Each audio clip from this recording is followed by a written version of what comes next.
to share your views about NEP today in our campus. I request Professor Vilindra Dagaya sir, Associate Professor working in Department of Electrical Engineering FAMT, to felicitate Dr. Shivram Gandhi sir. Please have a big round of applause.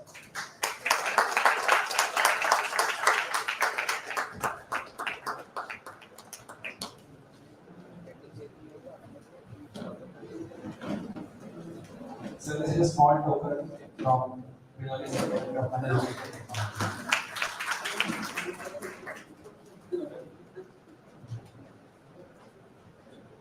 Thank you, Dagaya sir. Please.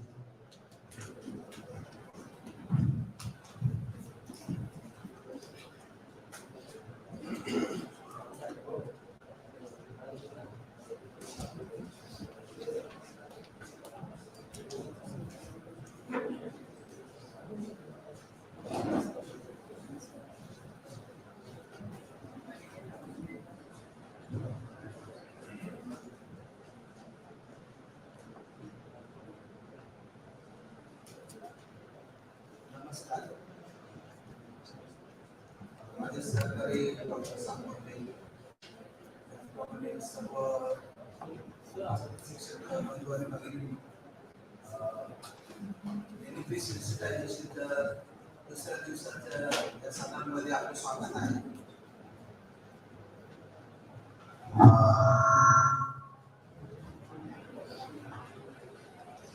मला जो topic दिलेला आहे तो UG first year and second year structure as you can see here, the framework. So I'm going to mainly focus on the UG and UG first year and second year structures. So before I move on to this particular aspect, it is necessary that what are some of the distinctive features of NEP, and then how to encompass those into the framework. थोडक्यात सांगायचं असं की काल ordinary सरांनी what is philosophy of NEP 2020 terminology याविषयी बोलणं झालं असेल. त्यानंतर हिरेंद्र सरांनी टेक्नॉलॉजी ऍस्पेक्ट कव्हर केले आहे. नंतर प्रश्न असा आहे की जे डिस्ट्रिक्टिव्ह फीचर्स आहेत NEP चे, मे इट इज मल्टीडिसिप्लिनरी और skill based education and all those things, तर हे आपण आपल्या अभ्यासक्रमामध्ये कसे अंतर्भूत करता येतील ते आज आपण पाहूया. तर त्यासाठी माझं जे लेक्चर असेल ते डिवाइड केलेलं आहे पुढच्या 4 part. Next, so first I will talk about some of the distinctive features, and the second is national credit framework, then UG PG, not PG, UG first year and second year structure, and last part will be the one particular example I will give you that how all those distinctive features we can take into account. त्याचे जे वेगवेगळे पैलू आहेत national education पॉलिसीचे, तर ते पैलू जर आपल्याला अंतर्भूत करायचे असतील तर अभ्यासक्रमात अशी काही सुविधा पाहिजे की जेणेकरून आपल्याला मुलांना त्या पद्धतीने घडवता येईल. आणि ते कसं घडवता येईल त्यासाठी आपल्याला युजीचं स्ट्रक्चर त्या पद्धतीने बनवायला लागेल. तर हे सगळं मी त्या पार्टमध्ये कव्हर करेन. सो नेक्स्ट, आणि हे जे पॉवर पॉइंट प्रेझेंटेशन आहे ते ऑर्गनायझर बरोबर कॉपी आहे, तर त्याचा फोटो नाही घेतला तरी चालेल. पूर्णचे पूर्ण प्रेझेंटेशन तुम्हाला दिलं जाईल. ओके, किंवा साठे सर आहेत दाखवल्यावर इथं मी त्यांना व्हॉट्सअप सर तुम्ही सगळ्यांना द्या, ऑर्गनायझर पण आहे. So just look at some of the distinctive features of the NEP 2020. So first is multidisciplinarity. What is multidisciplinarity? So can I have a combination of say commerce with science, science with arts, and so on. So multiple disciplines coming together and the student has a choice. तर आजच्या घडीला असं शक्य आहे का की मी कालमध्ये उदाहरण दिलं की मी केमिस्ट्री विषय असा माझा मुख्य विषय आहे, and then I want to start my own industry wherein I should have some knowledge of economics so that I can run it more smoothly. So I want to choose a chemistry as major and economics as a minor so that I learn some finance, and so that if I have that knowledge, then running an industry will become quite a simple job for me, and that's what I want to do. So it becomes a multidisciplinary approach. So that is not possible at present. But in the coming years, that will be possible because now the student will have a choice to choose the subject from one discipline and another from another discipline, third from third discipline, and so on. So in true sense, it is going to be multidisciplinary approach. Then we have 4-year honors or honors with research. उदाहरणार्थ की एखाद्या विद्यार्थ्याला research मध्ये career करायचंय, एखाद्या national laboratory मध्ये job करायचंय, Indian space organisation, biotechnology research centre, TIFR, Tata institute of social sciences, अशा ठिकाणी जर रिसर्च मध्ये इंटरेस्ट असेल तर मग त्यासाठी काय पाहिजे? त्यासाठी विद्यार्थ्याला रिसर्च ओरिएंटेशन पाहिजे. So how to pursue the research. So if that is the case, then we need to provide some research orientation in the UG as well as PG. So in UG we have 4th year, which can be fully honors with research. So at this stage, if the student is oriented, then you get inclination towards research, and you can enter into the research field as well. So you can say them as a not only skilled manpower but also as a scientist, right? And in that sense, it's very, very essential. Another thing is that you see that in foreign institutes, for doing masters, they require 16 years of education. आजच्या घडीला आपल्याकडे काय आहे की जर त्यांनी UG केलं तर 15 वर्ष होतं, PG केलं तर 17 होतं. जसं MA, MCOM, MSc जर केलं तर 17 वर्षाचं एज्युकेशन होतं. आणि जर BSc, BA, BCom केलं तर 15 वर्षाचं होतं. पण फॉरेनचे रिक्वायरमेंट काय आहे? त्याला 16 वर्षाचे एज्युकेशन केलेलं असतं. तसं जर असेल तर 15 केल्यानंतर जाऊ शकत नाही आणि 17 केल्यानंतर 1 वर्ष तर वेस्ट होते. मग हे आपल्याला असं नको असेल तर त्यासाठी आपल्याला आपलं पण UG 4 वर्षाचं केलं पाहिजे.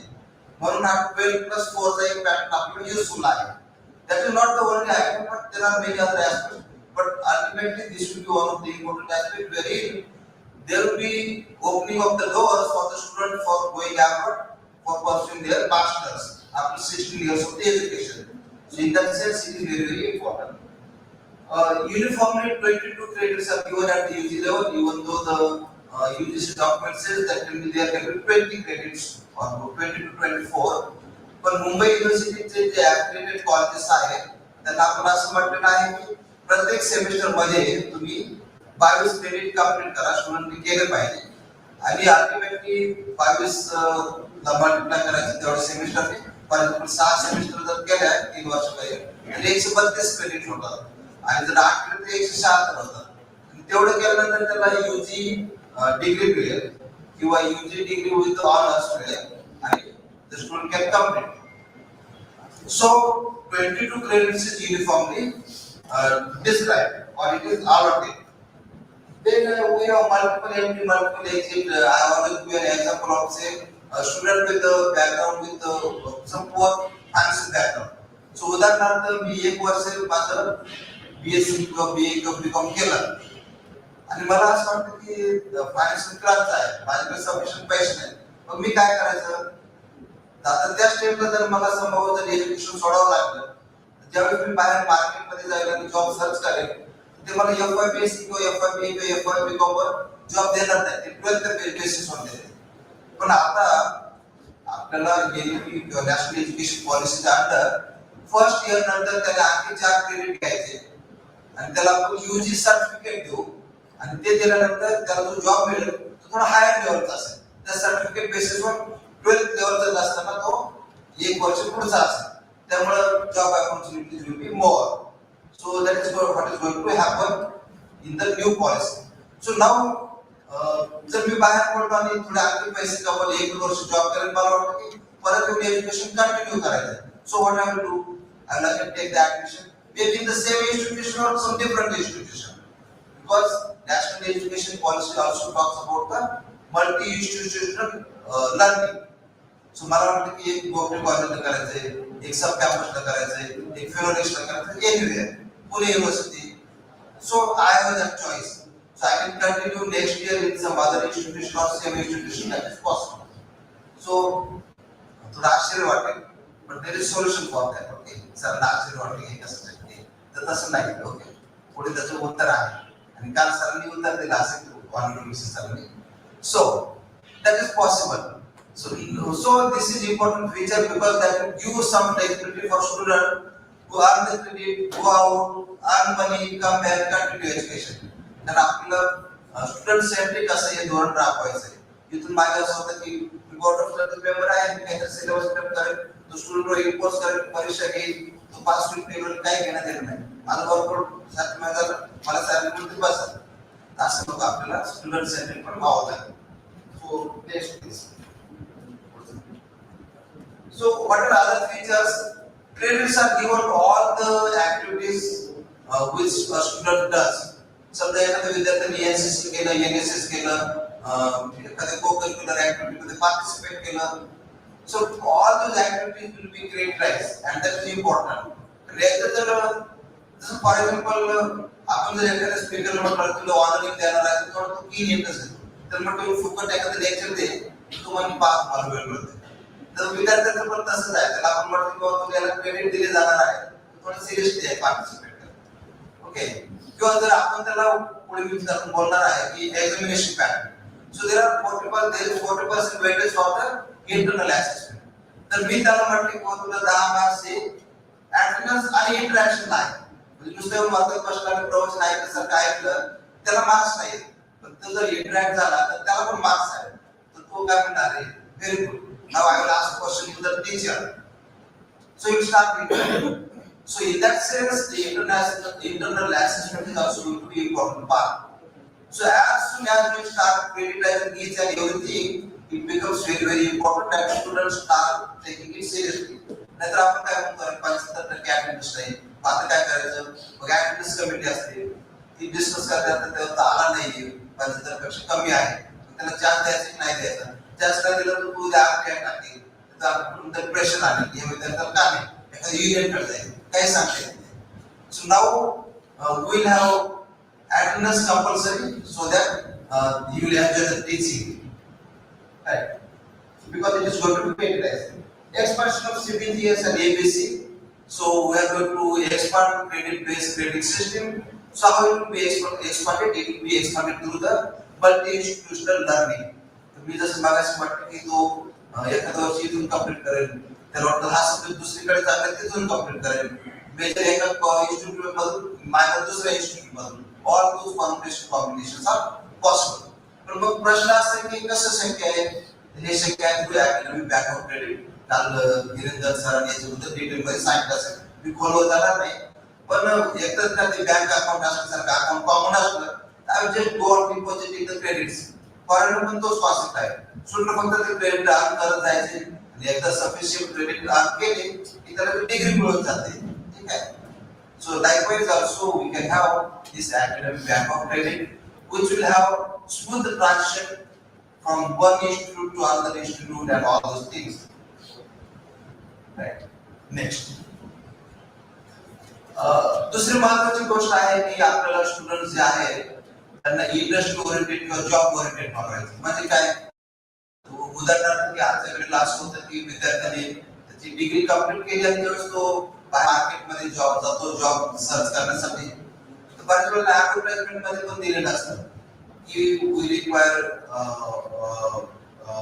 positions of there are opening of these positions and the requirement is MA, MSc, MCom or BA, BSc, BCom. However, the second criteria is what 3 years experience, 2 years experience. जर असं असेल तर नवीन फ्रेशर जे student असतात त्यांनी काय करायचंय, मग त्याच्यासाठी अवघड होईल. तर म्हणून जर आपण आता आपल्या अभ्यासक्रमामध्ये जर स्किल बेस्ड एज्युकेशन इनकॉर्पोरेट केलं, इंटर्नशिप प्रोव्हाइड केलं, तर काय होईल, that particular part is taken into account आणि त्याचा जो लागणारा अनुभव आहे जॉब सुरू करण्यासाठी that is already taken into consideration. So that will provide them an opportunity to enter into the job fields directly. So industries will no longer hesitate to such kind of to take the students. So that is very important. So VSc and SEC that has become a core part of the framework itself. So we are going to creditize. Okay. So skill based education. Another is IPS Indian knowledge system, about which Samur will be talking in more detail. I just skip that. Our culture is quite rich and many innovations were done. We need to pay attention for that. Right? Please move ahead. Poor value-based education निकालच पडतं की आपल्याला नागरिक किंवा येणारी पिढी सुशिक्षित बनवायची आहे की सुसंस्कृत बनवायची आहे याचं उत्तर द्यायचं असेल तर आपल्याला काय म्हणावं लागेल की आपल्याला ते दोन्ही बनवायचं आहे. नुसतं माझ्याकडे डिग्री आहे बीएससी बीकॉम पीएचडी तसं नाही. मला काय सुसंस्कृत पण नागरिक घडवायचे आहे. असं करायचं असेल तर आपल्याला व्हॅल्यू बेस्ड एज्युकेशन पण द्यावं लागेल. इथिक्स वसुधैव कुटुंबकम असं जो आपण जो G20ला नारा होता तर ते आपल्याला फॉलो करायचं असेल तर त्यांना इथिकल व्हॅल्यू बेस्ड एज्युकेशन पण द्यावं लागेल. So that is also incorporated in the NEP 2020. Promotion of Indian languages, that is very important because understanding concepts in the mother tongue is quite easy. And if I want to learn many more languages, that is also possible. Of course, we can have English as a communication language. No problem. Next. मग मी थोडक्यात ते discuss करताना माझी colleague पण थोडी धमकी आली तुम्हाला मी थोडक्यात आवड म्हणून मी ते फॉलो करतो आणि मी शॉर्ट मध्ये सांगितलं. नेक्स्ट पार्ट असा आहे की हे सगळे आपल्याला जर कॅरेक्टरिस्टिक किंवा फीचर जर आपण इनकॉर्पोरेट करायचं असेल तर मग आपण फ्रेमवर्क मध्ये नक्की काय पाहिजे. मला स्किल बेस पण द्यायचंय त्यांना व्हॅल्यू एज्युकेशन पण द्यायचंय स्किल्स पण द्यायचे everything I want to provide ते व्हा. आणि त्यासाठी मग एनईपी काय म्हणतं की तुम्ही यूजीला हे 6 व्हर्टिकल तयार करा. कोणते 6 व्हर्टिकल? Vertical 1 is major. तर मला बीएससी फिजिक्स करायचंय. So I choose vertical 1 as physics. मला बीएस सायकोलॉजी करायचंय. बी सायकोलॉजी व्हर्टिकल 1 घेईल. मला हिस्ट्री घ्यायचंय ते घेईल. So accordingly I will choose my first vertical. Right. Then vertical 2 is minor. This minor can be taken by the same faculty student or from other faculty. For example, if it is a vertical of the chemistry as minor, then a physics student can take it, or maybe economics student can take it. So altogether from the different faculty. So both way it is possible, right? That is vertical 2. Of course, syllabus for all this has to be framed by the chemistry people or the parent whatever base is framed by. See, it is history. The US history will take care of major as well as minor, other electives and everything except 5 and 6. But I will add something more that one. Now coming to vertical 3, that is open elective. Open elective has to be exclusively taken by the students from the other faculties. To give very precise example, की आम्ही chemistry मध्ये असं केलं की chemistry in everyday life, that is the other elective. हे कोणासाठी उपयोगी आहे तर हे आर्ट्स पण घेऊ शकतात कॉमर्स पण घेऊ शकतात कारण याची जी डिफिकल्टी लेवल आहे ती खूप खालची लेवलची आहे. ओके. की जेणेकरून सर्व ते समजू शकतात. सो इथं असं अपेक्षित आहे की इतर फॅकल्टीच्या विद्यार्थ्यांनी ते घ्यावं. ओके. आता हे जे व्हर्टिकल 2 आणि 3 आहे याच्यामध्ये क्लस्टर कॉलेजेस आणि लीड कॉलेजेसला आपण विनंती केलेली आहे की ते पण ते फ्रेम करू शकतात.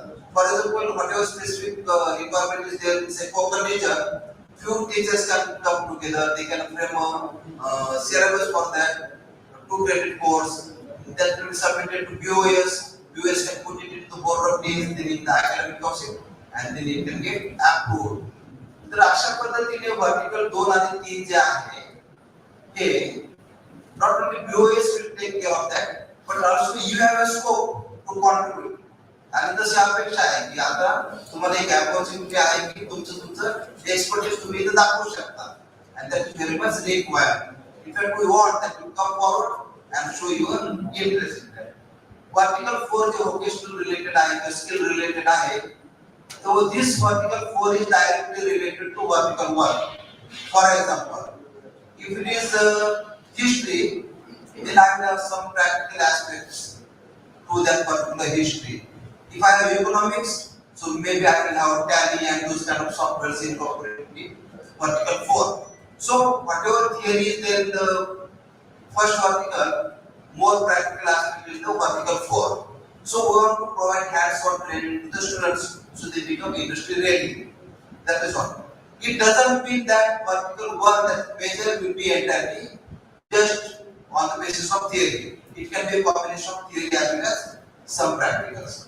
But mainly vertical 4 we expect that it has to be a practical based component. जेणेकरून ती त्यांना जास्तीत जास्त एक्सपिरियन्स मिळेल, हँड्स ऑन ट्रेनिंग मिळेल आणि ती इंडस्ट्री मध्ये जायला रेडी होईल. When I say industry, don't think in point of science point of view. It can be humanities, it can be commerce and everything. Okay, right. Vertical 5, which is ability, management, value education, and IPS and so on. This vertical 5, this is left to the experts. For example, IPS, Samurde sir, then Dr. Madhav Rajwani, he is there. So they are expert in that field and we are requesting that they take care of that. And being say chemistry or history or sociology or geography person, we cannot have more, we cannot properly design IPS syllabus in true sense. So we are going to take their help. We can contribute definitely, but we will take their help in that case. So therefore, for that we have separate board of studies. Vertical 6 is on-job training, field projects, those activities. So there, what we want to have, we want to send students to the field where they acquire actual field skills. उदाहरण द्यायचं झालं तर मी Garware institute of career education and development Mumbai विद्यापीठामध्ये आहे. तिथे HR director होतो कोणी. तर तिथे कोणते कोर्सेस होते जे रिलेटेड टू करियर आहे, करियर शेपिंग आहे. उदाहरणार्थ रिटेल मॅनेजमेंट. आम्ही विद्यार्थ्यांना काय करायचो, डी मार्क मध्ये इंटर्नशिपला प्रोव्हाइड पाठवायचो. किंवा जर एखादा कोर्स तिथे ट्रॅव्हल टुरिझमचा छान कोर्स होता, मग केसरी टूर्स, थॉमस कुक तिकडे पाठवायचो. त्यानंतर बॉम्बे स्टॉक एक्सचेंज मध्ये पण आमचे काही कोर्सेस होते.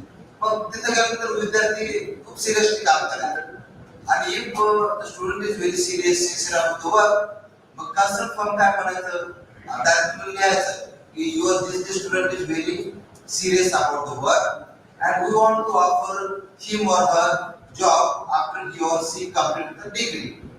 So या केस मध्ये काय व्हायचं, जसं त्याचं डिग्री पूर्ण व्हायचं आम्ही त्याला सर्टिफिकेट द्यायचो.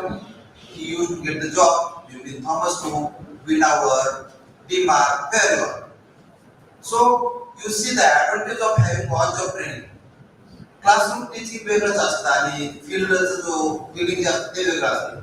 So in that case, vertical 6 is very, very important. So vertical 1, vertical 4, vertical 6 directly related to your own subject, major. त्यामुळे आपली जे फील्डिंग आहे ना, तो वर्कआउट काय होणार नाही तुम्हाला, चलो वर्कआउट तुमचाच असणार आहे. वर्टिकल 1, वर्टिकल 4, वर्टिकल 6 तुमचा, पण वर्टिकल 2 आणि 3 ते जरी मायनर आणि अदर इलेक्टिव्ह असेल तरी ते आपल्यालाच घ्यायचे. त्यामुळे काही काळजी नाही, वर्कआउट राहणार आहे. Next. So before I go to UG and PG, just look at this particular table. Next. National Credit Framework. Right from the birth of the child, we start credit pricing. So nursery ला गेला की त्याची एक level आहे.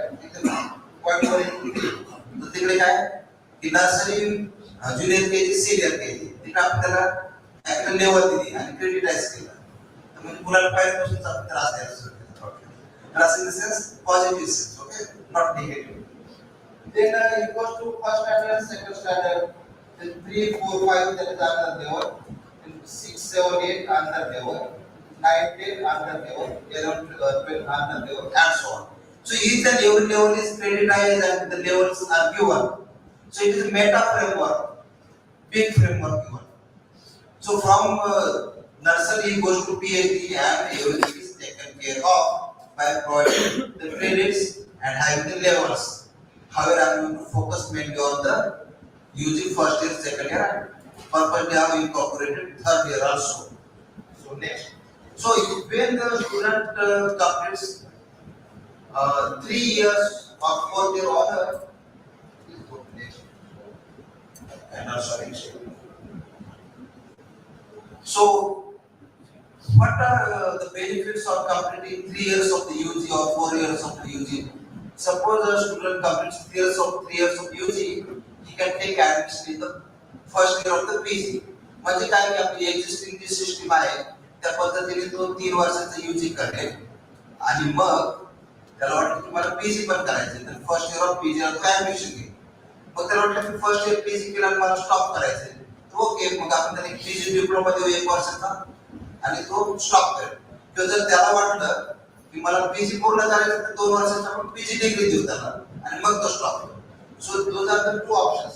आपण थिअर of the UG किंवा त्याला वाटतं की मी ऑनर्स करेल आणि ऑनर्स करण्यासाठी रिक्वायरमेंट काय आहे की 7.5 CGPA आणि ते कन्सर्न सेंटर असतं त्याच्याकडे पीजीचा प्रोव्हिजन असायला पाहिजे, रेकग्निशन असायला पाहिजे. ते जर फुलफिल असेल तर तो ऑनर्स करेल आणि नंतर सेकंड इयर ऑफ पीजी ला तो ऍडमिशन घेईल where it will give the 1 year PG degree to the student.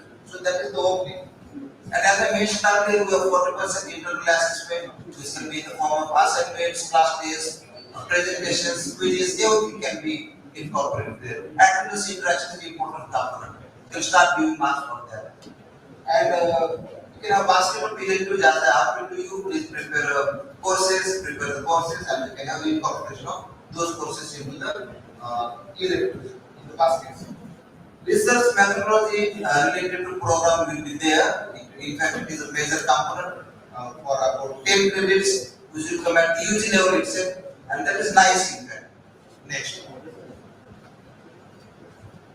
So, at Mumbai University, what we have done? Suppose I provide you a food plate and then the starter, main course, and sweet dish everything, and I ask you that you eat everything at a time.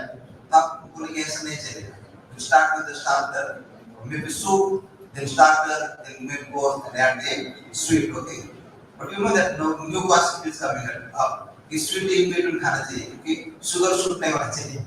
I heard this. Okay, कि पहला start ले low, फिर main course ले low. No, main course के पहले sweet खाना है. So systematically you will have that. So Mumbai University, what we decided, will not ask the BOS and others to prepare each and everything at a time.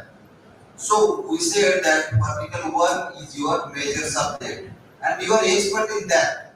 So if it is BOS Marathi, they are expert. So along with the syllabus committee, they sat together and they have worked out particle 1 and particle 4. Particle 4 is directly related to the particle 1. So those are the people who are expert in that particular field, so they are working on that. In fact, that is complete now, particle 1 and 4. Particle 2 and 3, the lead colleges and cluster colleges, we have asked that please do contribute.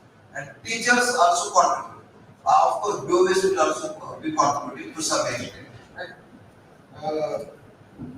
Then early education and all those things, that is particle 5 and 6, there will be separate board of studies who are expert in that particular field and they will be providing the syllabus for that. For example, NCC, NSS, IKS and all those things. So the syllabus for that will be coming from them. So this is how we have adopted what is called as unique approach. आपण असे काही केलेलं नाही की at time सगळंच द्या आणि सगळंच करा आणि मग इम्प्लिमेंट करा. नाही, आपल्याकडे सफिशियंट टाइम आहे एक एक पर्टिक्युलर गोष्ट बनवू आणि येत्या जून 2024 पासून आपण NEP 2020 जे आहे ते व्यवस्थित सिस्टमॅटिक पद्धतीने इम्प्लिमेंट करू की जेणेकरून शिक्षकांना पण ते व्यवस्थित समजेल आणि मॅनेजमेंटलाही कळेल, विद्यार्थ्यांनाही कळेल आणि हे सगळं असं होत असताना प्रत्येक प्रकारची काही होणार नाही आणि मग तो जो एक केव्हा गोंधळ होतो तसं एक होणार नाही. मग म्हणजेच काय की आपण डिसेंट्रलायझेशन केलं की सगळं फक्त बोर्ड ऑफ स्टडीज ते करावं आणि रेडीमेड प्लेन तयार करून द्यावे असं नाही. Each and every stakeholder is going to participate. कदाचित सरांनी काल सांगितलं असेल ऑनरेबल सरांनी की आपण असेच वर्कशॉप आणखी घेणार आहोत, फक्त टीचर साठी नाही तर मॅनेजमेंट साठी घेणार आहोत. कारण स्टेक होल्डर मध्ये मॅनेजमेंट येतं, टीचर्स येतात, स्टुडंट्स येतात, सगळे येतात. त्यामुळे आपण त्याच्यासाठी वर्कशॉप घेणार आहोत. So there is a decentralization and as part of this the education is seen. Right? Next. Now this is important. आपण जर एकदा म्हटलं की आपल्याला ते सगळे फीचर्स होते ते जर घ्यायचे असतील तर मग काय केलं पाहिजे, तर त्यासाठी मग एक प्रॉपर फ्रेमवर्क तयार केलं पाहिजे. आणि ते प्रॉपर फ्रेमवर्क काय आहे, vertical 1 you see that is your major subject. मला जर वाटतं मला करिअर मराठी लिटरेचर मध्ये करायचं, okay, I will take Marathi as major. मग मला वाटतं की कुठेतरी एक त्याला ऍडिशनल हिस्ट्री घ्यायचं, मी वर्टिकल 2 मायनर घेईल. मला वाटतं अदर रिलेटिव्ह मध्ये मला म्युझिक शिकायचं, म्हणजे ते घ्यायचे. तर मी म्युझिक घेईल अदर रिलेटिव्ह मध्ये किंवा मी सायन्स मध्ये घेईल. Okay, so that is possible and so on. So now you see that in the semester work, UG, first is for 6 credits, that is major. Now हे जे 6 credits आहेत, आपल्याला choice आहे की आपण सिलेबस बनवताना 2 2 2 असं त्याला डिवाइड करू शकतो किंवा 4 आणि 2 मध्ये डिवाइड करू शकतो. But dividing into 2 plus 2 plus 2 gives more flexibility to design the syllabus. Okay. So उदाहरणार्थ मी काय करेन की पहिले 2 पेपर ठेवेल, 2 थिअरी 2 क्रेडिटचे आणि नंतर त्याच्या बेसिसवर 2 प्रॅक्टिकलचा एक प्रॅक्टिकल 2 क्रेडिटचा. So 2 plus 2 plus 2, so total 6 credits. So that is our mandatory in the vertical 1. Elective is not there, minor is not there. Other electives 2 plus 2 4 credits. And then we have VSC, SEC for 2 plus 2. This is related to major work, which is more like practical oriented, so that they get hands-on. Then we have AEC, BEC, IPS, that is total 6 credits, and then we have CC 2 credits, total is 22 credits. So likewise, questions will be at the end of all the 3 sessions because we have today a limited time. So it is decided that we will be taking the questions at the end. You can note it down on the scripts so that we will save some time. There will be many questions coming out, and in fact we want the questions so that we discuss, deliberate, and come up with the best possible solution. So there will be complete question. Then when we go to second semester, again mandatory is for 6 credits.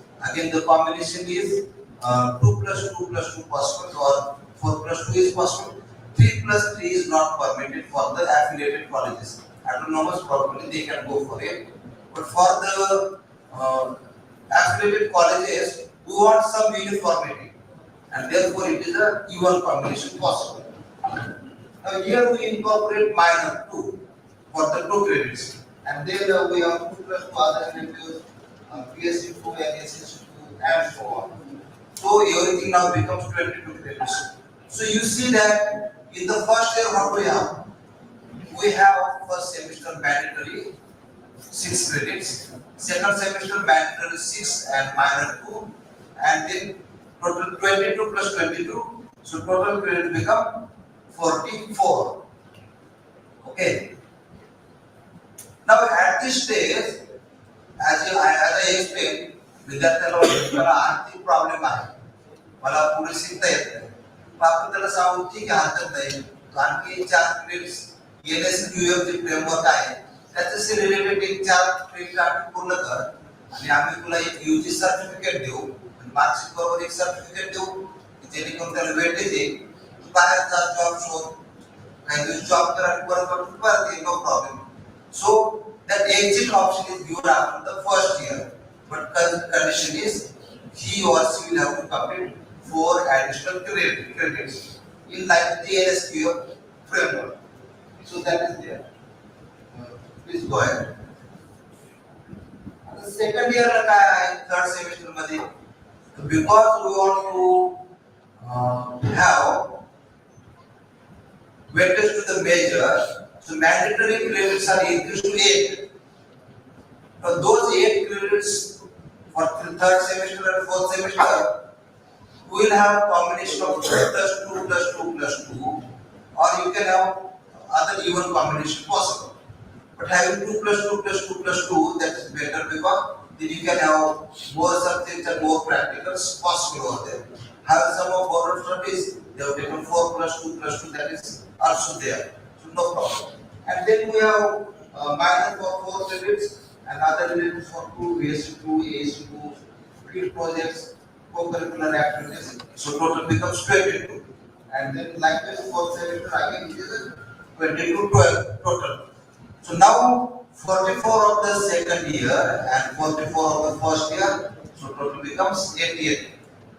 आता परत असेल की विद्यार्थी म्हणतो की मला education continue नाही करता येत, अशक्य आहे, तर मग आपण त्याला म्हणू ठीक आहे तुला ब्रेक घेण्याची सुविधा आहे, आपण डिसकंटिन्यू नको म्हणूया त्याला, आपण त्याला म्हणूया की तू ब्रेक घे थोडे दिवस.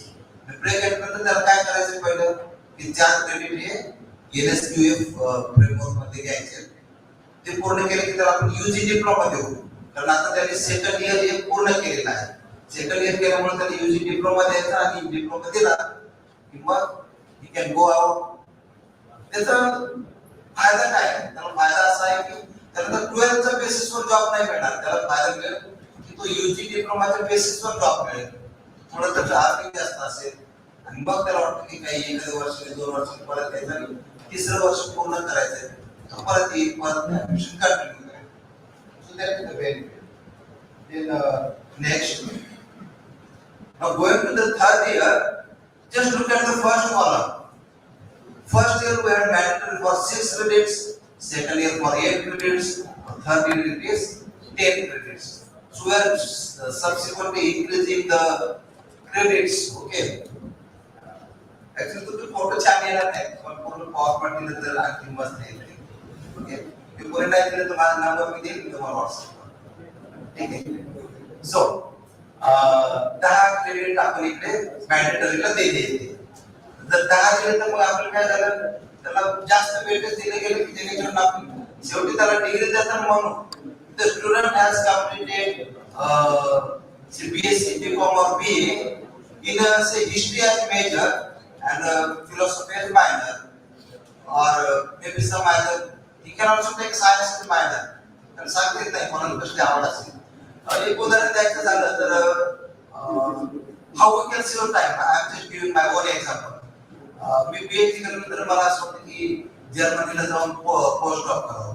जर्मनीमध्ये डॅक म्हणून एक फेलोशिप होते, त्यानंतर हम्बोल्ट एक फेलोशिप असते पोस्ट डॉकसाठी. मग त्याचं रिक्वायरमेंट काय असतं की तुम्ही जर्मन लँग्वेजचा कोर्स केला पाहिजे. मग मी काय केलं की जॉब जॉईन केला आणि मला वाटतं पोस्ट डॉक करावं जर्मनीला. मग मी मुंबई युनिव्हर्सिटीमध्ये जर्मन डिपार्टमेंटकडे सर्टिफिकेट कोर्सला ऍडमिशन केलं आणि तो कोर्स असेल तर फक्त सर्टिफिकेट केला तर मला पूर्ण वर्षभर तो कोर्स करावा लागला. ओके, आणि मग तो कोर्स केला मला जर्मनचं सर्टिफिकेट मिळालं. माझं बायोडेटा त्यांनी वाचलं तरी चाललं असतं की जर्मन लँग्वेज कोर्स मी केला आणि मला सर्टिफिकेट मिळालं. आणि मग मी हम्बोल्टला अप्लाय केलं. आता ते सक्सेसफुल नाही झालं, मी नंतर मँचेस्टरला केलं. That's different story.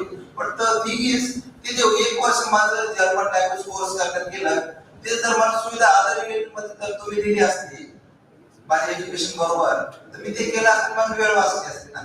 आता आपण विद्यार्थ्यांना देऊ शकतो, right? So that is the benefit. So we want to give him major and minor both on the certificate. So at the third year he can exit. Not exit, he can complete education. जर त्याला 7.5 असेल CGPA आणि central PG recognise असेल तर can go for the 4th year. पण 4th year मी describe करणार नाही, कारण मला जो स्कोप दिलेला आहे तिथपर्यंत आहे. So let us go to one specific example of the mathematics. Next, आता board of studies in mathematics त्यांनी काय केलं की एक सिस्टमॅटिक अप्रोच ठेवला, म्हणजे सायन्स ठेवलं म्हणून मॅथमॅटिक्स. तर त्यांनी फर्स्ट इयरला काय केलं की आपल्याला माहिती की 6 क्रेडिट्स आहेत कशाचे, मॅन्डेटरीचे. 6 क्रेडिटला 2+2+2. याच्यामध्ये पहिली 2 थिअरी आहे. कोणती थिअरी आहे? Algebra 1 theory, real analysis 1 that is theory.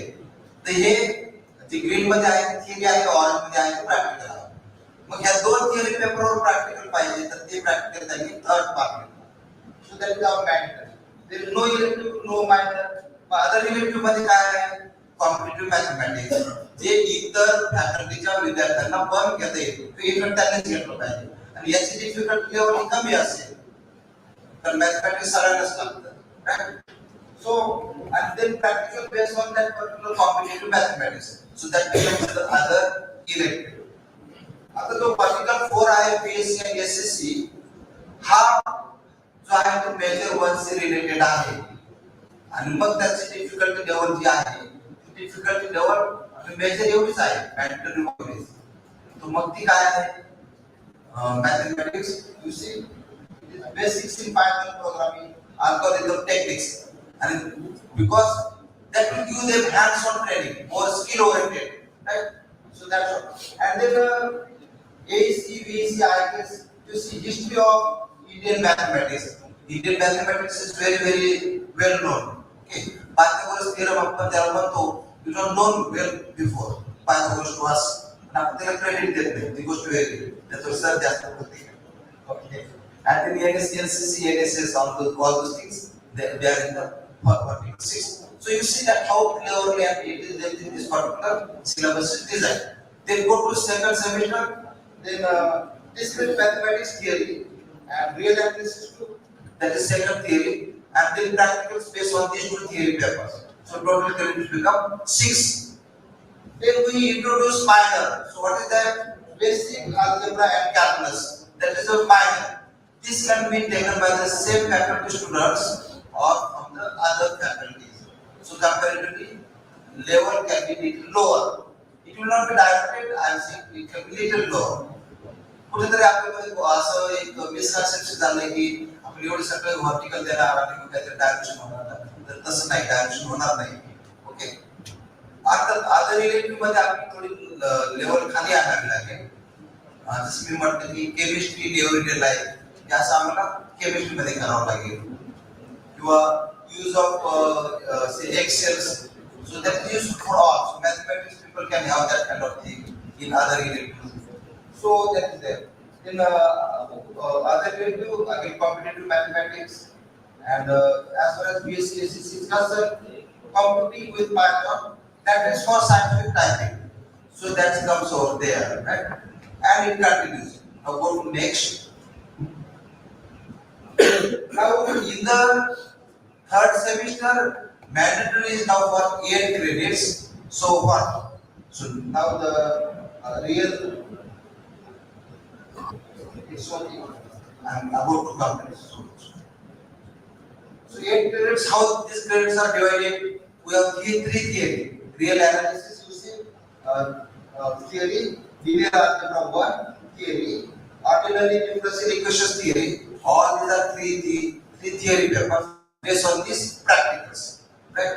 And then we have minor and other elective and so on. Okay. I will not go into detail of that.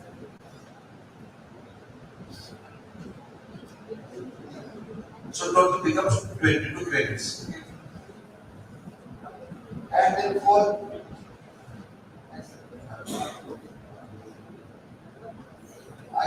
semester, you see we have 3 theory again, and fourth one is practical. Okay. And likewise, and in the VSC related to that, practical based courses are there. So total I get 22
education policy मध्ये definitely we are putting more emphasis on research and development aspect of the students so they can explore. Not only student as well as teacher can explore. So there is an ample opportunity for all of us to work in this field of Indian knowledge system.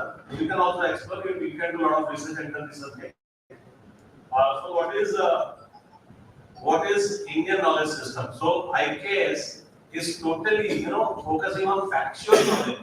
म्हणजे मी कोणालाही सांगत नाही इथे जेवढे लोक बसले फक्त आपण अंधश्रद्धा किंवा डोळे बंद करून काही पण आपल्याला सांगणार आहे आणि आपण त्याला आपण विश्वास करत नाही. Definitely we have to talk about the fact in the classroom. Classroom मध्ये जाऊन मी हे बोलू शकतो की असं आहे तसं आहे. No, student will ask me question, can you prove it? Definitely. And therefore what we are going to discuss in this session is a factual knowledge. So Indian culture, tradition, and right now we are talking about arts, science and commerce, and definitely for engineering, law, pharmacy and many subjects like education. The framework will definitely come in due course of time. येणारच आहे. त्याच्यामुळे जर कोण law वाले असतील, engineering वाले, education वाले असतील, फार्मसी वाले असतील, no problem.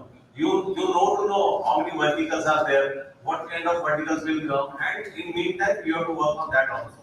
So that framework and guidelines will come. Right now the guidelines and framework come for arts, science and commerce courses. Okay? So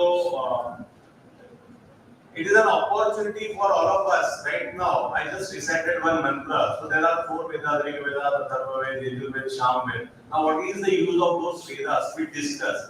That Vedas are not discussing about any religion or any worshipping. It is talking about various kind of activities like Samveda. If I tell you, it talk about music. Yes, we'll go ahead. Next slide, please. Yes. Now everybody is talking in terms of credit. आपल्याला credit बद्दलच बोलायचं. तर आपण किती credit देणार आहोत? तर first semester मध्ये आपण IKS ला 2 क्रेडिट देणार. 2 क्रेडिट म्हणजे 5% ऑफ टोटल क्रेडिट्स. एका सेमला 22 क्रेडिट असतात. 22 आणि 22 म्हणजे एका वर्षाला 44 क्रेडिट आपण देत आहोत. आपण 4 क्रेडिट एक्स्ट्रा देत आहोत. ऍक्च्युअली नॅशनल क्रेडिट फ्रेमवर्क मध्ये 40 आहे, पण मुंबई युनिव्हर्सिटीने त्याला 40 आणि 44 असं आहे. आपण 44 घेतलेलं आहे. त्याच्यामुळे वर्कलोड कुठेही अफेक्ट होणार नाही. टोटल 44 क्रेडिट्स आहेत. आता आपण विद्यार्थ्याला 20 क्रेडिट्स देतो. किती देतो? रिझल्ट मध्ये 20 क्रेडिट्स असतात, पण आता आपण त्याला 20 च्या जागी किती देणार आहोत? 22 क्रेडिट्स देणार आहोत. म्हणजे 2 क्रेडिट आपण जास्त देणार आहोत. त्याच्यामुळे 44 in first year, 44 in second year आणि 44 in third year. Total 132 credit is equal to 1 degree. बरोबर आहे? आणि 44 क्रेडिट म्हणजे सर्टिफिकेट आणि 88 क्रेडिट म्हणजे डिप्लोमा. असं आपण त्याला कॅल्क्युलेशन केलेलं आहे. So there are 2 credit for value educations and 2 credit for IKS and 2 credit for ability enhancement courses. तसे total 6 credit आपण देणार आहोत. Total 6 credits we are going to give and that is in SEM 1. त्याच्यानंतर SEM 2 मध्ये IKS असणार आहे. IKS म्हणजे we have to give general guidelines what Indian knowledge system is all about. We'll discuss in meantime. Okay, we'll go ahead. Okay, now when we talk about knowledge, Vidya Vinay Sampanne Brahmani Kavi Hastini Suni Chevaso Patecha Patila Samadarshina. Actually, I am not a Sanskrit scholar. मी संस्कृत कधी शिक्षण पण नाही घेतलं. मी शाळेत पण मला संस्कृत नव्हतं, मी हिंदी घेतलं होतं. पण in meantime when I was decided to do my PhD in Bhagavad Gita, so I thought how can I do my PhD in Bhagavad Gita because the all text in Sanskrit. So in ISKCON I did Bhakti Shastri and Bhakti Vaibhav courses. And with those courses, I could understand a little bit of Sanskrit. Now, just now I said you, Vidya Vinay Sampanne Brahmane Kavi Hastini Suni Chevaso Patecha Pandita Samadarshina. Who is a Pandit? Pandit is one who see everyone with the equal vision. He never differentiate among people. So this is what our Indian knowledge system talk about. Our Indian knowledge system never talk about discrimination. Many of us will talk about, जात वर्ण आणि भेद. Actually हे कुठून कोणत्या शास्त्रातून आलेले नाहीये. इफ यू अंडरस्टँड चातुर्वर्णमया सिस्टम गुण कर्म विभागश. So Lord says these are occupation. ब्राह्मण, क्षत्रिय, वैश्य आणि शूद्र हे ऑक्युपेशन आहे. ऑक्युपेशन म्हणजे काय? एखाद्याने लोखंडाचं काम केलं म्हणून आपण त्याला काय म्हणतो? तो लोहार आहे. लोहार आहे म्हणजे तो जातीय लोहार नाही, त्याचा ऑक्युपेशन लो आलाय. एखाद्याने सोनाराचं काम केलं म्हणजे सोन्याची दागिने बनवतोय म्हणून आपण त्याला काय म्हणतो, अरे हा तर सोनार आहे. पण सोनार का त्याची जात झाली का? नाही, ते त्याचं ऑक्युपेशन झालं. Unfortunately so called people started calling it as a caste system. This is not at all the caste system in our country. It is not created by any god or any sect. It is Chatur Varna, and these Varnas are talk about the occupation. So unfortunately, I am telling you, this is all misconception among us, and this misconception has spread, and now time has come to remove this misconception. आपल्याला ही hint आपली आहे आणि ते ओम अज्ञान तिमिरंधस्य ज्ञानांजन शलाकया चक्षुरुन्मीलितं येन तस्मै श्री गुरुवे नमः. तो हमको ऐसा गुरु बनना चाहिए जो अपने आंखों से, अपने आंखों में ज्ञान का अंजन डाल के अपने आंखों से जो अंधकार है उसे मिटाने वाला गुरु जी. तो तद्विधि प्रणिपातेन प्रणिप्रश्नेन सेवया भूपत्याक्षान्तिदे ज्ञानं ज्ञानिन तत्वदर्शिनः. So this is how we can find out Guru. So we discuss about those things. So knowledge word comes from the Latin word. The Latin word is sentios prior, which means the knowledge. So how can we understand what science talk about? So science talk about knowledge. There are three types of we can say science believe in शब्द प्रमाण, प्रत्यक्ष प्रमाण आणि अनुमान. असे तीन हे असतात, पॅरामीटर्स असतात कोणत्या पण गोष्टीला सिद्ध करायचे. So knowledge, and if you look at the meaning of Veda, the actual meaning of Veda is knowledge. So Veda is not talking about any religion, any sect. So called people are divided in Kalyuga. They divided into Hindu, Muslim, Christianity. No, it's not like that. We are talking about something beyond that. This is what we are talking about, the Indian knowledge system. So, with the concept of knowledge, interconnectedness, we all are Vasudev, just now Gatyasa said, Vasudev Kutumbakam. What we believe, this entire world is our family. So, we are talking about universal brotherhood. Right now, we are looking at the entire world. The fight between Russia and Ukraine, the fight between Israel and Palestine, the fight between Pakistan and Iran. Why this is happening? Because people are forgetting universal brotherhood, and that is what we are spreading to Indian knowledge system. And therefore, the whole world is looking at us to give this knowledge, and it is our duty being born in India. Bharat Bhumi Janma Hoile Karo Parakar. It is our moral obligation to spread this knowledge to the entire world, and therefore we are focusing on Indian knowledge system. So yes, there are so many social evils in the society, and for that social evil, where is the answer? So answer is in the Indian knowledge system. We'll talk about that. How can we understand Prakriti Kriyamanani Gune Karmani Sarvasa Ahankar Vimunatma Karta Hamiti Manyate. Actually, people don't know why they are behaving in certain way, because there are three modes of material nature: mode of goodness, mode of passion, and mode of ignorance. Sometimes we are in mode of goodness. सकाळी उठल्यावर आपण देवाला हात जोडतो किंवा सगळ्यांचं भलं व्हावं. Then we go on job, we become passionate, and संध्याकाळ होईपर्यंत मग आपल्याला तो ignorance येतो. छोड़ना, क्या करना है, जाऊ दे, चल एक पैक बनाओ, आपण बसूया. That mode of ignorance come automatically, So we belong to those three mode of material nature, and therefore if people said अहंकार विमुणात्मा करता मिति मन्यते. अगर किसी को लगता है मैंने किया है तो वो बहुत है ना, कल जो तंके चलते थे अपनी शान शब्द पर, क्षमा तक नहीं जलती आज उनकी गुर्बत पर. और सोचना सिकंदर के हौसले भी आते थे, जब गया था दुनिया से दोनों हाथ खाली थे. So therefore unfortunately many saints are telling this thing, that we are not actually the one who thought I am doing it. This प्रकृति क्रियमाणानी है, सब चलता रहेगा. तुम रहोगे तो भी चलेगा, और तुम नहीं रहोगे तो भी चलने वाला है. So it is going to happen, and therefore we need to understand. So therefore we need to understand what Indian knowledge system. This book, I will share the detail of this book with you. It is written by P. Mahadevan from IIM Bangalore, Vinayak Rajat and Nagendra Kaula. This is PHI publication. Very nice book. It talks about what Indian knowledge system is all about. If you go through this book, you will understand in detail that Indian knowledge system and physics, chemistry, biology, Indian knowledge system and economics, Kautilya, sociology, psychology, history itself, it is a great history of India, which is called as a myth. Actually, it is not mythology, it is a history. So we have to understand. Please go ahead. Next slide, please. Okay. Now, what is the future of Indian knowledge system? आता आपल्याला काय याच्यातून जाणून घ्यायचं आहे. Number one, theories. There are so many theories. So you can go through the theories. There are theoretical development. So this is Indian knowledge system about theories. सिद्धांत, खूप सारे सिद्धांत आहेत. अणुरेणू सिद्धांत कोणी काढला? कणमरीशी. That is what chemistry is all about. Kणमरीशी talk about. If you talk about Shushruth, he is the one who invented surgery. Yes, so Shushruth is there. So there are many things, already Siddhant are there. We need to understand, we need to connect those Siddhant with the modern sciences. Then, yes, we are talking about interdisciplinary. This knowledge, as I told you about 4 Vedas, Samveda is about music, Yajurveda about the medicine, Rigveda is about military, and Atharvaveda is about construction. So this kind of the things are there in Vedas. It talks about different disciplines and fields, which we never actually. What happened? I'll tell you a story of one person. One person was sitting on a wooden basket outside the temple, and he used to beg.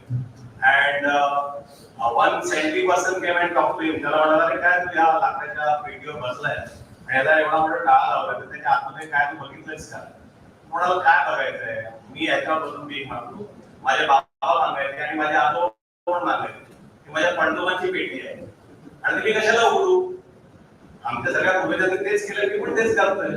म्हटलं रे पण एकदा तू उडून तरी बघ त्याच्या आतमध्ये काय आहे. Try you open once. तुला काय गरज नाही म्हटलं. जे माझ्या आजोबांनी आणि बाबांनी केलं मी पण तेच करणार आहे. उगाच कशाला तुम्ही माझा टाइम वेस्ट करताय, मला भीक मागू द्या.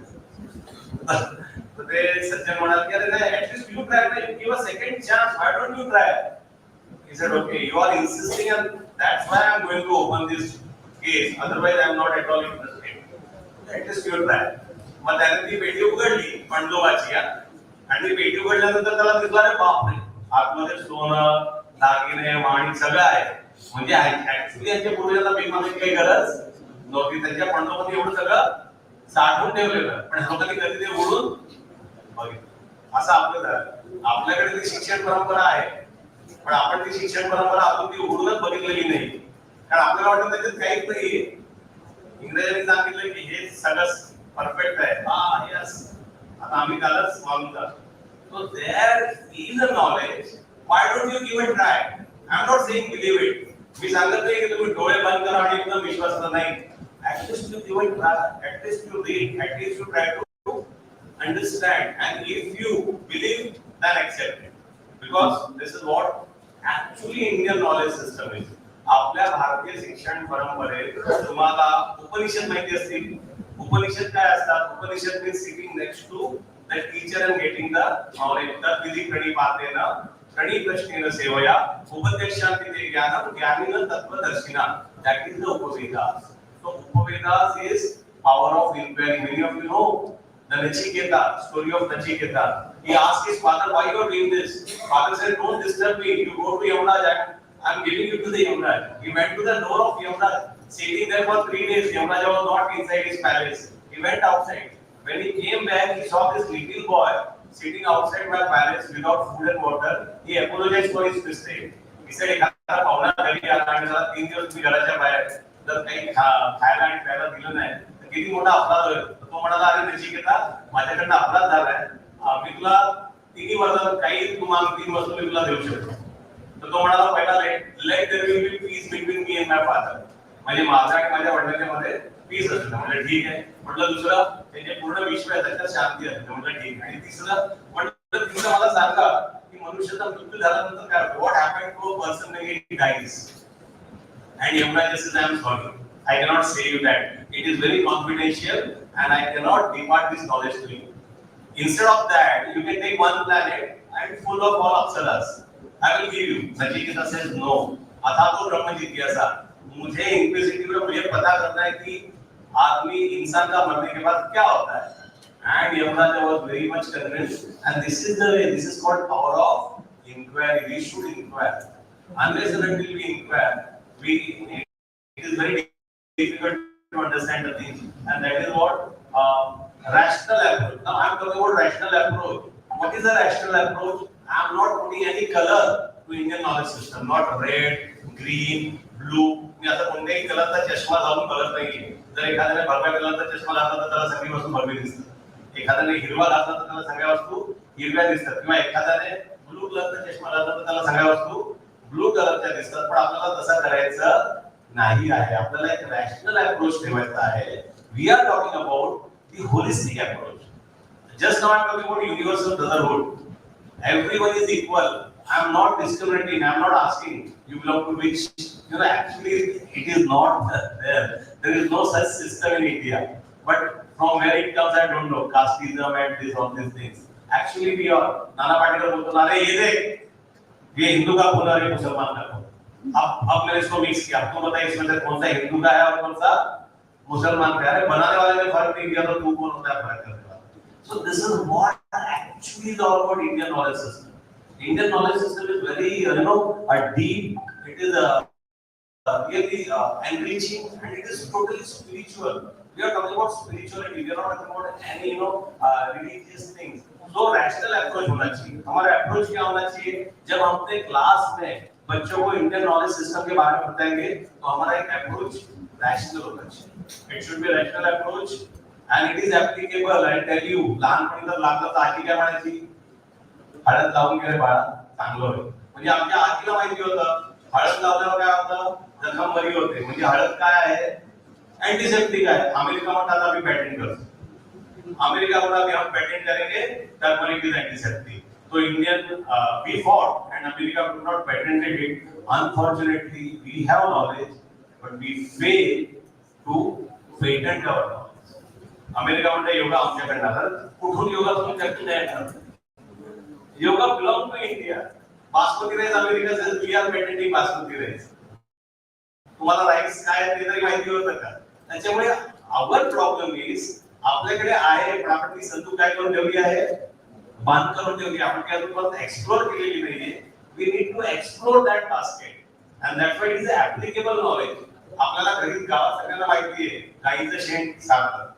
कशाला सारतात? कारण ती शेण जे असतं ना, ते एक प्रकारे ते साखर असते. थंडीत ते गरम असतं आणि गरमीत ते थंड असतं. That knowledge we people have, but we are not patenting that knowledge. So it is applicable knowledge. Only what we need is one baby step. Let us move into that direction so that we can use that knowledge for the right perspective. And most important thing is, I am very sorry to say that nowadays what I am coming across, people are very educated but without values. So education without values, like doctor म्हणतो की आधी पैसे भरा मग मी operation करा, म्हणजे तुम्ही काय शपथ घेता? आणि जर डॉक्टरला बॉडी पार्ट्स इम्पोर्ट एक्सपोर्ट करायला चालू केले तर what kind of doctor is? आणि जर पोलीस वाला तिथे उभा आहे आणि स्वतःचं काम करून दे रे बाबा, कायद्याने द्या आणि त्याला काहीतरी द्या आणि त्याला. What kind of qualified people you are? You are nothing but a sophisticated animal. Bhai Maikun Indra are. You are doing only 4 things: eating, mating, sleeping, and defending. Nothing more than that. So you are nothing but a sophisticated animal, and we are not. आता तर picture पण आला animal mode, है ना? तर आपल्याला काही sophisticated animal तयार करायचे नाहीये. आपल्याला overall holistic approach ठेवायचा आहे. Ethics is a very good branch of science which talks about what is good and what is bad. Morality is very important, and most important thing is a social approach.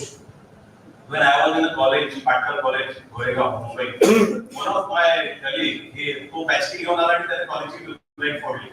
म्हटलं रे का असं केलं? म्हणतो मी माझ्या फीसचे पैसे वसूल करतो.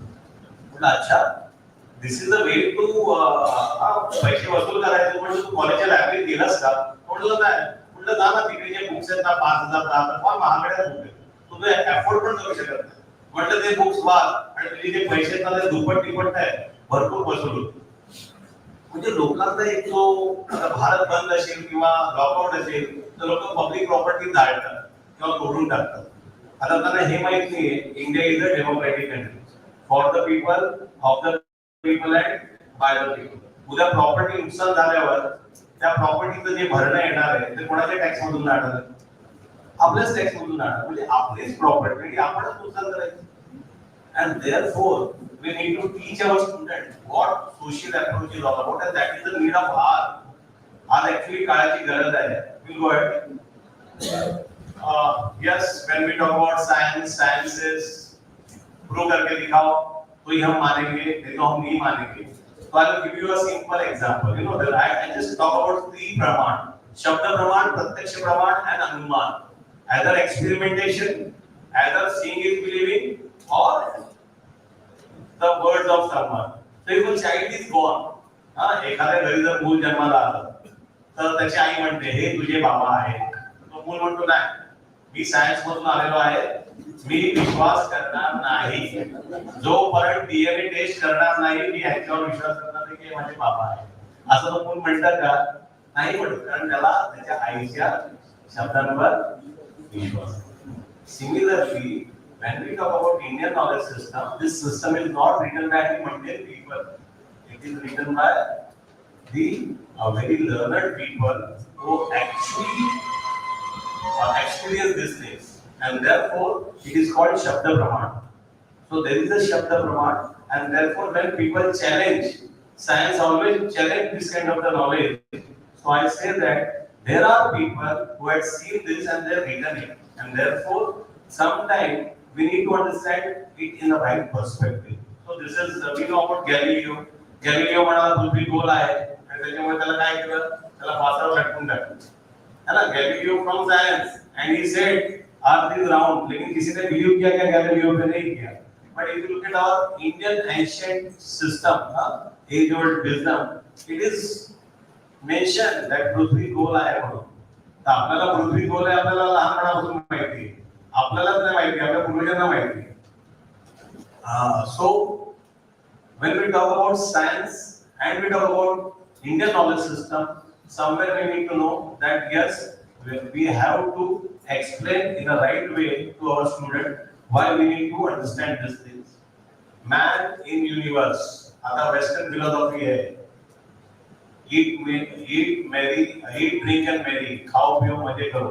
नहीं, आपला असा कन्सेप्ट आहे का? आपला असा कन्सेप्ट नाही आहे. आपण काय बिलीव्ह करतो? मॅन अँड युनिव्हर्स नाही, आपला मॅन इन युनिव्हर्स आहे. We believe in living in harmony with the nature.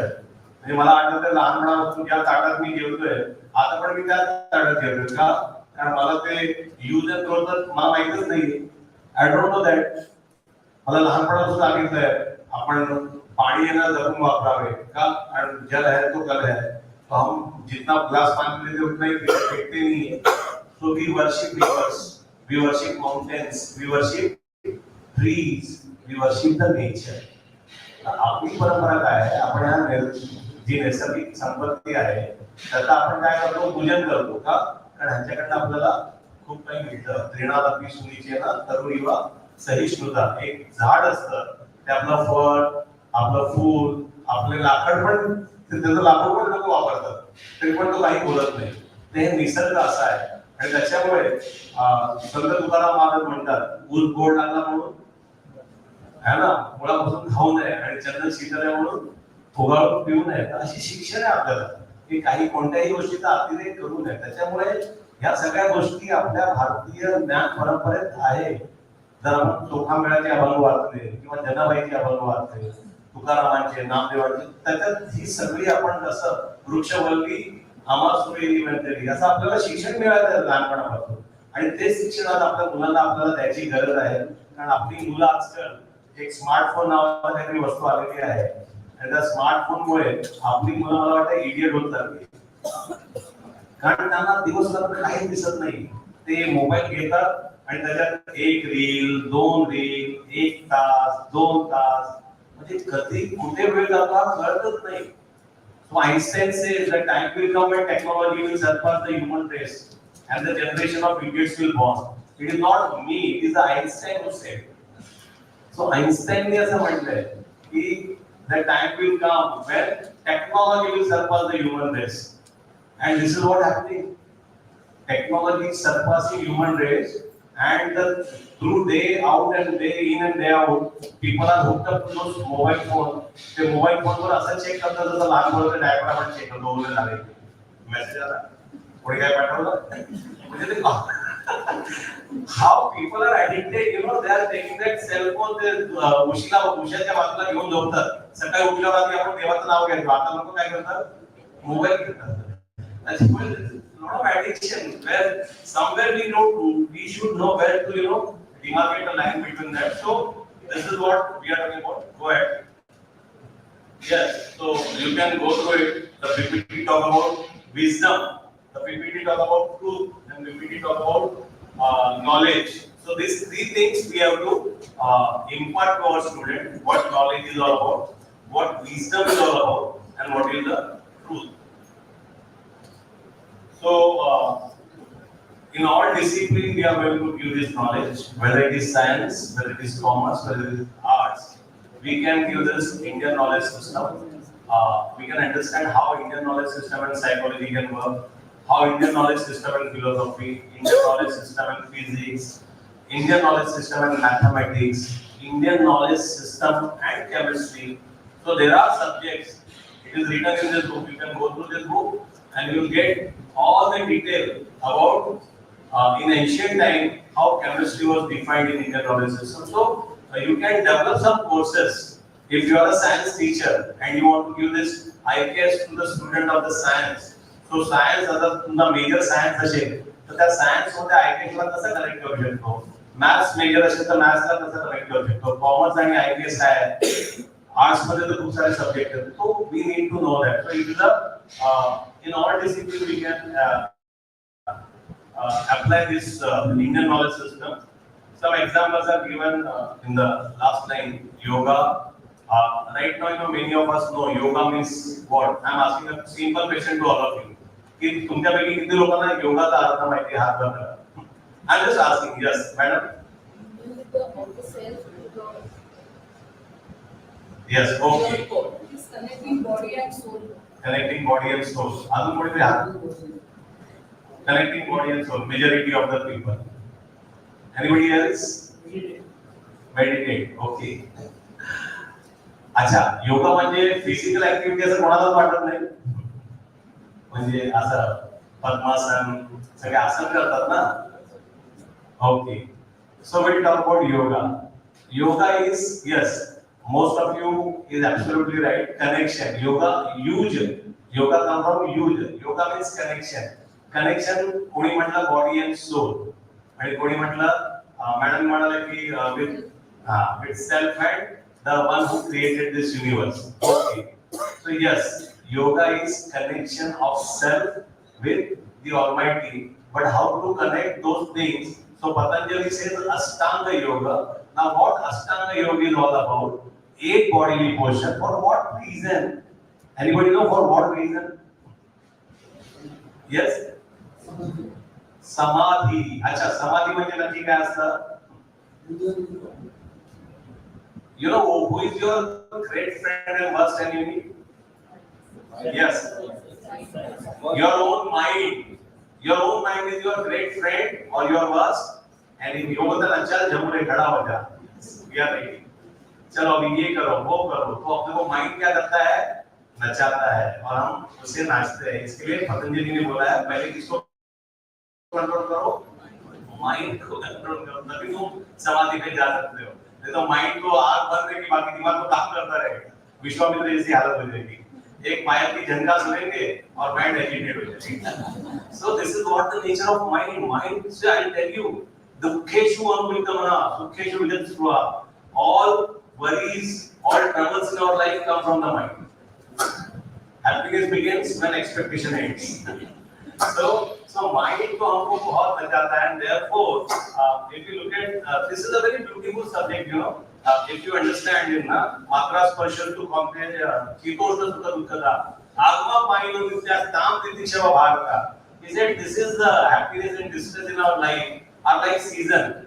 They come and go. One who understands this difference, the one who is staying in the mind, he never get disturbed by such changes. है ना? आपला 7th वे आहे 3 to 4 नाही झालं 1 to 2 बाकी आहे सगळं cash करायचंय प्रिन्सिपल परमिशन देत नाहीये refresher so much of tension and pressure एक माझी फ्रेंड होती तिला म्हटलं तू काय करते म्हटलं मी डिप्रेशनच्या गोळ्या खाते म्हटलं का खाते म्हटलं माझ्या ऍक्टिव्हिटीनं माझं स्टेज 2 to 3 व्हायला नाही म्हटलं रे काय इम्पॉर्टंट आहे स्टेज 2 to 3 इम्पॉर्टंट आहे का तुझं जगणं इम्पॉर्टंट आहे so I don't understand that there is a lot of pressure and worries and anxiety. Now, why this happened? Because there is no holistic development. We thought, I'll tell you one thing very simple. आधीचे लोक काय म्हणायचे माहितीये जर संपत्तीचं नुकसान झालं तर ठीक आहे काही नाही माणसाची जर संपत्ती नुकसान झालं if we lost wealth we lost nothing if we lost health we lost something but if we lost character we lost everything.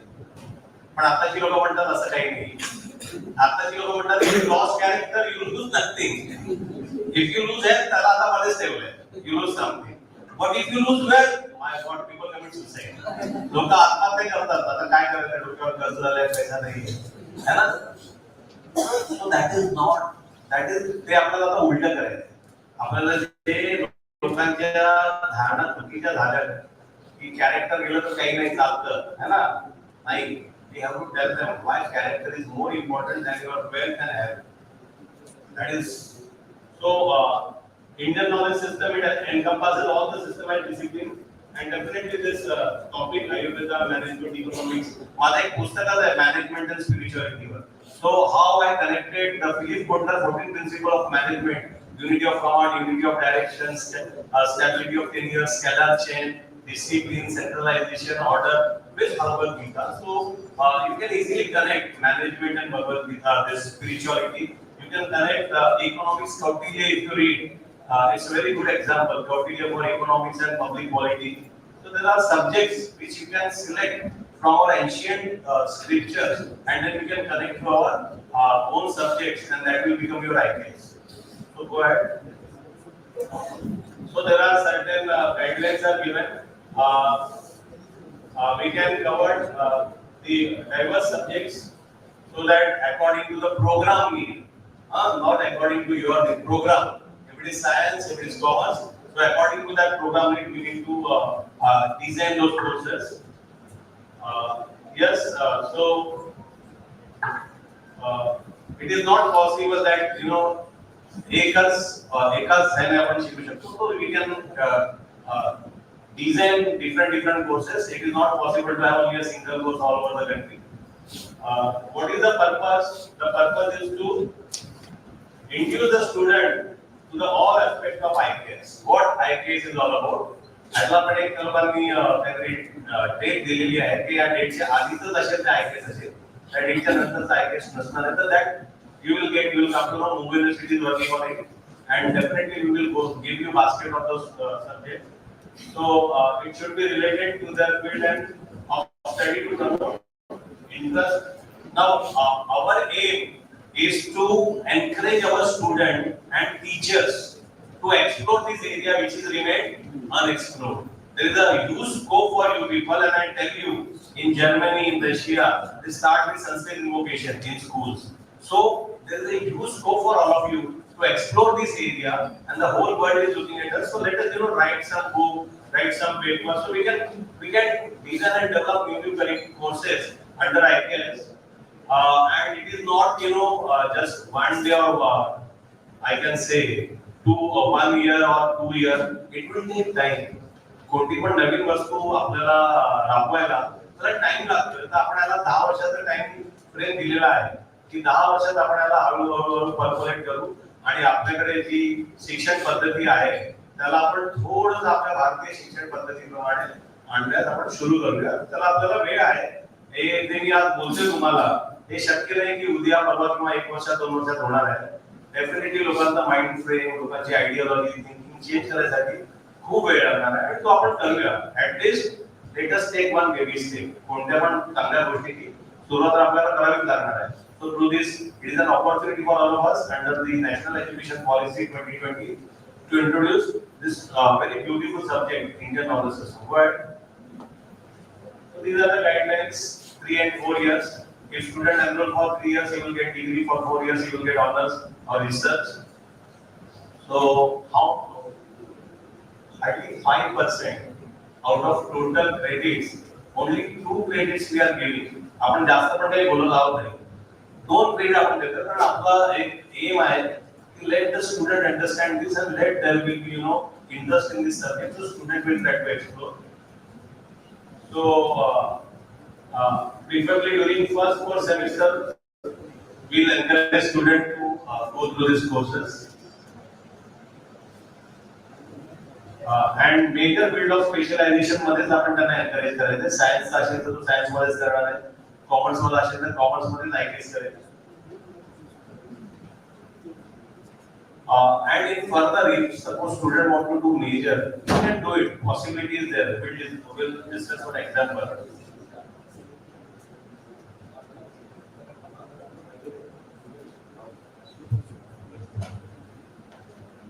Registration sheet जी सर्क्युलेट केली ती प्लीज जरा प्रिन्सिपल सरांना आहे.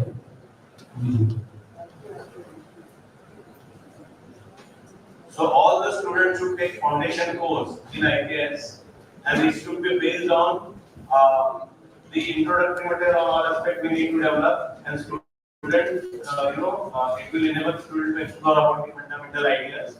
What are the ideas in IKS? This is some of the guidelines, you can go through it.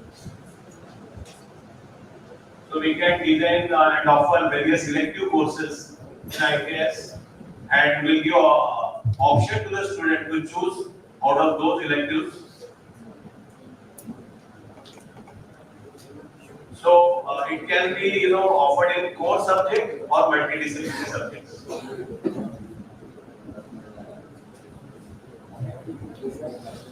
And even we can encourage student to opt for internship and apprenticeship in these subjects. Yes, go ahead.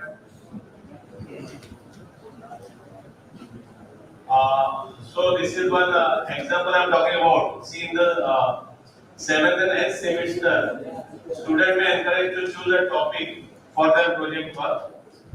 Here is one example is given for medicine. First year on Indian system of medicine.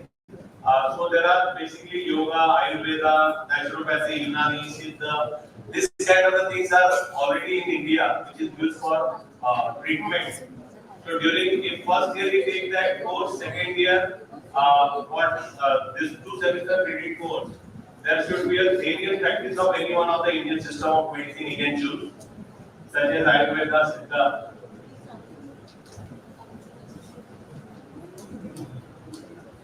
Yes, go ahead. Now, why state government is so state government is helping us to implement this IKS.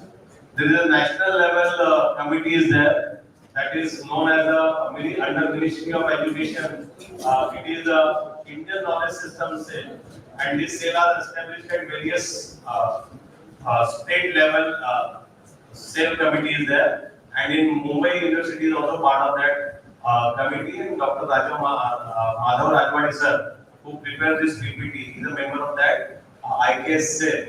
So this IKS cell is working, and आता जळगावला IKS मध्ये एक workshop होणार आहे. And if you are from autonomous college, then your principal has to depute 2% from your college for that workshop. So the state government is taking a lot of efforts in implementing this IKS. Yes, go ahead, please. So 2 credits, SEM 1 to be offered in first year. Okay. You will get the basket for the courses. Out of those baskets, student will choose the subject. And if you want to design your own IKS, you can do so, provided to your lead colleges. You can send it to the Board of Studies. Board of Studies will approve it. It will go further, and university will approve the same thing, and then you can implement that course in your own college. So that also possible. Right. So these are some general topic which you can go through, on which you can will share this PPT with all of you. You can share this PPT with all the participants. Right. Now, what is the outcome of this IKS? So, basic outcome of this IKS is let us appreciate rich Indian knowledge system which is already there, which we are not actually appreciating.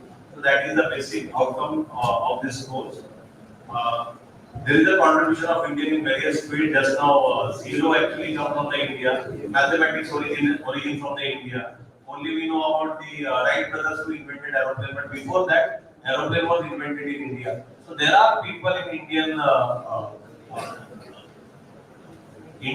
those who invented various things. So let us, explore those things and let us understand the contribution of India. अस्मिताचा प्रश्न आहे, self esteem. Let me tell you one story of एक वाघाचा पिल्लू होतं, लहानपणी ते बिचारा हरवलं आणि ते शेळींच्या कळपात जाऊन राहायला लागलं.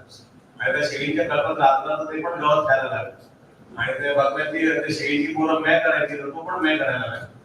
असं हळूहळू तो मोठा व्हायला लागला आणि एवढा मोठा झाला की एकदा त्या तिकडे वाघ आणि त्या वाघाने डरकाळी फोडली. तर त्याची डरकाळी ऐकून सगळ्या त्या शेळीच्या होत्या पळाला. पण हा उभा राहिला. हा म्हटला नाही का पळतात ते, हा तर माझ्यासारखं दिसतोय आणि मी पण आणि मी का मे करतोय आणि हा का डरकाळी फोडतो म्हणून ह्याने पण करतोय. आपली हालत अशी झाली आहे की आपण आता ते जे आपण आपली अस्मिता काय झालंय विसरलेलो आहे आणि आता गरज आहे आता कळायची की आपण आपली अस्मिता जी आहे ती आपल्याला ओळखण्याची गरज आहे.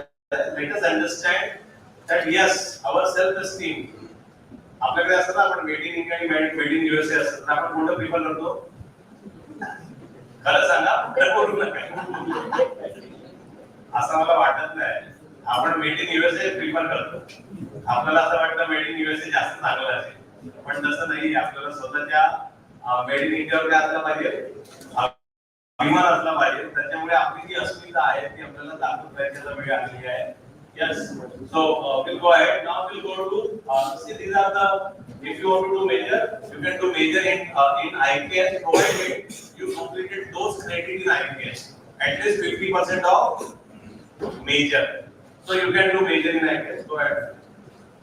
Some of the topics are given under which the student can do major, but before that we need to understand the IPS so that we can explain to our students. These are the various areas. Now we'll go to the new topic. Yes, we have to frame syllabus. Notes, definitely you are going to get notes. Some materials. We have to update our library with Indian knowledge system book.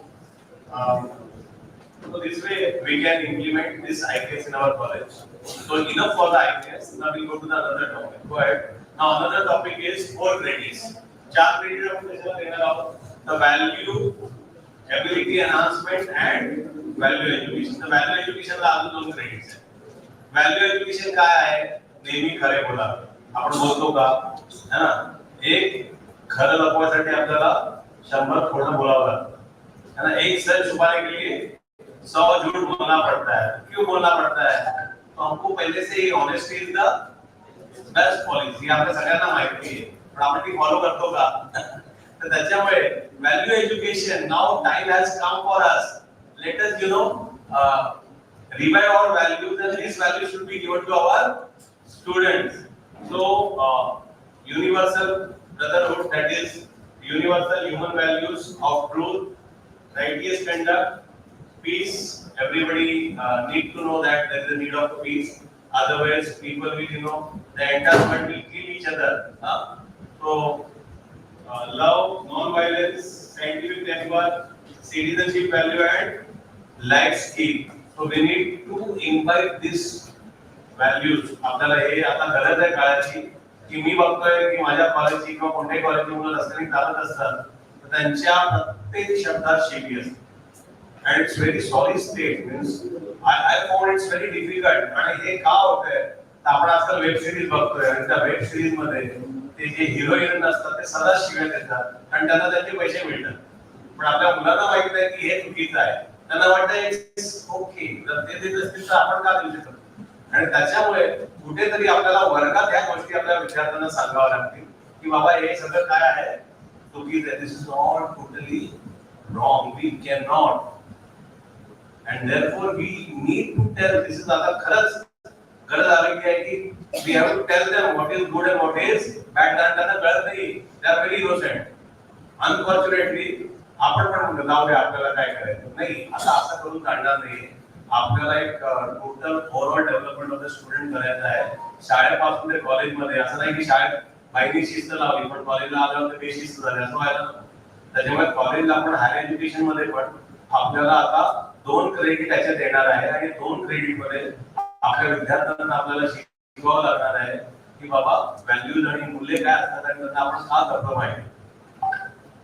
So, yes, constitutional and universal human values, lesson in service and participation in community service program. This should be the part of our education system, and we need to give एक फक्त सुशिक्षित ना आपल्याला सुसंस्कृत समाज बनवायचा आहे. आणि खरंच सांगतो म्हणजे आपल्या देशात ज्या व्हॅल्यूज आहेत, unfortunately Bollywood, Hollywood and this television, they are spoiling our students, and this social media, especially Instagram and Facebook, they are very dangerous, and our student they really don't know why it is dangerous. म्हणजे आजकाल जे लोक video बनवून टाकतात, बापरे, म्हणजे it is very difficult to digest these things. It is happening in our society, and therefore now we need to, it is our time, being a teacher in the classroom, it is our duty to tell what is right and what is wrong, and for that आपल्याला पण ते follow केलं पाहिजे. नाही तर आपणच वर्गात mobile घेऊन बसलोय आणि आपण विद्यार्थ्यावर सांगतोय हे मोबाईल वापरायचा नाही का. म्हणजे एखादा सिगरेट पितोय आणि दुसरा म्हणतोय सिगरेट पिना पोरी वाटते, डोंट स्मोक. असं आपण करू शकत नाही. त्याच्यामुळे व्हॅल्यूज आधी आपल्याला इन्व्हाइट कराव्या लागतील आणि त्याच व्हॅल्यूज आता आपल्याला आपल्या वर्गात विद्यार्थ्यांना द्याव्या लागणार आहे. Value education is going to be a part of our curriculum. 2 credits will be given for value education. Go ahead. So we can introduce some global citizenship education and education for sustainable development. The objective is inculcate good values among our students, which is the need of our total. We are giving 2 plus 2. We are giving total 4 credits. 4 credit आपल्याला value एज्युकेशनला देणार आहे. आता हे value education शिकवणार कोण? तर कोणी शिकू शकतं. आता आपल्याला क्रेडिट फ्रेमवर्क मिळालेला आहे आणि आपल्याला टोटल असिस्टंट प्रोफेसर असेल तर 15 क्रेडिट्स. आपल्याला ते 15 क्रेडिट बसवायचे आहेत. मेजर आहे, मायनर आहे, ओपन इलेक्टिव्ह आहेत. आणि जर कुठे आपण बसत नसेल तर त्या शिक्षकांनी व्हॅल्यू एज्युकेशन हा विषय, जसे काही आधी आपण ऍक्सी शिकवायचो फाउंडेशन कोर्स, तर फाउंडेशन कोर्स आता नसणार आहे. त्या फाउंडेशन कोर्सच्या ऐवजी we can give value education to the teachers. कोणी शिकू शकतो. आपला वर्कलोड कम्प्लीट करायसाठी एखाद्या टीचरला आपण व्हॅल्यू एज्युकेशनचे आणि इंडियन नॉलेज सिस्टमचे क्रेडिट देऊ शकतो. फक्त जो मेजर आणि जो फोर्थ आहे, कोणता फोर्थ आहे, एबिलिटी वोकेशनल स्किल, तो फक्त मेजर मधला असला पाहिजे. कारण तो जर कॉमर्स घेत असेल तर कॉमर्स मध्ये वोकेशनल स्किल करावं लागणार. इंजिनिअरिंगचा असेल तर इंजिनिअरिंग मध्ये त्याला वोकेशनल स्किल. असं नाही इंजिनिअरिंगचा विद्यार्थी आणि कुठे तो वोकेशनल स्किल करतोय, तसं नाही करणार. That is not allowed. So, and it should be offered in the first year. Now we are talking about the first year. We are not talking about second and third year. कारण आता आपण implemented स्टेजवर आहोत आणि आपण फक्त पहिल्या वर्षासाठी NEP इम्प्लिमेंट करत आहोत. त्याच्यामुळे एका टोटल पूर्ण ऍस्पेक्ट निघायला येणार नाही. Only for first year. त्याच्यामुळे घाबरून जाऊ नका की कसं होणार. फक्त एवढं आहे की आपण स्टाफ रूम मध्ये बसून वर्कलोड कॅल्क्युलेट करून कोणत्यातरी मॅथमॅटिशियन स्टॅटिस्टिशियनला घेऊन तो वर्कलोड कॅल्क्युलेट करा. आता लेक्चर 1 तासाचं होणार आहे. आधी 50 मिनिटाचं लेक्चर घ्यायचो आपण. आता ते लेक्चर 1 तासाचं होणार आहे. त्यामुळे टाइम टेबल बनवताना ते 1 तासाचं लेक्चर आणि बाकीचे लेक्चर त्याला पण जर आपण 1 तासाचे तर करू शकतो आपण.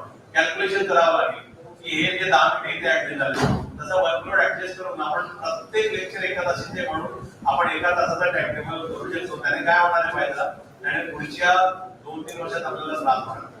त्यामुळे टाइम टेबल आपल्याला तसं बनवावं लागणार आहे. So yes, we talk about we should proud of our own country, understanding our own country, environment, why to protect environment, what is the importance of environment, digital and technological solution will go ahead. So what is the objective? The objective is we have to tell our student what is the ethical values, what is good and what is bad. नेहमी खरे बोलावे, सगळ्यांशी चांगले वागावे. आपण आता बघितले निर्भयाच्या कांड and Vishakha guidelines have come. By these guidelines have come, we have to tell our student. एखादी स्त्री असेल तर तिला आपण रिस्पेक्ट केला पाहिजे, कारण ती स्त्री जी आहे ती तुमची आई आहे, तुमची बहीण आहे, ती तुमची मैत्रीण आहे, ती तुमची भागीदार आहे, जोडीदार आहे. त्याच्यामुळे एक जो आउटलुक आहे आपल्या मुलांचा, तो मुलींकडे बघायचा, तो आपल्याला चेंज करण्याची गरज आलेली आहे. कारण आता सगळ्या कॉलेजमध्ये आयसीसी आहे, वुमन डेव्हलपमेंट सेल आहे. So we have to tell them why to respect woman. Because we came across with various cases दिल्लीमध्ये जे जात होते. तो this is what you know, ये हमारे सोसायटी में हे सगळ्या वृत्ती, जे आसुरी वृत्ती आपण म्हणतो, त्या कशाला फुफवत चालल्या आहेत. कारण लोकांमधल्या जे व्हॅल्यूज आहेत ते हळूहळू काय होत चालल्यात, कमी होत चालल्यात. आणि त्याच्यामुळे आता खरंच काळाची गरज आहे की आपल्याला वर्गात उभं राहून व्हॅल्यूज बद्दल आपल्याला सांगावं. And therefore this is the objective that we need to encourage students about the actions, duties. We need to create a progressive society. India should be a progressive society. We should not hate. आपण कोणाला hate करायचं नाही आहे. आपला शेजारी कोणी असला तरी तो आपला भाऊच आहे. आपल्याला या ज्या व्हॅल्यूज आहेत ना, या व्हॅल्यूज आपल्याला प्रोपोगेट करायचे आपल्या वर्गात. We need to propagate these values from our class and responsible citizen. And most important, आपलं जे भारताचं संविधान आहे, जे बाबासाहेब आंबेडकरांनी लिहिलेलं आहे, आणि ते जे संविधान आहे त्याचा आदर केला पाहिजे. कारण संविधान आपल्या मूलभूत जे गरजा आहेत, संविधान आपल्याला काय सांगतं, संविधानामध्ये किती प्रोव्हिजन्स आहेत, संविधानामध्ये कसा मानवाला हक्क दिलेला आहे आणि आपण कोणाचाही हक्क मारू शकत नाही. त्याच्यामुळे संविधानाचा रिस्पेक्ट केला पाहिजे. आणि भारताचे जे संविधान आहे ती सर्वोच्च घटना आहे भारताची. तर ते आपण आपल्या मुलांना ऍक्च्युली आपल्याला संविधानामध्ये किती प्रोव्हिजन्स आहेत, काय, त्याचा अभ्यास केला पाहिजे. आणि त्याचा अभ्यास करून आपल्या मुलांना सांगितलं पाहिजे की संविधानाने हे सारे हक्क तुम्हाला दिलेले आहेत. त्याच्यामुळे तुम्हाला जर कोण एक्सप्लॉइट करत असेल तर तुम्ही त्याच्या विरुद्ध लढा करू शकता. तर हे आपल्याला we need to develop a overall personality of our student. आपल्याला एक विद्यार्थ्यांमध्ये असं एकदम होलिस्टिक अप्रोच करून विद्यार्थ्यांना आपल्याला सुशिक्षित, सुसंस्कृत आणि सशक्त असं बनवायचं आहे. त्याच्यामुळे आपल्या मुलींना किंवा मुलांना कोणी एक्सप्लॉइट करू शकत नाही. कारण जर त्यांना त्यांचे बेसिक राईट्स माहित नसतील तर त्यांना कोणीही चीट करू शकतो. त्याच्यामुळे आपल्या संविधानामध्ये जे लिहिलंय आणि जे आपले महामानव डॉक्टर बाबासाहेब आंबेडकरांनी जे आपल्याला दिलेलं आहे त्याच्याबद्दल आपल्याला खरंच आदर केला पाहिजे. आणि तो आदर आपल्या विद्यार्थ्यांमध्ये आपल्याला जागृत केला पाहिजे. ही काळाची गरज आहे. Yes, go ahead. आपण आता व्हॅल्यू एज्युकेशन मध्ये you can develop your own value education courses. It is allowed. What we need to include in our value education courses? So we need to include ethics. Ethics is a branch of philosophy. It talks about social science. It talks about what is good and what is bad. So काय करावे, do's and don'ts, आणि काय करू नये हे आपण विद्यार्थ्यांना सांगावं लागणार आहे. की शिव्या देऊ नये, हा वाईट शब्दांचा वापर करू नये, आपल्या मोबाईल पासून दूर राहावे, हे आपल्याला आता सांगण्याची गरज येणार आहे. आणि खरंच गरज येणार आहे. नाहीतर उद्या ते तुमचं ऐकणार नाही. आता मुलांचं कॉन्सन्ट्रेशन लेवल फार कमी झालेलं आहे. ते रील पण कोणा बघत आहे, आधी दिवसापर्यंत पुढचं. त्यामुळे त्याचं जे अटेन्शन लेवल जे आहे ते फार कमी झालेलं आहे आजकाल लोकांना. त्याच्यामुळे कुठेतरी आपल्याला त्यांना सांगावं लागणार आहे की बाबा हे सगळं चुकीचं आहे. You need to change yourself. We need to develop this thing. Moral obligations. युक्त आहार विहारश्च युक्त स्वप्नस्य बोधश्च. Our obligation is toward our body. Actually, we are not his body. We are dwelling in the body. This is my hand. This is my head. This is my stomach. So we need to eat properly. We need to sleep properly. We need to do exercise regularly so that we can take care of our body. आता आजकाल लोक junk food खातात, रात्रभर जागतात, झोपत नाही, anxiety. आणि मी बघितलं की किती आता कोटामध्ये तुम्ही ऐकलं राजस्थानमध्ये मुलांनी सुसाईड केली. Students are committing suicide out of pressure of competition. I'll tell you a story of one guy in IIT. He every year used to come first. And final year ला त्याला एक मार्क कमी पडला आणि त्याचा मित्र first आला आणि हा सेकंड आला. He committed suicide. Now why he committed suicide? Because Nobody told him that failure is also part of our. We never ever, आपण नेहमी जिंकतो का? कधी कधी आपण हारतो. आपल्याला ते पचवायला आलं पाहिजे. एक हैदराबाद मध्ये एक मुलगा होता, त्याने IIT मधून इंजिनिअरिंग केलं आणि तो USA ला गेला. तिकडे त्याने, this is a true story I am sharing with you to Times of India. He married a US girl. He got a job in IT company. He purchased a bungalow out of loan, car out of loan. They had a very beautiful children, two beautiful children. And due to this global meltdown, Lehman Brothers, AIG, Enron, they collapsed. America मध्ये तुम्हाला माहिती आहे global मेल्टडाऊन झालं होतं. And he lost his job. Now what he did, कारण त्याचा job गेल्यामुळे त्याच्या डोक्यावर कर्ज होतं घरात आणि गाडीत. He took his children and wife into his car. They went to a secluded place in a park. He took out his gun. He killed his two children. He killed his wife and he killed himself. Now why he did that? कारण आपण त्याला लहानपणापासून शिकवलं आहे की बाळा कधी कधी आपण आयुष्यात हारतो देखील. हारना भी जीवन का एक क्या है हिस्सा है. सचिन तेंडुलकर 0 वर बोल्ड झाला म्हणजे आत्महत्या केली का त्याने? दुसऱ्या मॅचमध्ये सेंचुरी मारली ना त्याने. त्याच्यामुळे नेहमीच आपण टिकणार का? आपल्याला विद्यार्थ्यांना सांगायचं. त्याच IIT मध्ये अशी पण मुलं होती की डिस्कस करत होती की बाबा तुला किती क्रेडिट लागेल? कोण मला 4 क्रेडिट लागेल, एक कोण मला 5 क्रेडिट लागेल. असे पण विद्यार्थी आहेत. त्याच्यामुळे आपल्याला जीवनाकडे बघण्याचा जो दृष्टिकोन आहे ना तो चेंज केला पाहिजे की आपण नेहमी जिंकत नसतो किंवा नेहमी हारत नसतो. So we need to understand जयो लाभात लाभो. So nothing is permanent. We need to understand that, and therefore आपल्याला आपल्या विद्यार्थ्यांना सांगायचं की बाबा ही जी जिम्मेदारी आहे ना ती फक्त तुझ्या शरीराची नाहीये. Your family, then come your society, then come your community, then come your city, state, nation, world and earth. So this is a universal obligation. It is the obligation of human being towards the entire universe. Social evils, there are corruption is the biggest social evils. Kama, krodha, lobha, moha, dvesh, matsara, jayato, vishya, pumsa, sanghata, teshu, pajayate, sanghata, sanjayate, kama, kamada, krodho, vijayate, krodha, bhavti, samoha, samoha, smriti, vibrama, buddhi, nasha, pranashati. So everything starts from your eyes. You see the objects. You get lust, you get greed, anger.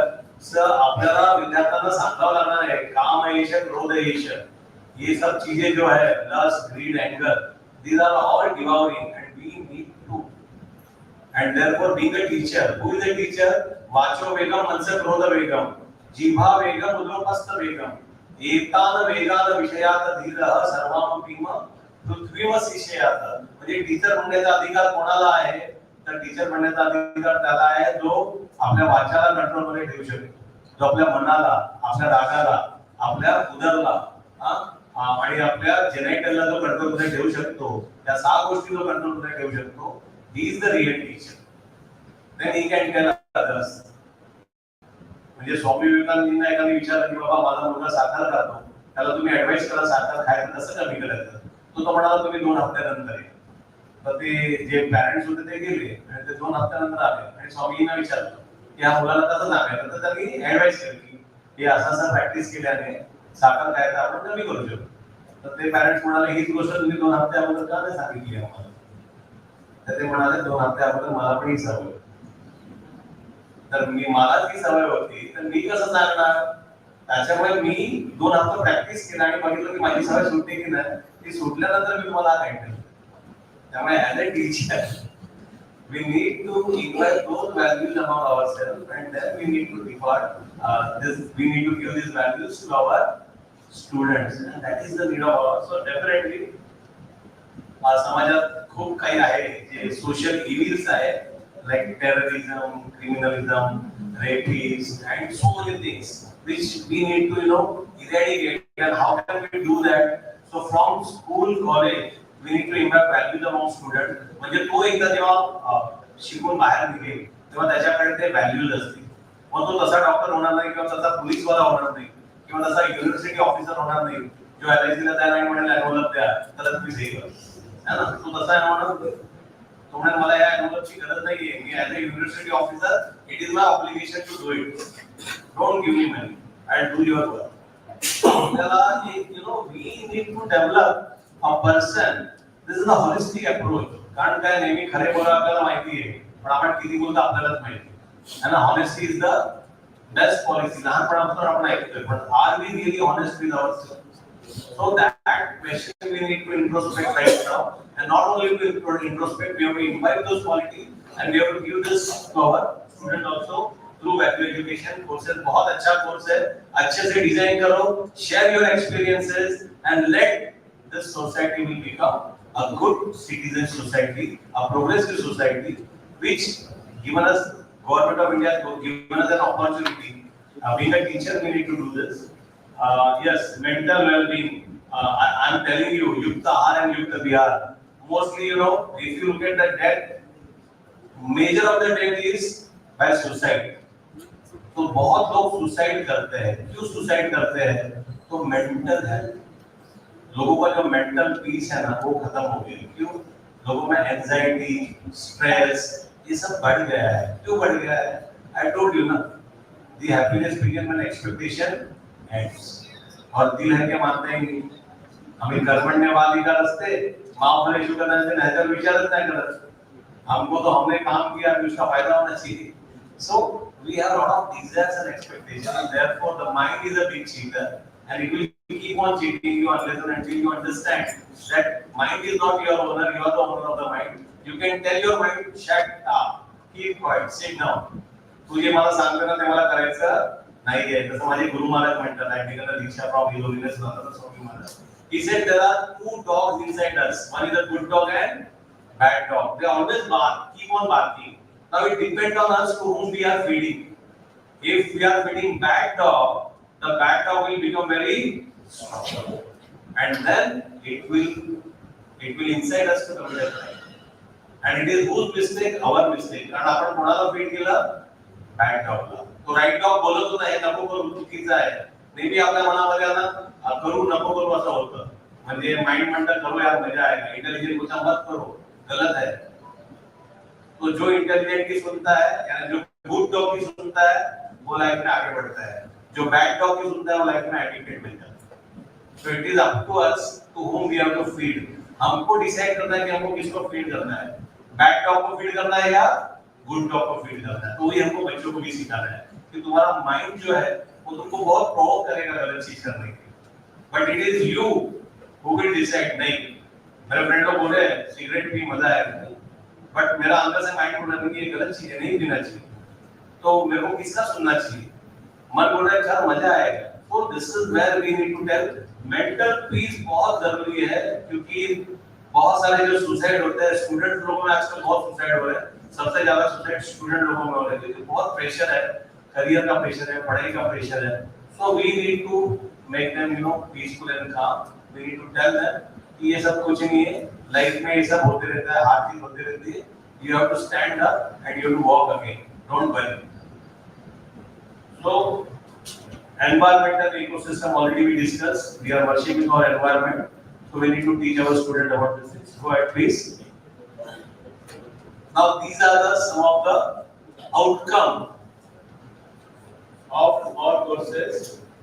So, what will be the outcome? So, number one, examining the nature of human action and their consequences for the society. Right now we see the science and technology is developed like anything, and this science and technology has resulted into pollution, is resulted into chaos.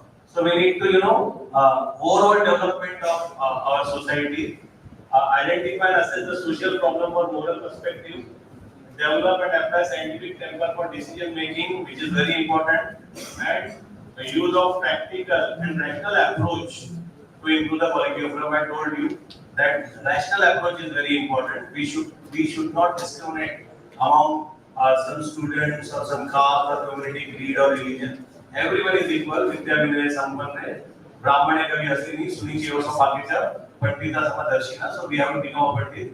Bhoti Patpat Jatumwa Pandit Bhayanan Koi, Dhahi Yadar Padel Isko Pandit Hui. So we need to understand those things. Go ahead, please. So this is one of the case study of partnership with Madhav Rajwade sir is develop one value education course for the starting college in Parla. This is course name is good citizenship course, and these are the contents. You can get this PPT. Go ahead. So how to assess IKS? So to assess IKS, we have summative examination. You can have a class test, open book test. You can tell them to read this book, and they can keep that book open and they can write their paper. We can take a viva, or we can give a task to the 4 or 5 students to work in a group. Semester and examination. We can encourage student for a weekly class, home assignment, case studies, and we can take a quiz also. So these are some of the assessment for the students which we can develop. Go ahead. So thank you very much. I hope I did justice with the subject.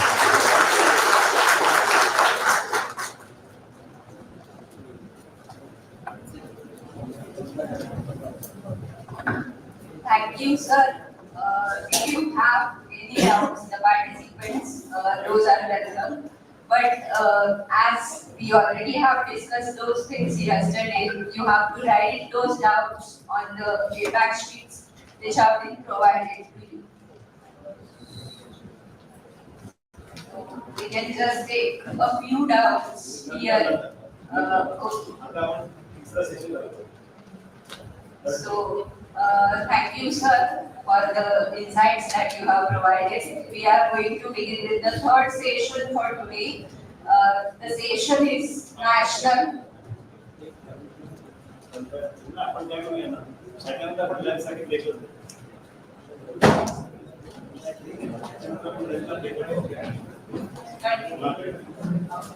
The session is National Credit Framework and Multidisciplinary Approach. The session will be conducted by Dr. Kishori Bhagat. So I request our coordinator, ma'am, to welcome madam. I will have just a short introduction of her. She works as Officiating Associate Dean, Faculty of Commerce and Management, University of Mumbai. She has PhD in Commerce as well as PhD in Management Studies. She has handled many academic and administrative responsibilities, including Board of Studies principalship. She also has handled many responsibilities related to examinations under University of Mumbai. She also has been appointed on various panels of SNDT University, Bharati Vidyapit, and TISS along with University of Mumbai. Madam has presented and published dozens of papers at national and international conferences and journals. We don't have enough time to read through the list of papers and her works. She has published 4 books on accounting, management, and business studies. Dr. Bhagat also has handled and she handles many editorial responsibilities for various national and international journals. Under her guidance, 9 scholars have already been awarded PhD and 2 have completed their MPhil, while 3 are pursuing PhD under her guidance. She has been awarded with many awards and recognitions, including Adarsha Dambivika Puraskar, Dr. Radhakrishnan Memorial Award, Navadurga Puraskar. Again, I have a huge list of awards. I cannot go with all of those. This is a very brief introduction of Dr. Bhagat. Due to the time constraints, I am unable to cover all the parts of her introduction. So I say sorry to her, and we will have her true introduction through the insights she is going to give. So I request her, but before that, I request Mane sir to felicitate Dr. Bhagat.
sessions are already done. Announce. सर्वांना एक विनंती आहे, एक Google form काल संध्याकाळी सर्वांना ग्रुपवर share केला होता. त्या गुगल फॉर्म मध्ये फक्त 2 गोष्टी तुम्हाला सबमिट करायच्या आहेत. तुमचं पूर्ण नाव आणि ज्या कॉलेजमध्ये आपण काम करतो ते नाव.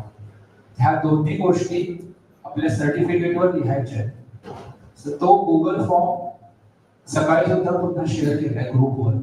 तर सर्वांना एक नम्र विनंती आहे की तो गुगल फॉर्म कृपया लवकरात लवकर भरा, जेणेकरून जे विद्यार्थी प्रतिनिधी आपण सर्टिफिकेटवर नाव लिहिण्यासाठी आपण बसवले त्यांच्याकडे फार कमी नाव आहे आणि आपण नाव लिहिल्याशिवाय त्याच्यावर प्रिन्सिपल सरांची सही आहे. त्यामुळे कामाला थोडा वेळ जाईल. जितक्या लवकर सर्वजण सर्टिफिकेटच्या नावाचा गुगल फॉर्म भरतील तितक्या लवकर आपली वर्कशॉपची सर्टिफिकेट पूर्ण होते.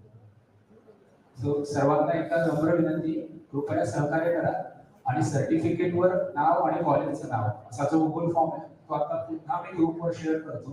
तो सर्वांनी रजिस्टर केलेल्या प्रत्येक पार्टिसिपंटनी इमिडिएटली सबमिट करा. धन्यवाद.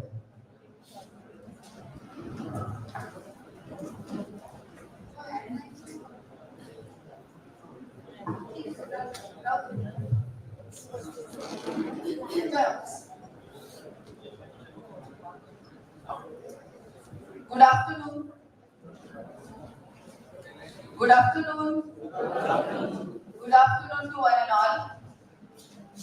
2 सेशन झालेले आहेत, त्याच्यामुळे आता 3ऱ्या सेशनची किती कॅपॅसिटी आहे आणि तुमच्या सगळ्यांच्यासाठी आपण हे सगळं स्क्वीज केलंय. बऱ्याच लांब लोकांना जायचंय. काल आम्ही ऐकलं, आम्हाला पण मुंबईला जायचंय, तो एक भाग आहे, तो लक्ष नका देऊ. पण तुमच्यासाठी आपण हे सगळं स्क्वीज केलंय. जेवणाच्या आधी आम्ही 3 सेशन्स आटपलेले आहेत. जेवण पटापट करा म्हणजे तुमचं व्हॅलिडिटी होईल आणि मग तुम्ही लवकर जाऊ शकाल. तर ही तुमच्यासाठी एक गुड न्यूज आहे. NEP सुद्धा तुमच्यासाठी एक गुड न्यूज आहे. अर्ध काम माझं जे सरांनी केलंय जेणेकरून 6 वर्टिकल्स तुम्हाला सांगितलेले आहेत, पण ते मुंबई विद्यापीठाच्या दृष्टीने आर्ट्स, सायन्स आणि कॉमर्स ला जे ऍप्लिकेबल आहे ते सांगितलेले आहे. पण काल रात्री सर सगळ्यांनी बसायचं आहे आणि कोणीच आपसामध्ये बोलायचं नाही. कोणीच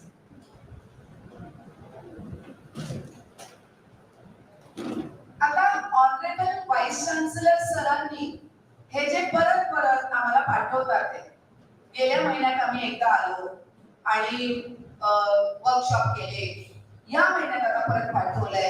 या महिन्याच्या एंड पर्यंत आम्हाला आर्ट्स, कॉमर्स, सायन्सचे टार्गेट्स दिलेले आहेत आणि परत ते पूर्ण बास्केट्स घेऊन आपण येणार आहोत. तर हे का चाललंय? तर पहिला शब्द आहे सेन्सिटायझेशन. ऍक्च्युअल जो माझा मुद्दा आहे NCRF, तिथे येण्याच्या आधी 1 मिनिटात फक्त मला थोडंसं बॅकग्राऊंड देऊ द्या. त्याच्या पाठी 2च रिझन्स आहेत. एक म्हणजे सेन्सिटायझेशन झालं पाहिजे, प्रत्येकाला कळलं पाहिजे की नक्की काय चाललंय, काय आहे NEP. आणि दुसरं, त्यांचा वेस्टेड इंटरेस्ट नाहीये. गेल्या 1.5-2 महिन्यात जितक्या ठिकाणी मॅडम आम्ही गेलोय, राईट फ्रॉम प्राचार्यांची इंटरव्ह्यू. गेल्या आठवड्यात मी प्राचार्यांच्या इंटरव्ह्यू साठी गेली होती पुण्याला. तुम्ही बिलीव्ह कराल 10-12 जण होते, पण क्लॅरिटी कुठे आहे? म्हणजे हे तुमच्यासाठी प्रत्येकासाठी. मॅडम मला काय प्राचार्य नाही व्हायचंय, नको होऊ दे. तुमचा गॅस असेल, तुमचं 1 to 2 असेल, 2 to 3 असेल, त्याला काय इंटरव्ह्यू नाहीये. असोसिएट प्रोफेसरचा इंटरव्ह्यू असेल, प्रोफेसरचा इंटरव्ह्यू असेल, प्रिन्सिपलचा इंटरव्ह्यू असेल किंवा अजून कुठला तरी फ्रेश अपॉइंटमेंटचा दुसऱ्या कॉलेजमध्ये इंटरव्ह्यू असेल. Take it in writing from me. 50% and more questions, answers you will get today. 50%च्या जास्त, if not more, at least 50% questions will be moving around NEP. काही जणांना NEP म्हणजे न्यू एज्युकेशन पॉलिसी नाहीये हे सुद्धा सांगावं लागतंय. की ती नॅशनल एज्युकेशन पॉलिसी 2020 आहे, न्यू एज्युकेशन पॉलिसी नाहीये त्याचा फुल फॉर्म. म्हणजेच ट्रेन द ट्रेनर. सेन्सिटायझेशन वर मी दुसऱ्या शब्दावर येतेय. train the trainer. So you all are our representatives now. So when you go back, you take some piece of knowledge and it is knowledge sharing. तुम्ही जाऊन तिकडे teachers असो, students असो, parents असो, त्यांचे वर्कशॉप घ्यायचे. आता जस्ट मी रविकांत सरांनी घेतलं माझ्या आधीचं वय, कारण मी स्कूल कनेक्ट करण्यासाठी 11वी 12वी जे काही विद्यार्थी अवेलेबल होते, so I went to Gogate Joglekar college आणि तिकडचं स्कूल कनेक्ट करून मी इकडे आले या सेशनला. तर हे जे सेन्सिटायझेशन आहे ना, हे सगळ्यांमध्ये करायचं आहे, तरच ते प्रॉपर इम्प्लिमेंटेशन होणार आहे. आता तर होणार तर आहेच.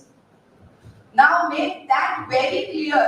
याचं ऑब्जेक्शन आहे, त्याचं ऑब्जेक्शन आहे. सुरुवातीला आपण काही केलं तरी आपल्याला खूप डाऊट येतात की काय नाही, खूप हसायला येतात हे काय प्रकार आहे, कारण आपण खूप डिफ्रीज केलेलं आहे. As a commerce teacher, student, learner, let me tell you, strategic management मध्ये आम्ही मॅनेजमेंट ऑफ चेंज जेव्हा शिकवतो, तेव्हा मॅनेजमेंट ऑफ चेंज मध्ये ही एक प्रोसेस आहे. तर त्या प्रोसेस मधला पहिला स्टेप काय आहे? डिफ्रीज. म्हणजे जे ऑलरेडी एकदम भरलेलं आहे ते आपल्याला डिफ्रीज करावं लागणार आहे. जागा बनवली नाही तर आपण लर्न कसं करणार? So learn the change and then refreeze. जोपर्यंत मॅडम आता असं आहे ना, आता असं आहे ना, ते पुढच्या वर्षीपासून जेव्हा ते NEP इम्प्लिमेंट होईल तेव्हा त्या ओघाने आपण प्रोस्पेक्टिव्हली, प्रोग्रेसिव्हली NEP लॉन्च करतोय. म्हणजे पुढच्या वर्षी SY आणि TY चे तुमचे सिलेबस, तुमचं वर्कलोड सगळं इम्पॅक्ट करणार आहे. फक्त जे काय बदलणार आहे ते आपल्या FY चं बदलणार आहे आणि मग 3 वर्षानंतर ओघाने आपल्या बाकी सगळ्या गोष्टी येणार आहेत. प्रत्येकाला आम्हाला ऑनरेबल व्हाईस चान्सलर सरांनी एक विंडोज दिलेले आहेत की ज्याच्यावर आम्हाला भाष्य करायचंय. ओव्हरऑल सगळ्यांना सगळ्या गोष्टी माहिती आहेत, पण एक पार्ट्स करून दिलेले की ते तुम्ही बोला. पण अशा वेगवेगळ्या वर्कशॉप्स मध्ये जाऊन जे प्रश्न आम्हाला त्या वर्कशॉप मध्ये आलेले आहेत, तर त्या अनुषंगाने सुद्धा मॅडम आम्हाला आहे ना, जे प्रश्न अपेक्षित आहे ते सुद्धा आम्ही ते मी बोलायच्या याच्यामध्ये प्रश्न आणि त्याची उत्तरं ती सुद्धा आपण देण्याचा प्रयत्न करू. मॅक्सिमम क्वेश्चन्स तुमचे हे लिखित स्वरूपाचे क्वेश्चन घेण्याच्या पाठचं लॉजिक काय आहे? तर सर असं म्हणतात की बऱ्याच वेळेला ते क्वेश्चन रिपीट होतात आणि म्हणून ते जे व्हॅलिड, चांगले, जेन्युइन क्वेश्चन्स असतील किंवा वेगवेगळ्या लोकांनी वेगवेगळ्या अनुषंगाने क्वेश्चन्स विचारले असतील, we can collect all those questions and related questions, similar questions we can club and we are going to put it across as a FAQ, frequently asked question, so that everyone next time onwards, if such questions are repetitive in nature, you can just log into Mumbai University website and there is a separate tab, NEP 2020.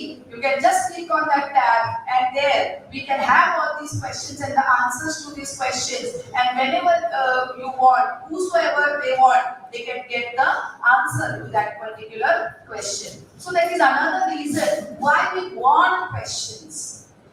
The days are gone. मी जेव्हा defreeze, आता पहिला तुम्हाला defreeze करते madam, आता तसं होतं ना, तसं होतं, तसं आहे, पण तसंच राहणार नाहीये. फॉर एक्झाम्पल, आर्ट्सचा माणूस आर्ट्सचा स्टुडंट कॉमर्सचे विषय घेऊ शकत होता का? नाही. कॉमर्सचा स्टुडंट सायन्सला जाऊ शकत होता का? नाही. पण उलट होऊ शकत होतं. 12वी सायन्स वर तुम्ही कॉमर्सला येऊ शकत होता, पण आता हे बॅरियर काढून टाकले आपण. ते होतं. पुढच्या वर्षीपासून FY ला तो रूल नाहीये. आता आपण हे क्रेडिट सिस्टम आहे ते घेणार आहोत. तो जो फ्रेमवर्क आज आपण करतोय, गरजे सरांनी तुम्हाला जे सांगितलं ते मुंबई विद्यापीठाने आर्ट, सायन्स, कॉमर्स साठी जे इम्प्लिमेंट करायचं ठरवलेलं आहे त्या अनुषंगाने तुम्हाला दिलेलं आहे. आणि मी ज्याच्यावर भाष्य करणार आहे तो त्याचाच अप्पर पार्ट आहे की हे नॅशनल क्रेडिट फ्रेमवर्क म्हणजे काय आणि हे होलिस्टिक तुम्हाला कसं काय दिलेलं आहे आणि त्याच्यातनच मुंबई विद्यापीठाने आर्ट, सायन्स कॉलेजमध्ये केलेलं आहे. मग ते आता फार्मसीसाठी नाहीये का? काल कोणतरी विचारत होतं, एज्युकेशनसाठी, इंजिनिअरिंगसाठी. आता आर्ट्स, कॉमर्स, सायन्स कॉलेजेस मध्ये जून पासून हे इम्प्लिमेंट होणार आहे लगेच. आणि फार्मसी किंवा इंजिनिअरिंग कॉलेजेस जर त्यांचं सेमिस्टर सिस्टम थोडं वेगळं असतं, ऑगस्ट सप्टेंबर पर्यंत येतं, तर तेव्हापर्यंत कदाचित ते तेव्हापर्यंत येईल आणि मग ते इम्प्लिमेंट होईल. पण हे जे नॅशनल क्रेडिट फ्रेमवर्क आहे हे काही आर्ट्स आणि कॉमर्स साठी फक्त नाहीये, हे ओव्हरऑल आहे, एनईपीचं फ्रेमवर्क आहे. त्याच्यामुळे आपण ते समजून घेऊया आणि जेव्हा केव्हा ते येईल कमीत कमी आपल्याला एनईपी 2020 त्याचे मेन 3 पार्ट्स काय आहेत आणि त्याच्या आतमध्ये काय आहे त्याची आपण अंडरस्टँडिंग करायची आहे. सो विथ दिस बॅकग्राऊंड की आपल्या स्वतःला, दुसऱ्याला कोणाला नाही पण आपल्या स्वतःला एक अंडरस्टँडिंग आली, आपण कोणाबद्दल बोलताना बोलू शकलो. तर मी जसं एक्झाम्पल देत होती की आमच्याकडे एक असोसिएट प्रोफेसरचे इंटरव्ह्यू होते आणि त्यांना एक खूप साधं सरळ एक क्वेश्चन विचारलं की हे जी कमिटीच्या अंडर आपण जे इम्प्लिमेंटेशन करतोय, सुकारण कमिटीचे जे चेअरमॅन आहे, जे रिपोर्ट आपण ज्याच्या अंडर हे सगळं आपण इम्प्लिमेंट करणार आहोत, तर ते कोण आहे? कोण आहे? कोण आहे? हा ते उत्तर नाही देता आलं सर त्यांना. कुलकर्णी रिपोर्टच्या अंडर आपण सगळे करतोय. किती जणांना माहिती आहे? कुलकर्णी सरांच्या रिपोर्टच्या अनुषंगाने आपण हे सगळं करतोय. हे कुलकर्णी कोण आहे? He is professor honourable vice chancellor of university of Mumbai. मी स्वतः सरांची एका मीटिंग मध्ये बोलताना बोलली की सर आपल्या टीचर्सना नको हे सेन्सिटायझेशन. काय आहे त्यांना काय पाहिजे? तुम्ही बास्केट द्या, तुम्ही फ्रेमवर्क द्या, हे मेजरची बास्केट, ही मायनरची बास्केट, ही ओपन इलेक्टिव्हची बास्केट, ह्याच्यातनं चूज करा मुलांना काय द्यायचंय, आम्हाला काय शिकवायचंय, आमचं वर्कलोड अफेक्ट होणार नाही, हे आम्ही शिकू शकतो का, ते आम्ही शिकू शकतो का, इतकं सांगा, क्लिअर करा. आपण डायरेक्ट एप्रिल मध्ये जाऊ आणि त्यांना सगळे घेऊन जाऊया. पण दिव्याखाली अंधार असं नको. कारण अक्रॉस महाराष्ट्र जेव्हा कुलकर्णी सरांचा रिपोर्ट ऍप्लिकेबल होतोय, सगळे त्यांना फोन करून विचारतात आहे, तेव्हा त्यांच्या विद्यापीठाच्या संलग्न टीचर्स आहेत आणि त्यांना एनईपीचं प्रॉपर इम्प्लिमेंटेशन आणि सेन्सिटायझेशन नाहीये, हे काही त्यांना पटत नाही. आणि त्याच्यामुळे ते आम्हाला वारंवार गेल्या महिन्यात एका दिवसाच्या आम्ही हाफ डेच्या वर्कशॉपसाठी आलो. या वेळेला त्यांनी प्रत्येकाचे असे टप्पे केले आणि एक विंडो दिला आम्हाला आणि तो सेकंड 2 दिवसाचा तुम्हाला इकडे केलेला आहे. आम्हाला सगळ्यांना त्यांनी टार्गेट दिले की मार्च एंड पर्यंत हे सगळे गोष्टी फिल करायचे आहेत आणि मग नेक्स्ट टाइम जेव्हा येऊ. Sir anything very important please. मला दिलाय की नाही 1 तास, मग तो माझ्यासाठी, ते बाजूवाला तर तुमच्या बरोबर असणार, जे जाताना आपण गप्पा मारू शकतो. आय डोंट थिंक ना टीचर्सला मला हे सांगण्याची गरज असली पाहिजे. Please excuse me, sorry that I have disturb you, पण 1 तास मला दिलेला आहे की नाही मी त्याच्या आतच कंप्लीट करेन शक्यतो, पण तो मला द्या 100%. I try to give my 100%, but then every action has an equal and opposite reaction ना. तर मला पण तुमचं 100% हवंय, आहे की नाही? तर त्याच्यामुळे त्यांना असं हवंय की सेन्सिटायझेशन झालं पाहिजे आणि त्याच्यासाठी आपण इकडे सगळे आलेलो. इकडून जाताना प्रत्येकाला एक कॉन्सेप्च्युअल क्लॅरिटी हवी आहे की नक्की काय येणार आहे, काय येऊ घातलेलं आहे, ज्यांचे अजून काही रिपोर्ट्स आलेले नाहीये त्यांच्यासाठी पण काय येणं आवश्यक आहे. एबीसी बद्दल to start with, I will start with ABC. ABC बद्दल सेपरेट तुमचं सेशन झालं असेल, पण तरी मला एक वाक्य परत बऱ्याच गोष्टी रिपीट होणार आहेत, पण ते रिपीट व्हायच्यासाठीच ते तसं केलेलं आहे.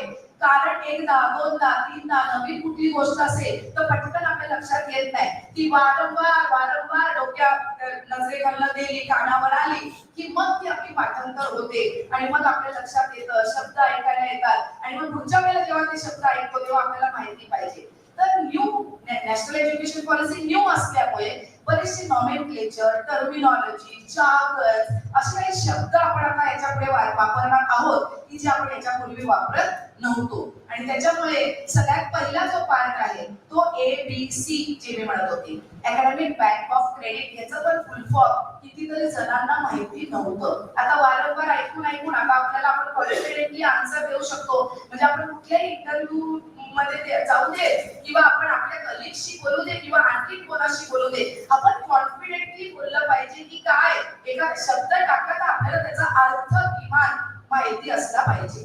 अकॅडमिक बँक ऑफ क्रेडिट साठी 2च महत्त्वाचे मुद्दे आहेत. एक म्हणजे मोबाईल नंबर आपल्याला परसिस्टंटली मुलांना सांगताना कसंही करून त्यांच्या गळी हे उतरवायचं आहे की बाबांनो तुमची बँक आहे, बँक मध्ये आपण सिग्नेचर चेंज करतो का, अंक चेंज करतो का.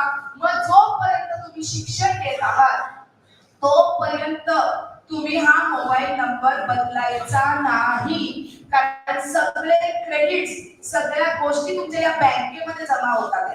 त्याच्यामुळे मोबाईल नंबर बदलायचा नाही आणि तो आधार कार्डशी लिंक करायचा. मी उलट तुम्हाला अपील करेल, ट्रेन द ट्रेनर्स, व तुम्ही सगळे आता ट्रेन होऊन जाणार आहात. मी माझ्या कॉलेजमध्ये काय केलं, माझ्या काही शिक्षकांना सगळ्यांना सांगितलं, पण त्याच्यापैकी एक 8-10 जणांना चूज केलं, आजूबाजूच्या सगळ्या ज्युनियर कॉलेजेस मध्ये पाठवलं.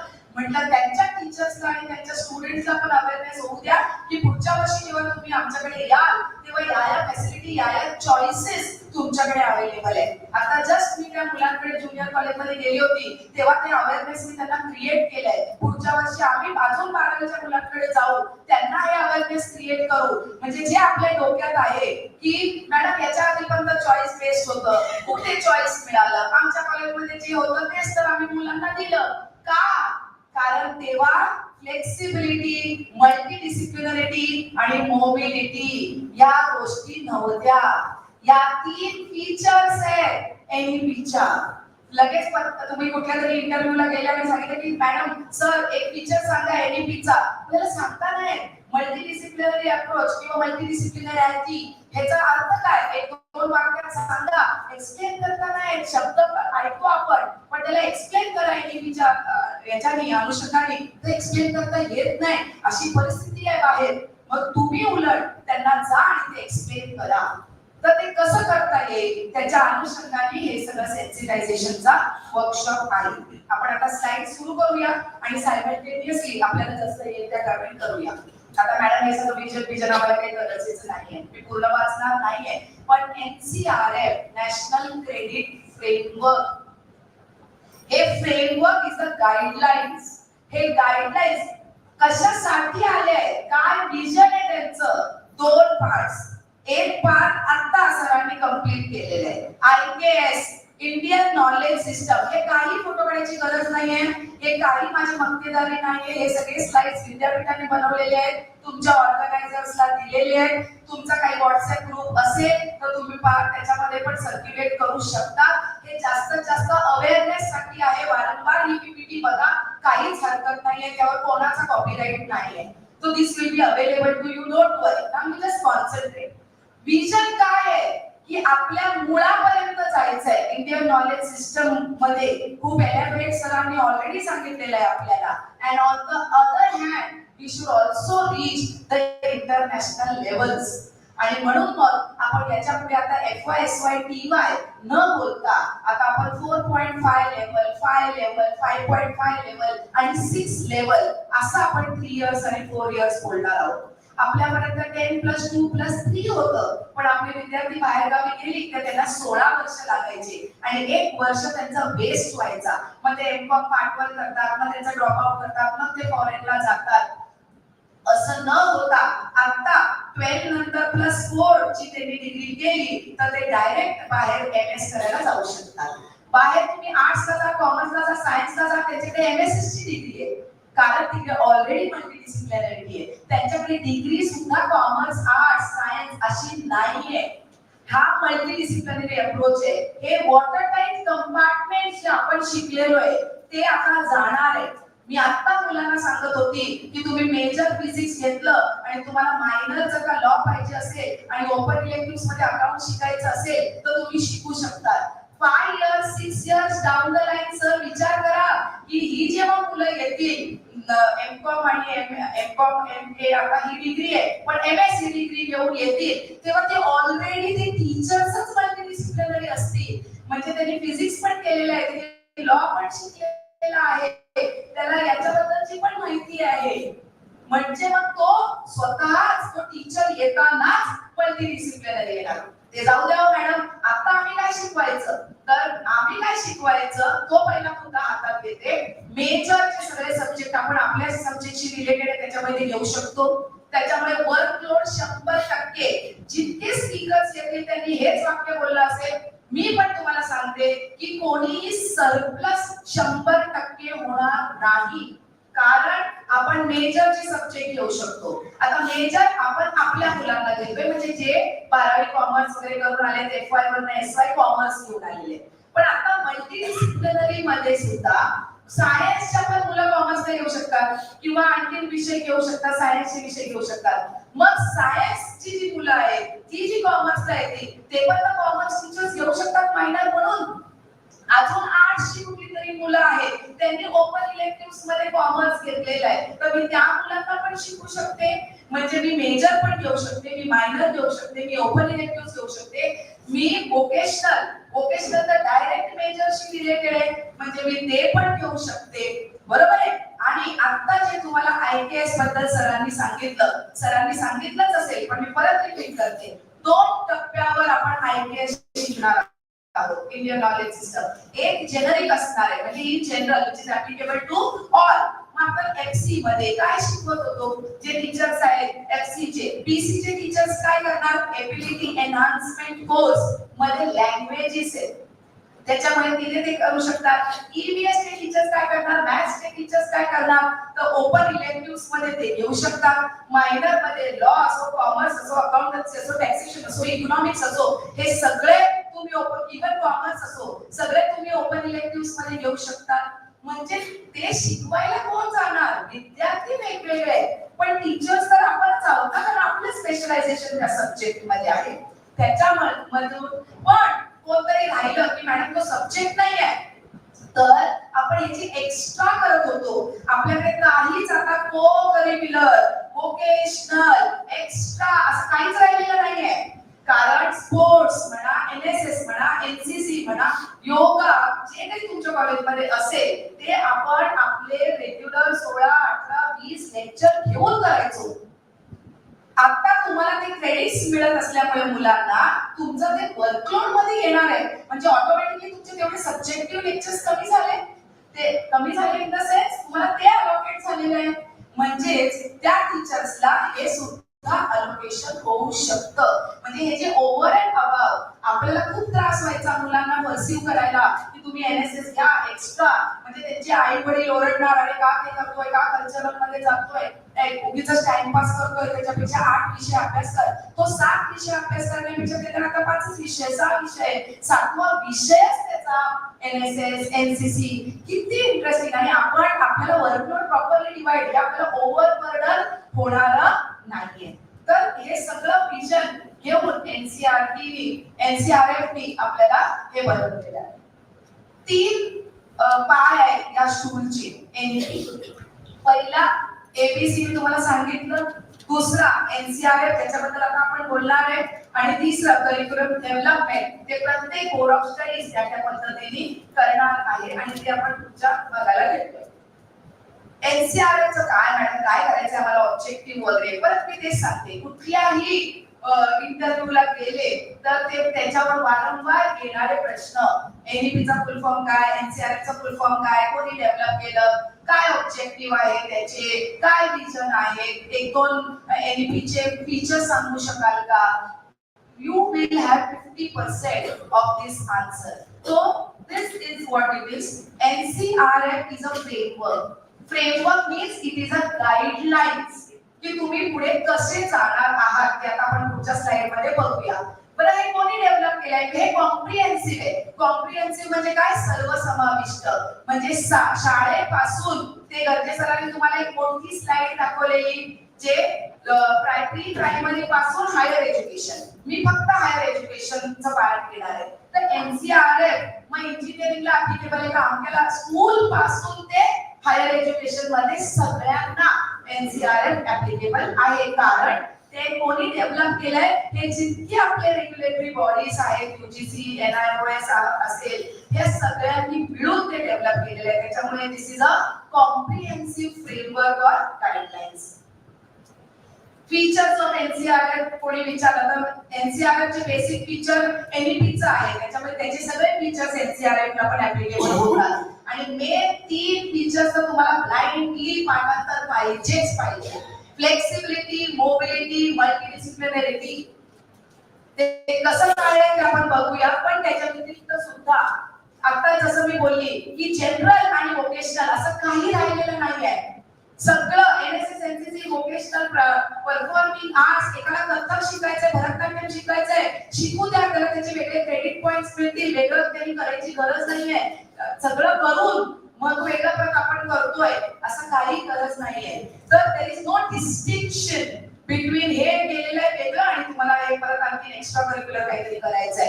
एव्हरीथिंग सगळ्या स्टुडंटला जे काही ते करतील त्याचे क्रेडिट्स त्यांना मिळणार. इमॅजिनेटिव्ह आपण विचार सुद्धा केला नव्हता अशी ऑपॉर्च्युनिटी आपल्याला मिळते. या शब्दावरनं let me take an opportunity and let me take this platform to appeal you all की तुम्हाला आता पेबॅक पिरियड आहे. आपण जे आतापर्यंत आपल्या विषयाच्या अनुषंगाने शिकलो ते आता पेबॅक करू शकतो. दोन पद्धतीने आपण पेबॅक करू शकतो. एक की आपल्याला जसं वाटतं की अरे असा विषय असायला पाहिजे होता. टुरिझम खूप जनरल आहे, त्याच्यामध्ये इंटरनॅशनल टुरिझम शिकवतो, पण कोकणात टुरिझम विथ रिस्पेक्ट टू दिस असं कसं करता येईल. मग असा विषय असेल तर चालेल का. बनवा. आमच्या इकडे मी वाडा पालघर जिल्ह्यामध्ये प्रिन्सिपल आहे. तिकडे ते काय हस्तकला आहे, प्रत्येक वारली पेंटिंग आम्ही ते पुस्तक काढलेले काही टीचर्सनी. Warli painting, Warli culture, Warli dance है ना. तर ते पर्टिक्युलर त्याच्यावर त्यांनी सिलेबस बनवलाय आणि ते आपल्याला द्यायचंय. मग एक क्वेश्चन आला होता, मॅडम आम्ही कसं बनवणार. तर तुम्ही बनवा आणि तुम्ही युनिव्हर्सिटीला पाठवा. युनिव्हर्सिटी त्या रिस्पेक्टिव्ह बोर्ड ऑफ स्टडीजला पाठवेल. तर तुमच्या माझ्या समोर इकडे दोघं जण आहेत. डॉक्टर सुभाष खोत आहेत, ते बोर्ड ऑफ स्टडीज कॉमर्स मध्ये आहेत, आणि डॉक्टर रुचा कावलेकर आहे, ती बोर्ड ऑफ स्टडीज बीएमएस मध्ये आहे ना. रुचा बीएमएस मध्ये. तर या सगळे लोक तुमच्या मध्ये आहेत. तुम्ही युनिव्हर्सिटीला पाठवा, रजिस्ट्रारला पाठवा किंवा यांच्याकडे द्या. ते प्रॉपर चॅनल थ्रू त्या बोर्डात येईल. ते बोर्ड ते ओव्हरऑल बघेल, अप्रूव्ह करेल आणि ते आपल्या विद्यापीठावर आपल्या प्रॉपर तुम्ही कोणी. आणि त्यात आता फक्त वाडा पालघर जिल्हा आहे म्हणून वारली पेंटिंगचं त्यांनीच केलं पाहिजे असं काही नाहीये. कोकणात कोणाला शिकायची जर हाऊस असेल तर ते लोक पण घेऊ शकतात. म्हणजेच जे आपण नॅप आपण सगळ्यांनी नॅप केलेलं आहे त्याच्यामध्ये बऱ्याच रकान्यामध्ये आपण एक हिसाबीटा लाईन लिहितो की आमचं अफिलिएटेड कॉलेज आहे, त्याच्यामध्ये युनिव्हर्सिटीने जे सिलेबस दिलाय, जे करिक्युलर दिलंय ते आम्ही पुढे करतो. ते आपलं जसं सांगतील तसं आम्ही करतो. पण आता नाहीये. You can be a part of the curriculum. You can be a part of designing the courses. आता सकाळी खाली मला कोणतरी सर भेटलेस, बहुतेक कुलकर्णी सर, आणि ते बोलत होते की मॅडम त्या बास्केट तुम्ही आम्हाला कधीपर्यंत देणार. म्हटलं सर पुढच्या वेळेला आम्ही येऊ तेव्हा कदाचित पूर्ण ती बास्केट आमच्याकडे असेल. मग त्या बास्केटच्या बाहेर आम्हाला जर एखादा कोर्स घ्यायचा असेल, वाय. माझं इमिजिएट रिएक्शन होतं की आम्ही आज का आलोय सर तुमच्याकडे. आम्ही तेच अपील करण्यासाठी आलेलो आहे की तुम्हाला जर का एखादं वाटतंय की असा कोर्स असावा तर तो बनवा आणि तो आम्हाला द्या विद्यापीठाला. आम्ही बास्केटमध्ये टाकूनच आणून देऊ ना. आणि मग तेव्हाच आधीच दिला पाहिजे का. आम्हाला नंतर पुढच्या वर्षी आठवलं तर व्हेरी गुड, आठवा, करा, पाठवा, आम्ही पुढच्या वर्षी इन्क्लूड करू. अजून एक मुद्दा, बरेचसे जे सिनियर असतील, काही बरेच वर्ष झाले, 10-12 वर्ष, तर त्या लोकांना पण एक डोक्यात एक फिक्स बसलेलं आहे की मॅडम हे आता करिक्युलम तुम्ही बनवलंय, ते अकॅडमिक काउन्सिल मध्ये पास झालेलं आहे, आता ते काही बदल होणार नाही. सॉरी, अकॅडमिक काउन्सिल मध्ये आपल्या ऑनरेबल व्हाईस चान्सलरनी हे खूप क्लिअर सांगितलेलं आहे की आत्ताच्या गाईडलाईन्सच्या हिशोबाने आम्ही हे पुढे करतोय, ते पास करून घेतोय.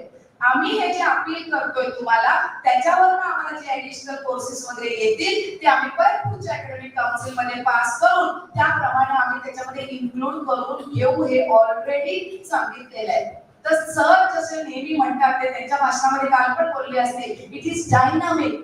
NEP is dynamic. हे फक्त सुरुवातीची फेज आहे, ह्याच्यामध्ये चेंजेस येतच राहणार आहे आणि ते आपण चेंजेस घेऊन. आणि तुम्ही कालच्या त्यांच्या भाषणावर बोलण्यावर तुम्ही एक अझम्पशन केलं असेल की ते किती रिसेप्टिव्ह आहे. आम्हाला ते त्याच्यासाठीच पाठवतात की क्वेश्चन्स आणा. काय काय क्वेश्चन्स आहेत. ग्रास रूट लेवलवर एखादा टीचर आहे त्याच्या मनामध्ये काही प्रश्न प्रश्न राहिले आणि तो जेन्युइन असू शकतो तो प्रश्न, तो आपल्यापर्यंत या आणि आपण त्याचं कसं सोल्युशन काढू शकतो ते आपण बघूया. And that is why we have come here. So it is a game changer. Imaginative म्हणजे काल्पनिक नाहीये, जे आपण कल्पनेमध्ये पण विचार केला नव्हता असे कोर्सेस आज आपल्याला द्यायची ऑपॉर्च्युनिटी आहे. तर let me appeal you all की तसे कोर्सेस डेव्हलप करा, पाठवा विद्यापीठाला, आपण ते बास्केटमध्ये टाकूनच आणू. आणि सगळ्यात महत्त्वाचं म्हणजे कॉम्बिनेशन, सब्जेक्टचे कॉम्बिनेशन. आता आपण जेव्हा फ्रेमवर्क बघू तेव्हा सरांनी पण सांगितलं असेल, मी पण सांगते तुम्हाला. There are various dimensions of NCRF. What are the dimensions?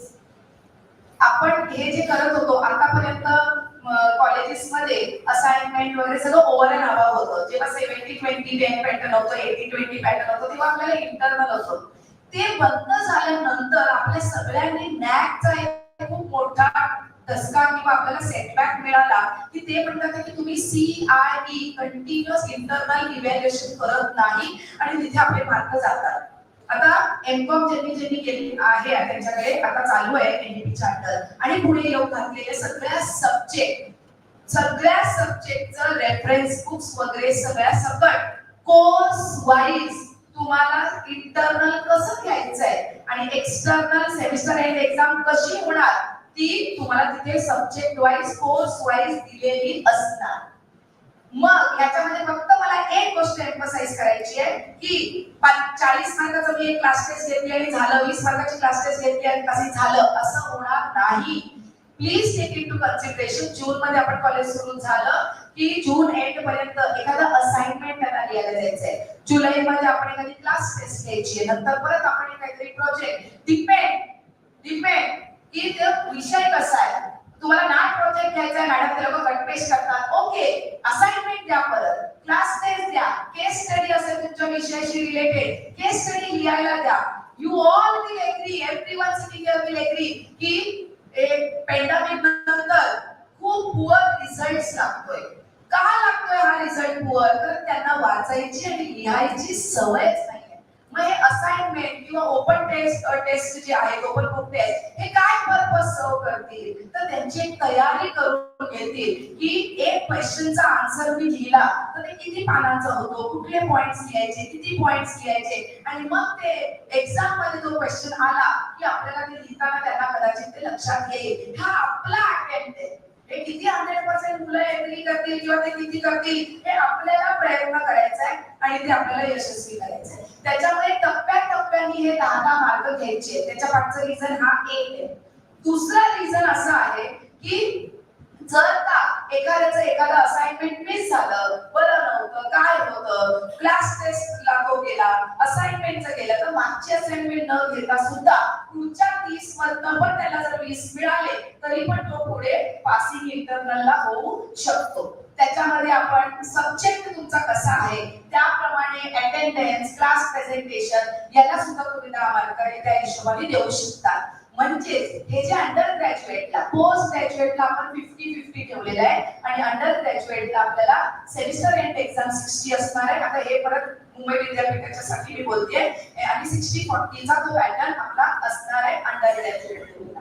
तर याचे डायमेन्शन्स का सांगायचे, याच्यामध्ये आपली मध्ये स्टोरी मी का घुसवलीये? कारण हे सगळं will be a part of assessment. Madam आम्ही सांगायचो मुलं कुठे लिहितात आहे, अरे पण त्याचे मार्क्स आता त्यांना मिळणार आहे, त्याचे क्रेडिट पॉइंट्स ऍड होणार आहे, त्याच्यामुळे मग ते करतील. जर का जो आपण एक्स्ट्रा काही सांगितलं तर मुलं काही करत नाही, पण आपण त्यांना सांगितलं की याचं सगळं काउंट होणार आहे तुमचं, तर मग मात्र ते करतील. So it is all inclusive.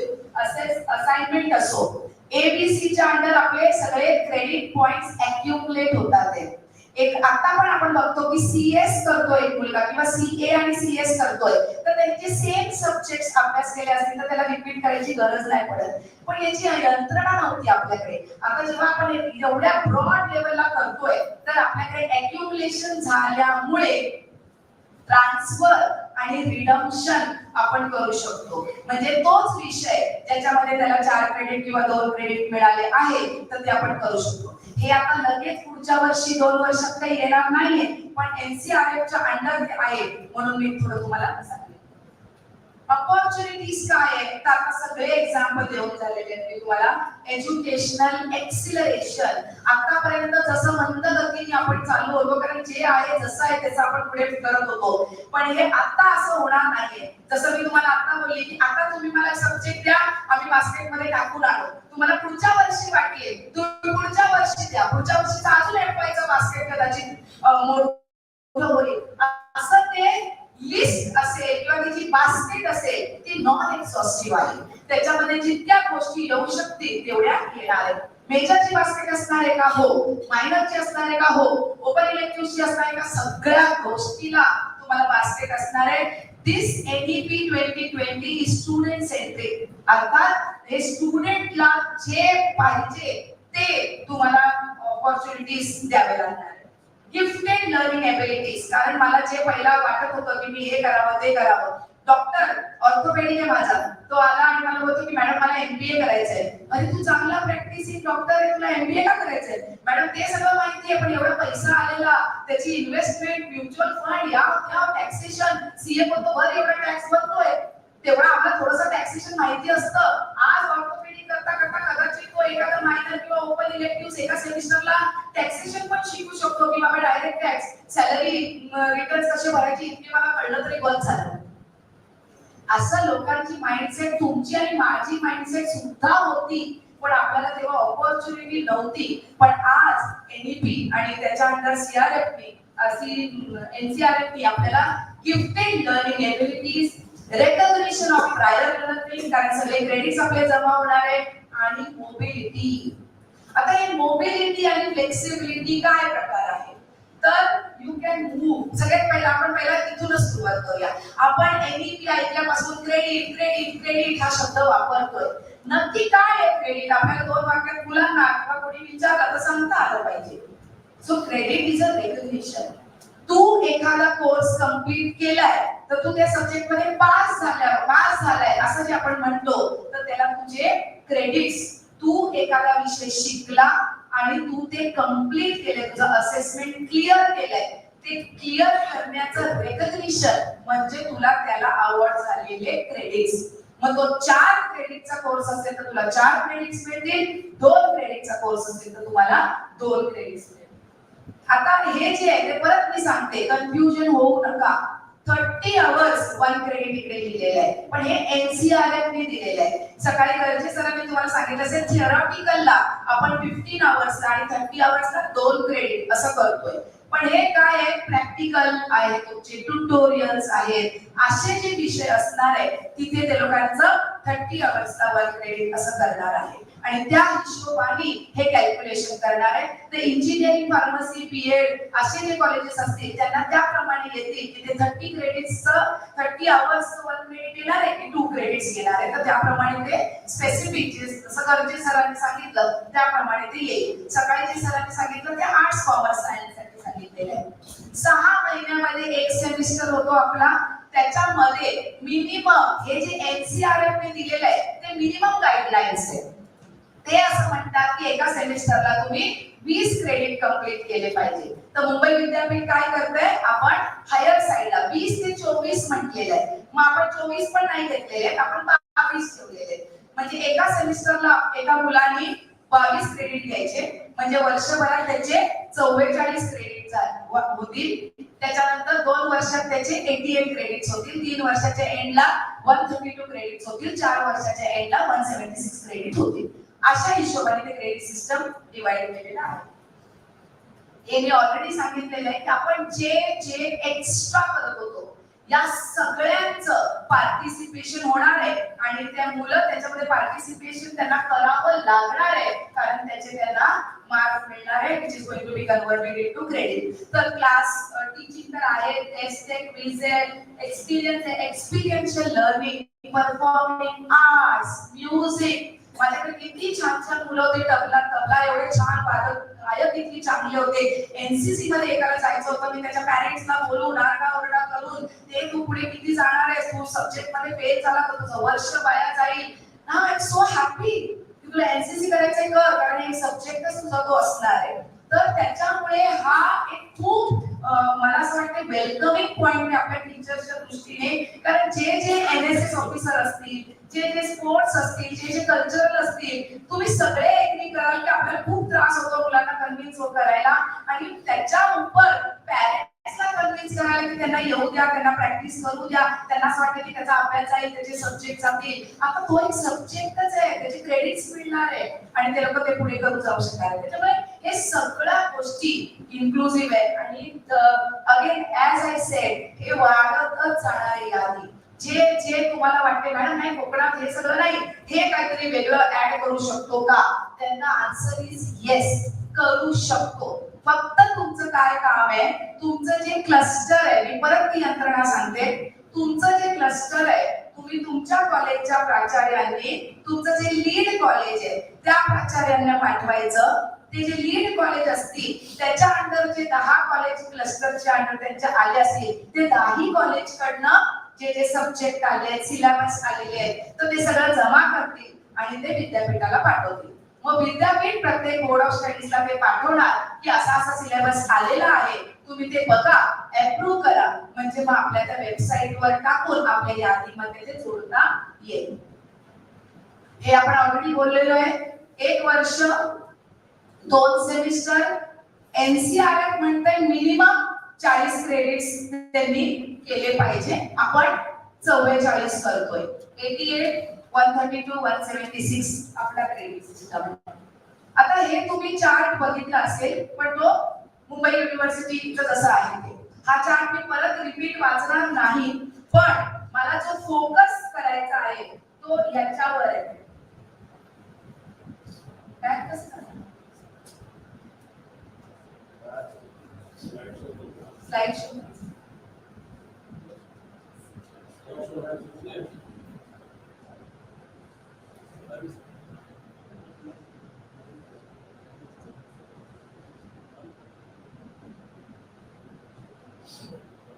He line आहे, ही खूप इम्पॉर्टंट आहे. हे जे दोन्ही वर्षांच्या मधली ही जी लाईन आहे ही इम्पॉर्टंट आहे.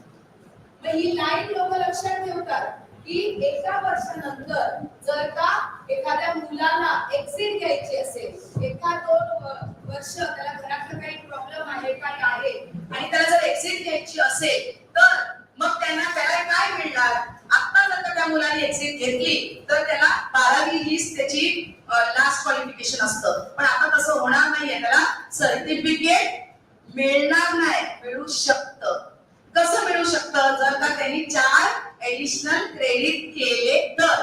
कितीतरी जणांना इथपर्यंत माहितीये, त्याच्या अजून पुढची स्टोरी आहे. काय, NSQF. हे खूप इम्पॉर्टंट आहे. NSQF तुम्ही वेबसाईट टाका आपल्या गुगलवर, त्याच्या अंडर मोठी यादी येते, त्याच्यामध्ये वेगवेगळे कोर्सेस अवेलेबल आहेत स्किल बेस्ड, आणि NSQF नी दिलेले कोर्स जर का त्या मुलांनी केले 4 क्रेडिटचे, तेच ग्राह्य धरले जाणार आहेत for certificate and diploma.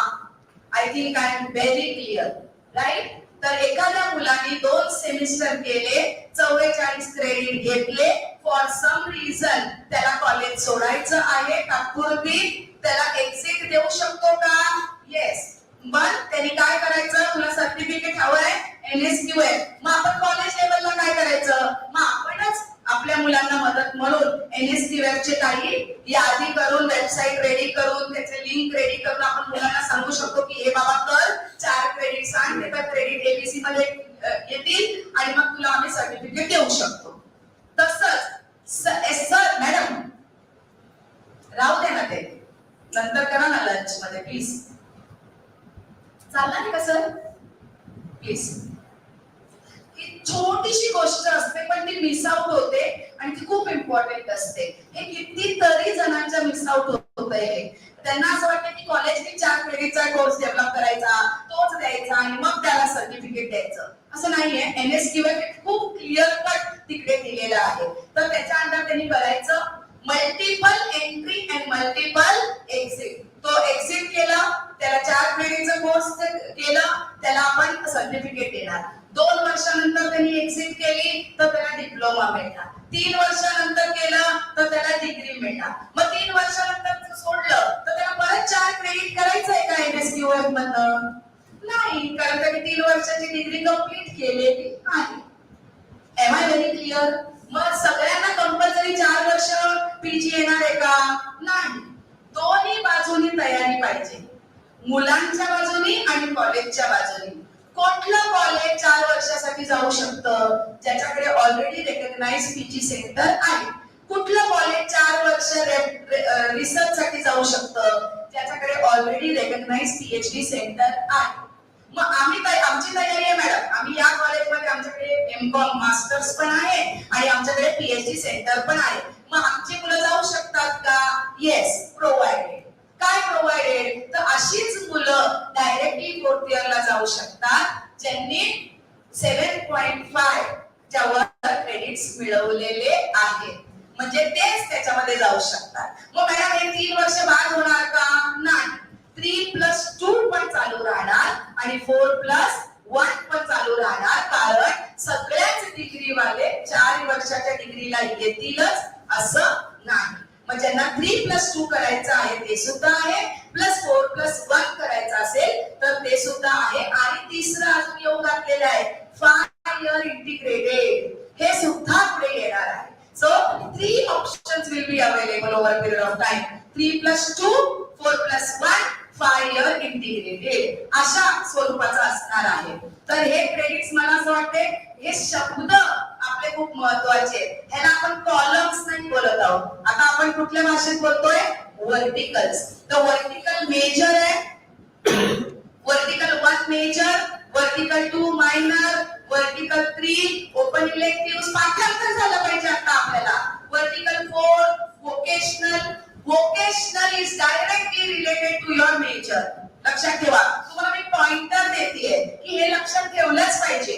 Vocational is directly related to your major, म्हणजे आपणच ते शिकू शकतो मेजर वाले. बरोबर आहे? 1 आणि 4 चं काम बीओएस ला दिलं होतं ते आम्ही कंप्लीट केलेलं आहे. त्याची बास्केट आमच्या तर्फून आम्ही सिलेबस बनवलेला आहे. 2 आणि 3 तुम्हाला दिलं होतं. तुम्हाला इन द सेन्स सरांनी लीड कॉलेजला अपील केली होती की तुमच्या क्लस्टर मधनं त्या जिल्ह्यामध्ये जे कोर्सेस लागतील, जसं मी तुम्हाला वाड्याचं एक्झाम्पल दिलं पालघरला, की आम्ही काय कोर्सेस डेव्हलप केले कुठल्या कॉलेजेसनी, वारलीचे, किंवा सोप मेकिंग, आणखी काहीतरी ग्राफ्टिंग, बॉटनीच्या लोकांनी एव्हरीडे ना गार्डनिंग, ग्राफ्टिंग, असे काही कोर्सेस 2 क्रेडिटचे डेव्हलप केलेले आहेत. तर ते सगळे आता आम्ही लीड कॉलेज म्हणून ते जमा करणार आणि विद्यापीठाला पाठवणार. हे अजून तुमच्याकडनं हवा तितका रिस्पॉन्स आलेला नाही, आणि म्हणून 2 आणि 3 ची बास्केट पेंडिंग आहे.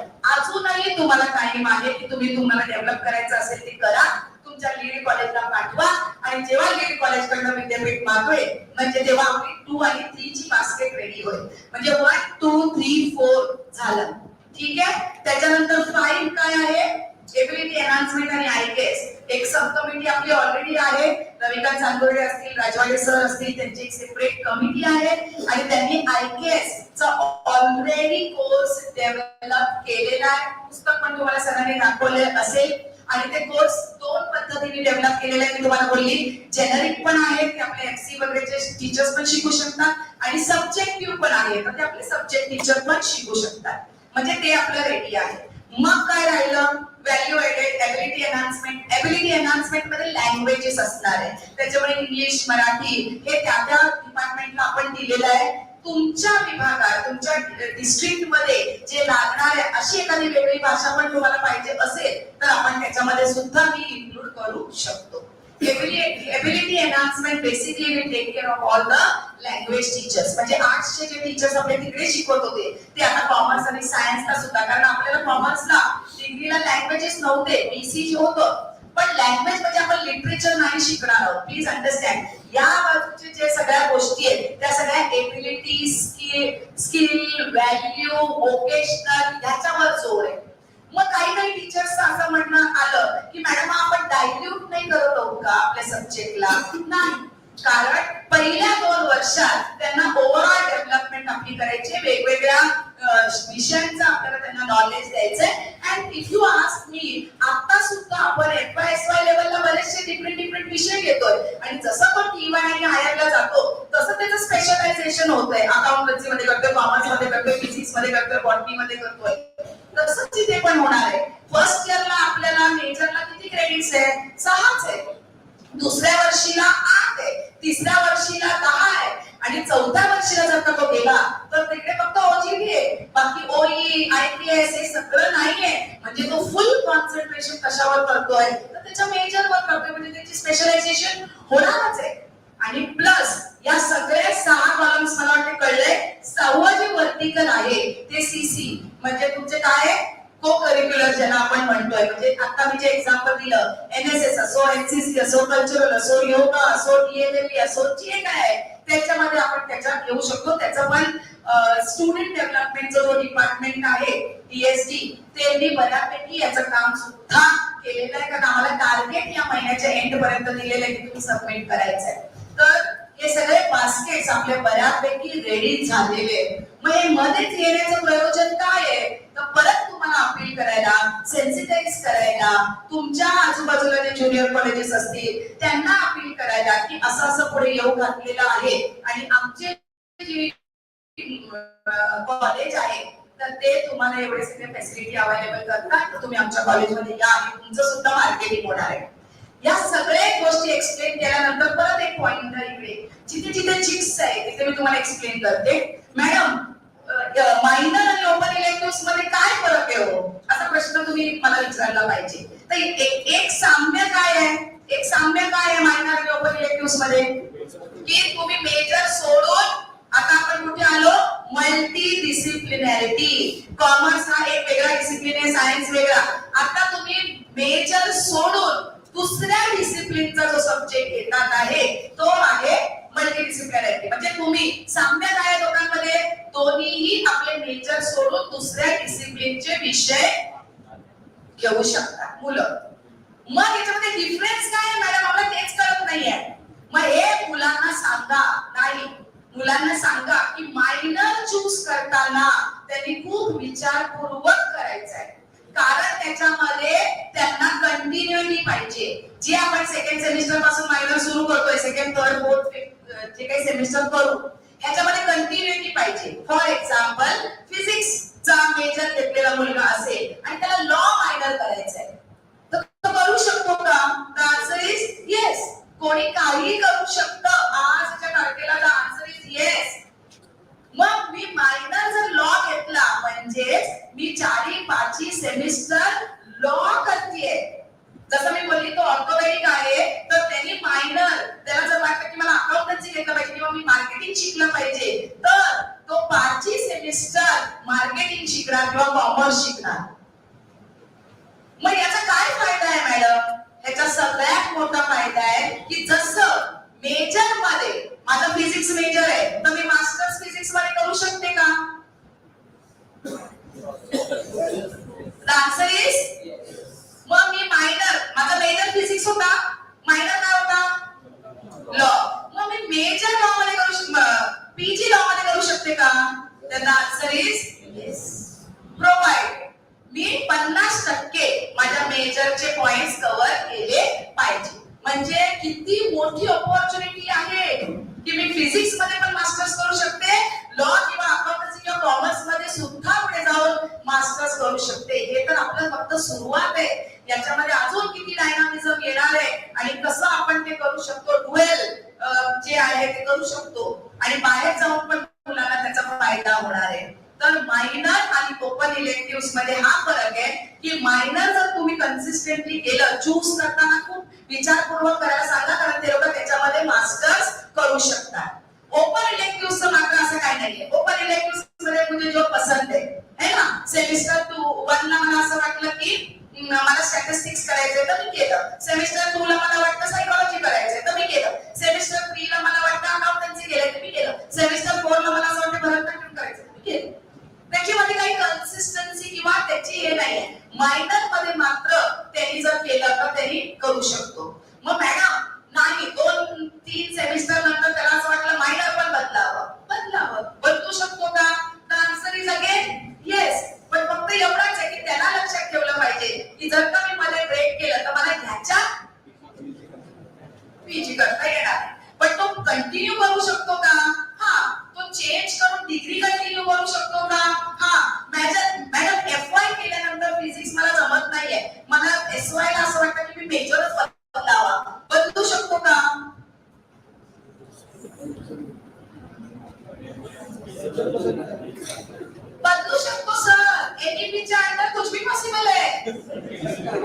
मेजर सुद्धा आता पुढच्याच वर्षी लगेच ते काही नाही येणार आहे.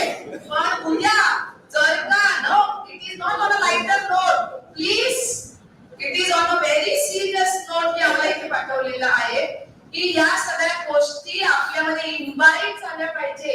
आपल्याला सटकन विचारलं कोणी तर आपल्याला सांगता आलं पाहिजे. उत्तर जसं आपण पुढे प्रोग्रेस करणार तेव्हा आपल्याला जर असं वाटतंय की फर्स्ट इयरला मी फिजिक्स घेतलं किंवा कॉमर्स घेतलं आणि सेकंड इयरला मला ते बदलून दुसरं पाहिजे तर मी बदलू शकतो. प्रत्येक गोष्टीला प्रोव्हाइडेड आहे.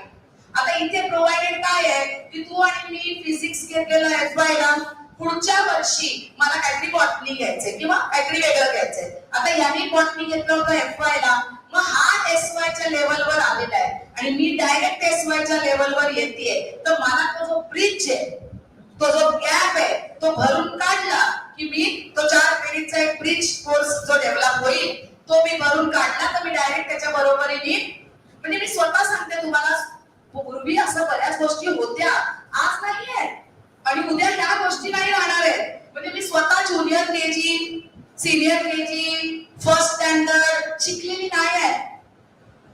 मी डायरेक्ट सेकंडला गेलीये कारण माझे वडील मिलिटरी मध्ये होते, त्याच्यामुळे त्यांच्या सारख्या बदल्या व्हायच्या. तर कुठल्या शाळेत जाणार 6-6 महिने. मग तेव्हा ते प्रोव्हिजन होतं की तुम्ही रिटर्न एक्झाम घेतली, ओरल त्यांनी घेतली आणि त्यांनी डायरेक्ट माझ्या एजच्या हिशोबाने डायरेक्ट त्यांनी मला सेकंड मध्ये ऍडमिशन घेतलं. आता ते तो प्रोव्हिजन नाही आहे. पण पुढे काय चेंजेस येऊ शकतील की आपण कुठल्या लेवलला त्या बरोबरीने जाऊ शकतो. So this all things are possible.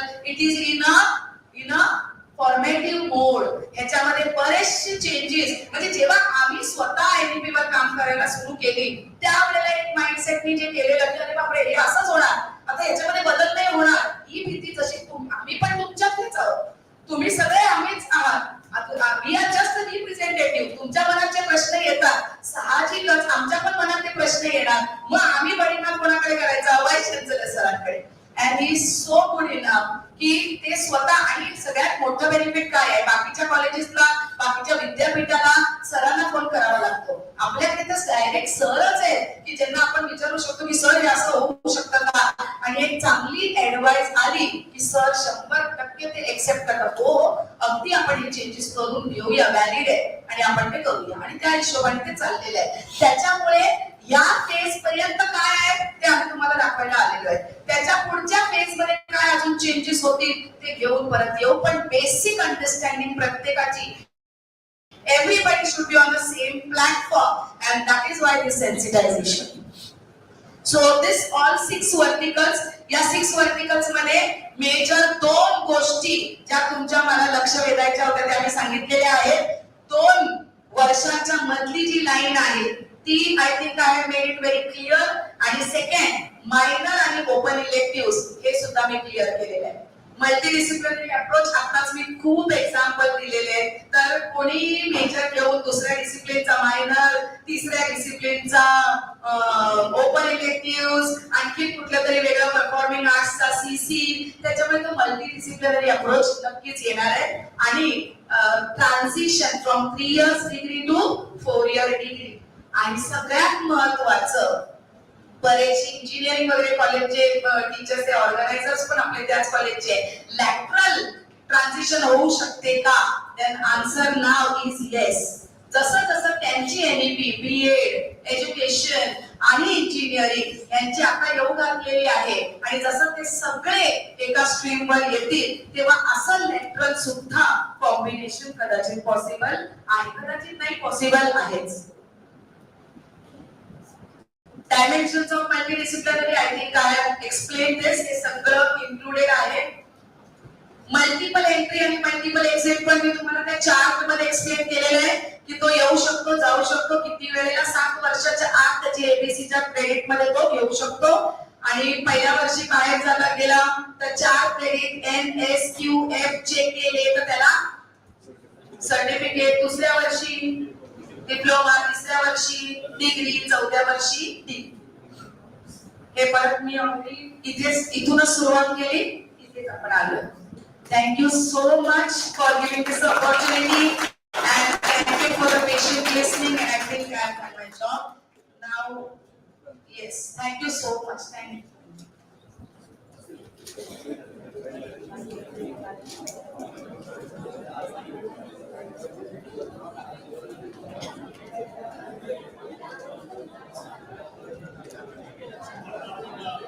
आता आपण क्वेश्चन आन्सर घेऊ आणि हा सेशनचा खूप क्वेश्चन आन्सर तुम्हाला लिहून द्यायचे, कारण आपण FAQ बनवणार आहे आणि ते फक्त तुमचे क्वेश्चन आन्सर नाहीये, ते सगळ्या शिक्षकांचे ज्यांना तुम्ही रिप्रेझेंट करता. तर हे FAQ मुंबई विद्यापीठाच्या वेबसाईटवर आपण टाकणार आहोत. त्याच्यामुळे ज्यांना काही प्रश्न असतील तर चीट्स आपण दिल्यात त्यांना, मग त्या चीट आम्हाला द्या, आम्ही त्याची उत्तरं देऊ आणि आम्ही ते मुंबईच्या वेबसाईटवर ते चीट कलेक्ट करू.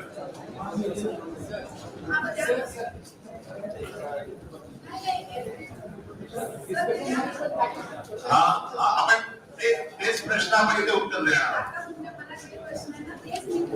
त्यामुळे उत्तर देऊ.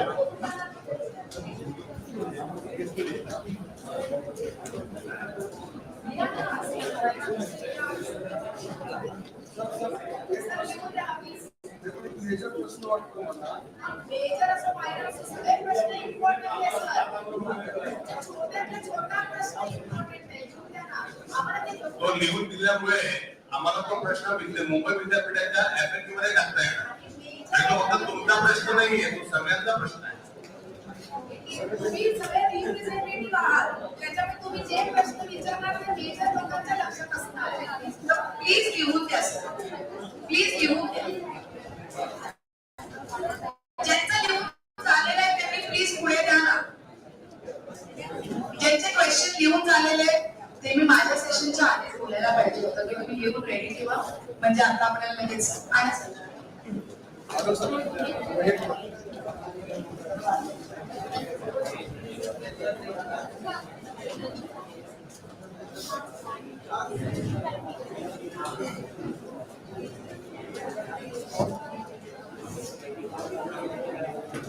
hello, whether minor we choose from same branch, multidisciplinary आहे ना सर, वेगळ्या ब्रांच मधनं घ्यायचं. काय झालं, आम्ही काल 2 दिवसापासून ऐकतोय, ऑनरेबल व्हाईस चान्सलरने काल सांगितलं आम्हाला तुम्ही जर मेजर सब्जेक्ट घेणार आहात ज्या फॅकल्टी मी सायन्सचा, तर मायनर सुद्धा कंपल्सरी सायन्स मधूनच घेतलं पाहिजे असं त्यांनी काल सांगितलं. असं काही कंपल्सरी नाहीये सर, ते त्या ह्याच्यातनं पण असू शकतो, वेगळ्या ह्याच्यातनं पण असू शकतो. त्यांनी काल सांगितलं की सेम पाहिजे सर. ओपन इलेक्टिव्ह फक्त तुम्ही दुसऱ्या बरोबर आहे, पण आता सायन्स हे खूप ब्रॉड झालं ना सर, कॉमर्स हे खूप ब्रॉड आहे. म्हणजे त्याच्यामध्ये कॉमर्स येतं, अकाउंटन्सी येतं, इकॉनॉमिक्स, बिझनेस इकॉनॉमिक्स येतं, पण इकॉनॉमिक्स म्हटलं की ती फॅकल्टी बदलते ना. अकाउंट्स वेगळं येतं, त्याच्यामुळे कॉमर्स घेतलेला माणूस अकाउंटन्सी मायनर घेऊ शकतो, फिजिक्स घेतलेला माणूस केमिस्ट्री घेऊ शकतो. मग ती स्ट्रीम बदलतीये, तुमची जी फॅकल्टी आहे ती एकच आहे ना, पण सायन्स खूप ब्रॉड आहे ना सर. सायन्स मधला आता लॉजिकच्या माणसाला लॉ घेता येईल का सर? नाही नाही, मायनर करू शकतो सर, फक्त आता तुमचं सायन्सच्या हिशोबाने कसं ते बोलले मी त्यांना विचारते. तुमचा क्वेश्चन इज वेल टेकन, आपण घेऊया, पण आता मायनरची मल्टीडिसिप्लिनरी असल्यामुळे मायनरची आपण ओपन रेट ठेवलेले आहे, पण तो प्रश्न आपण व्हॅलिड घेऊया आणि आम्ही सरांना परत एकदा विचारतो. हो, अगदी अगदी. 4 क्रेडिट NSQF चे कोर्सेस कोणते?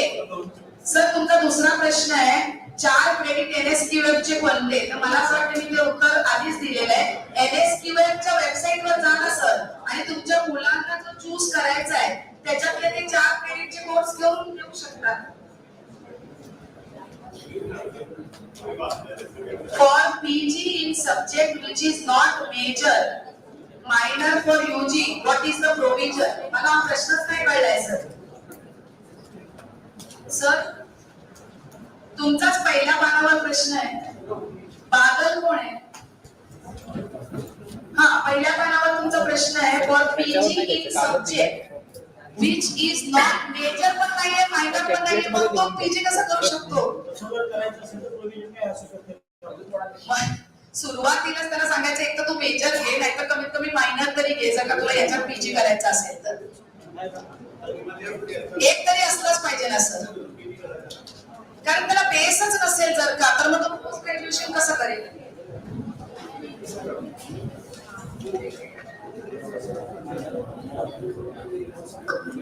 प्रश्न आहे व्ही कुलकर्णी सरांचा regarding basket can college will develop their own basket. तर ऑटोनॉमस कॉलेजेसने त्यांचे बास्केट बनवलेले आहेत आणि विद्यापीठ पण बास्केट तुम्हाला देणार आहे. तर तुम्हाला तुमचे सब्जेक्ट डेव्हलप करायचे असतील तर तुम्ही बोर्ड ऑफ स्टडीजला पाठवा, लीड कॉलेजला पाठवा आणि ते आमच्यापर्यंत येतील आणि आम्ही ते अप्रूव्ह करून देऊ. दुसरा प्रश्न आहे तुमचा सर की MKCL और MKVK scheme useful for ABC. ABC हा अकॅडमिक बँक ऑफ क्रेडिट आहे. त्याच्यात मुलांनी जेवढे क्रेडिट्स अर्न केलेले असतील ना ते येणार आहे. आणि MKCL पोर्टल काय करतं, जसं रिझल्ट डिक्लेअर करतं तसं ते क्रेडिट जनरेट करणार आहे. तर ते तो मुलगा जो आहे तो आपली ABC जी आहे तो घेऊन कुठेही जाऊ शकतो पूर्ण ऑल ओव्हर इंडियामध्ये आणि ते क्रेडिट त्याला राहणार आहे त्याच्यासाठी.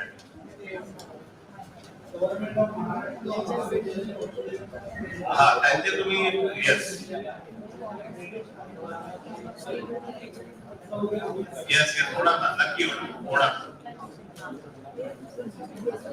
After the end in first year, can the learner achieve NSS or DL marks? प्रथम वर्ष काय आहे सर? हा हा हा हो मल्टिपल ऍक्टिव्हिटी आणि मल्टिपल ऍक्टिव्हिटी आपण त्याच्यासाठी दिलेला आहे. तर मॅडमनी जसं सांगितलं की तो ब्रेक घेऊन परत आल्यावर आपल्याला ते 4 क्रेडिट करावे लागतील. NSP आणि ते कंटिन्यू होणार. हा ते पहिलेचे तर सगळे क्रेडिट त्याचे कंटिन्यू होणारच आहेत सर.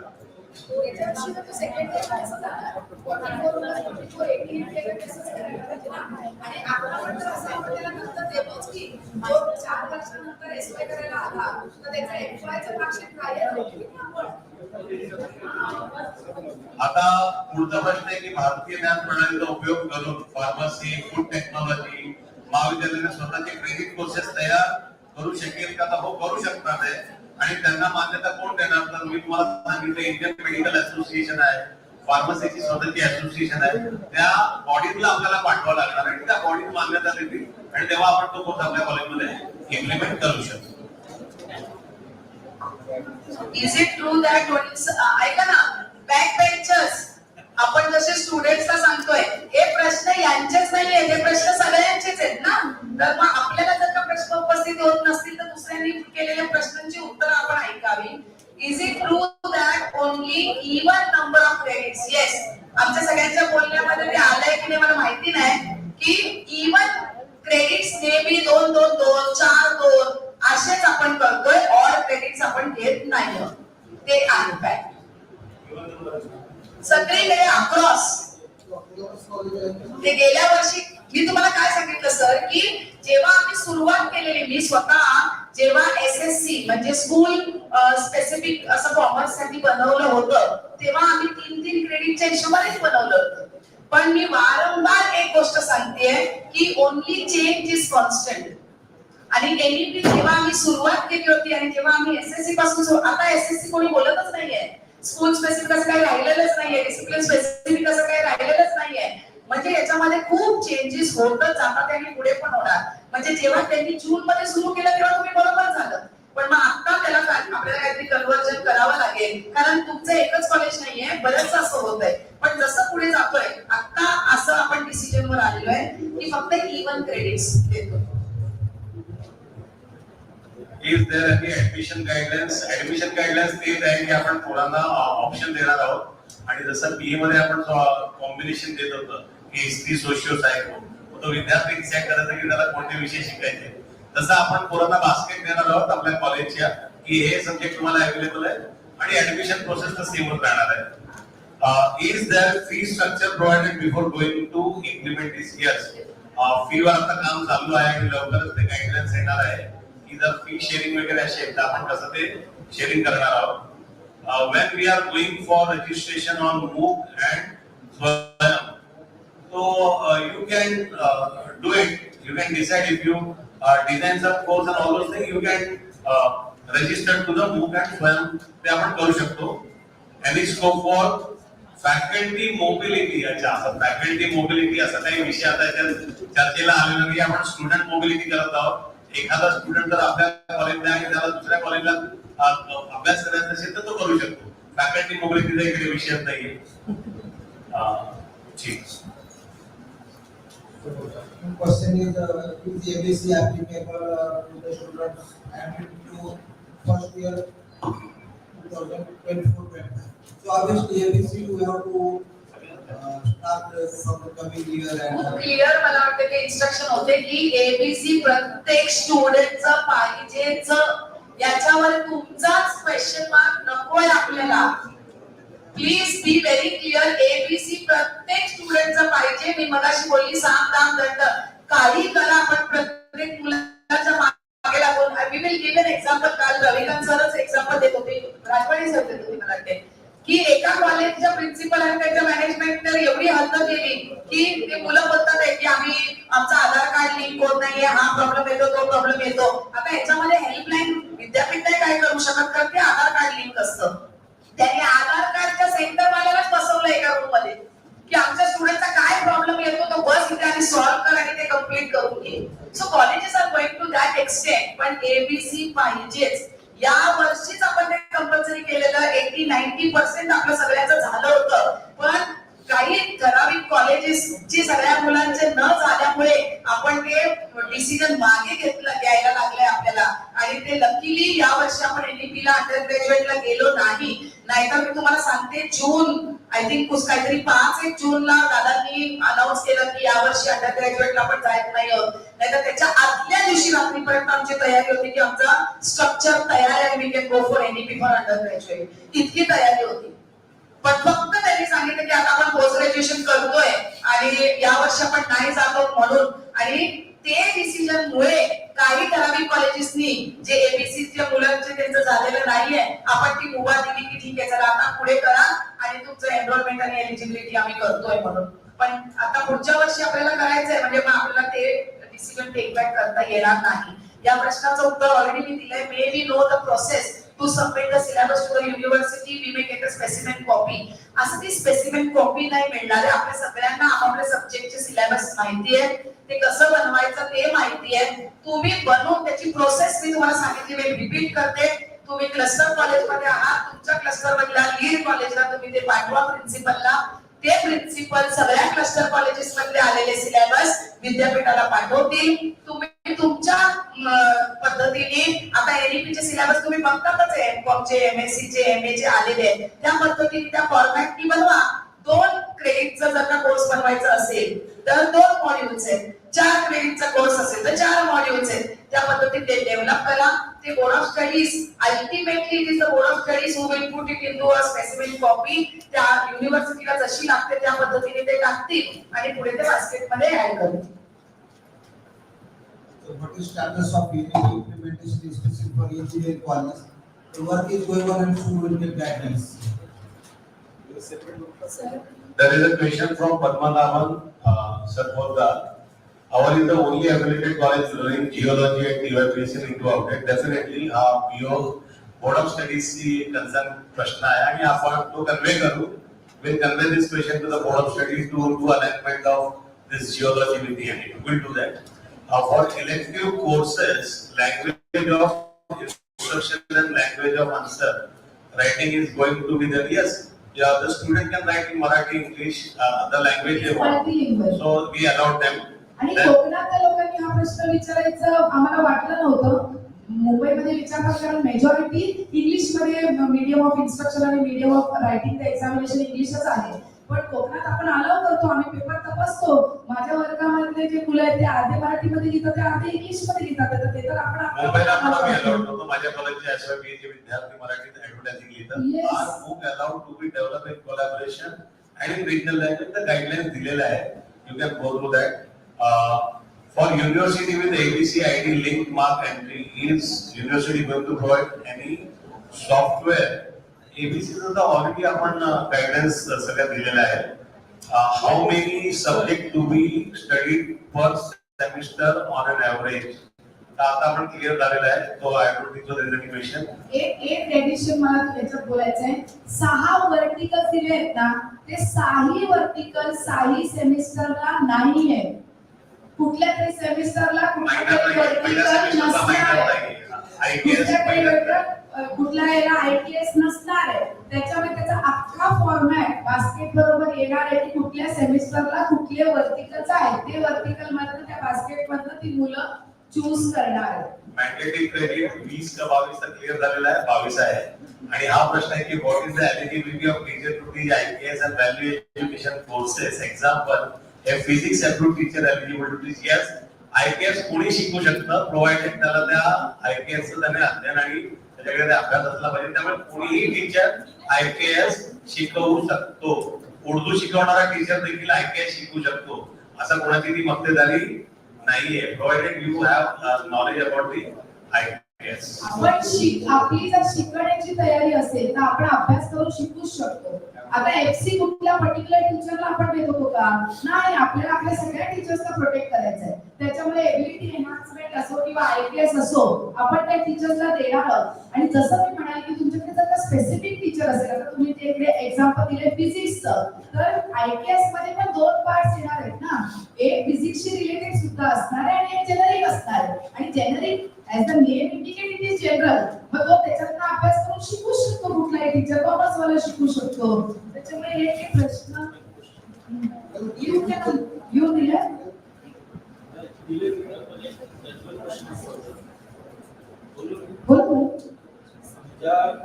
माझ्याकडे माझ्या कॉलेज 3 फॅकल्टी कॉलेज आहेत. आर्ट्स, कॉमर्स आणि सायन्स. आर्ट्स तुम्हाला काहीच प्रॉब्लेम नाही सर. सिंगल फॅकल्टी कॉलेज आहे ना, त्यांना प्रॉब्लेम नाही. मेजर इकॉनॉमिक्स, मायनर समजा त्याला झुलॉजी द्यायचं. इकॉनॉमिक्स वाला इंटर मल्टीडिसिप्लिनरी. मग झुलॉजी हा त्यांना द्यायचा असतो प्राणीशास्त्र. मग आता इंग्लिश मध्ये असतं त्याचं सगळं बरोबर. मग विदाऊट आपण त्या कुठलाही त्याचा मराठीमध्ये भाषांतर किंवा लिटरेचर किंवा काही आपण त्याला साहित्य उत्पन्न न करता कसं ते म्हणतात तो देऊ शकतो की नाही त्याच्यासाठी त्यांचा प्रश्न काय आहे की ऐका तुम्हाला आता आम्ही काय अपील करायला आलोय. तुम्ही सुवालाची जे टीचर आहे ना, तुम्ही ट्रान्सलेट करा आणि काढा ना सर. तुम्ही बनवा, ते साहित्य बनवा. तुम्ही बनवा साहित्य. IKS चं साहित्य कुठे होतं? आपण डेव्हलप केलं ना त्या कमिटीने. मग त्या सब्जेक्ट टीचरनी करावं ते डेव्हलप आणि आपण करू शकतो. पण तेच मी तुम्हाला सांगते, तो पेपर विद्यार्थी इंग्लिश मध्ये पण लिहू शकतो. हा एरिया जर आपण विचार केला तर डिस्ट्रिक्ट तुम्ही रुरल डिजिटल वाईज झाला ना. Mumbai is different sir. आम्ही भारतात सर आपण स्पेसिफिकली डिस्कशन करू. काय होईल की आपण प्रोग्रेस मॅनर इम्प्लिमेंट करतो. सुरुवातीला इकॉनॉमिक्स आणि त्या झुलॉजी तसं घेऊन आपल्याला हळूहळू असं आवश्यकता वाटतं झुलॉजी बाराखत करायचं तसे प्रयत्न करावे लागतात. स्टेप वाईज ते झुलॉजीच्या टीचरनी हातात घेतलं पाहिजे आणि ते साहित्य मराठीत अवेलेबल करून दिलं. आणि आपल्या सगळ्यांना माध्यमामध्ये BSc हे हिंदी मीडियम मध्ये चालतं. आपल्याला मराठीमध्ये हळूहळू करावं.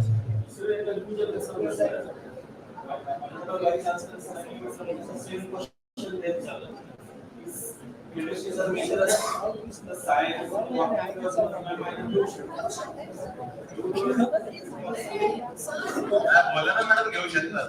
तो तर घेऊ शकतो, पण त्याला दुसऱ्या डिसिप्लिन मधलं पण पाहिजे असेल आणि ते पण घेऊ शकतो. त्याला जर सेम असेल तर ते काही प्रश्नच नाही.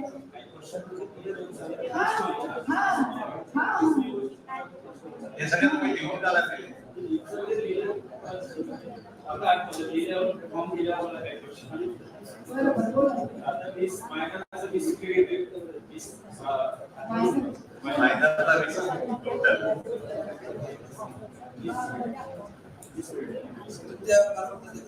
सर लिहून काढा. बसा लिहून काढा. सगळं लिहून काढा. एका प्लेन कागदावर पर्यंत लिहून काढा. काहीच प्रॉब्लेम नाही. हा, ते आमच्याकडे लिखित नसतं. असणार, मग ते आम्ही पुढे दिले तर आम्हाला बरं पडेल.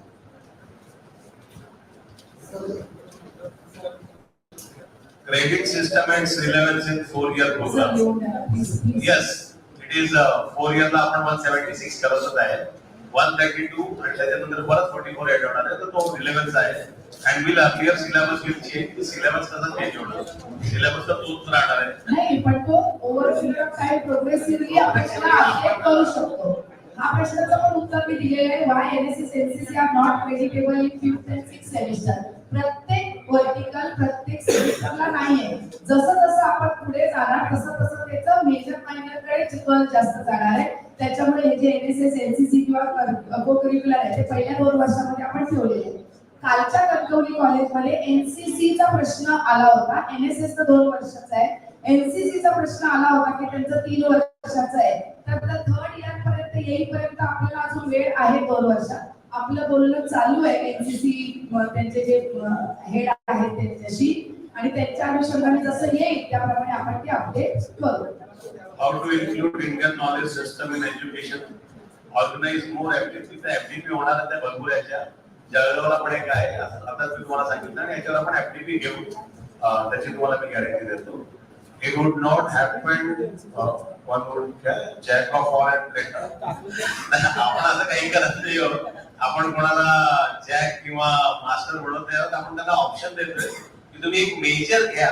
मेजर मध्ये तो पुढे शिकणार आहे, पण एखाद्याला मेजर करता करता संगीत पण शिकायचं असेल किंवा नृत्य देखील, आपण ऑप्शन देतो ना विद्यार्थ्यांना. आपण असं काहीच करत नाही. Sorry for that.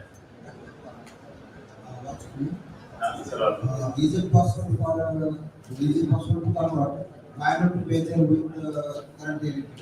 ते मॅडम ऑलरेडी पण सांगितलं की minor मध्ये आणखी ऍडिशनल क्रेडिट मेजर मध्ये करतो. Can MOOC course replace faculty? कधीच नाही. असं होऊ शकत आता होऊ शकत नाही की फॅकल्टीचं रिप्लेसमेंट होणार आहे. तर ती चिंता नाही आपल्याला. आर्टिफिशियल इंटेलिजन्स किती नागला असला. आमच्याकडे आता एक उदाहरण झालं, एका टीचरने आर्टिफिशियल इंटेलिजन्सने पेपर ट्रान्सलेट करून दिला, तो रिजेक्ट झाला. म्हटलं हे वर्ड टू वर्ड नाहीये. म्हणजे त्या आर्टिफिशियल इंटेलिजन्सला एवढे येणार नाही. कम्प्युटर किती स्मार्ट असला तर त्याला ऑपरेट करायला आपली गरज लागणारच आहे. त्यामुळे कोणाचे रिप्लेसमेंट होणार नाहीये.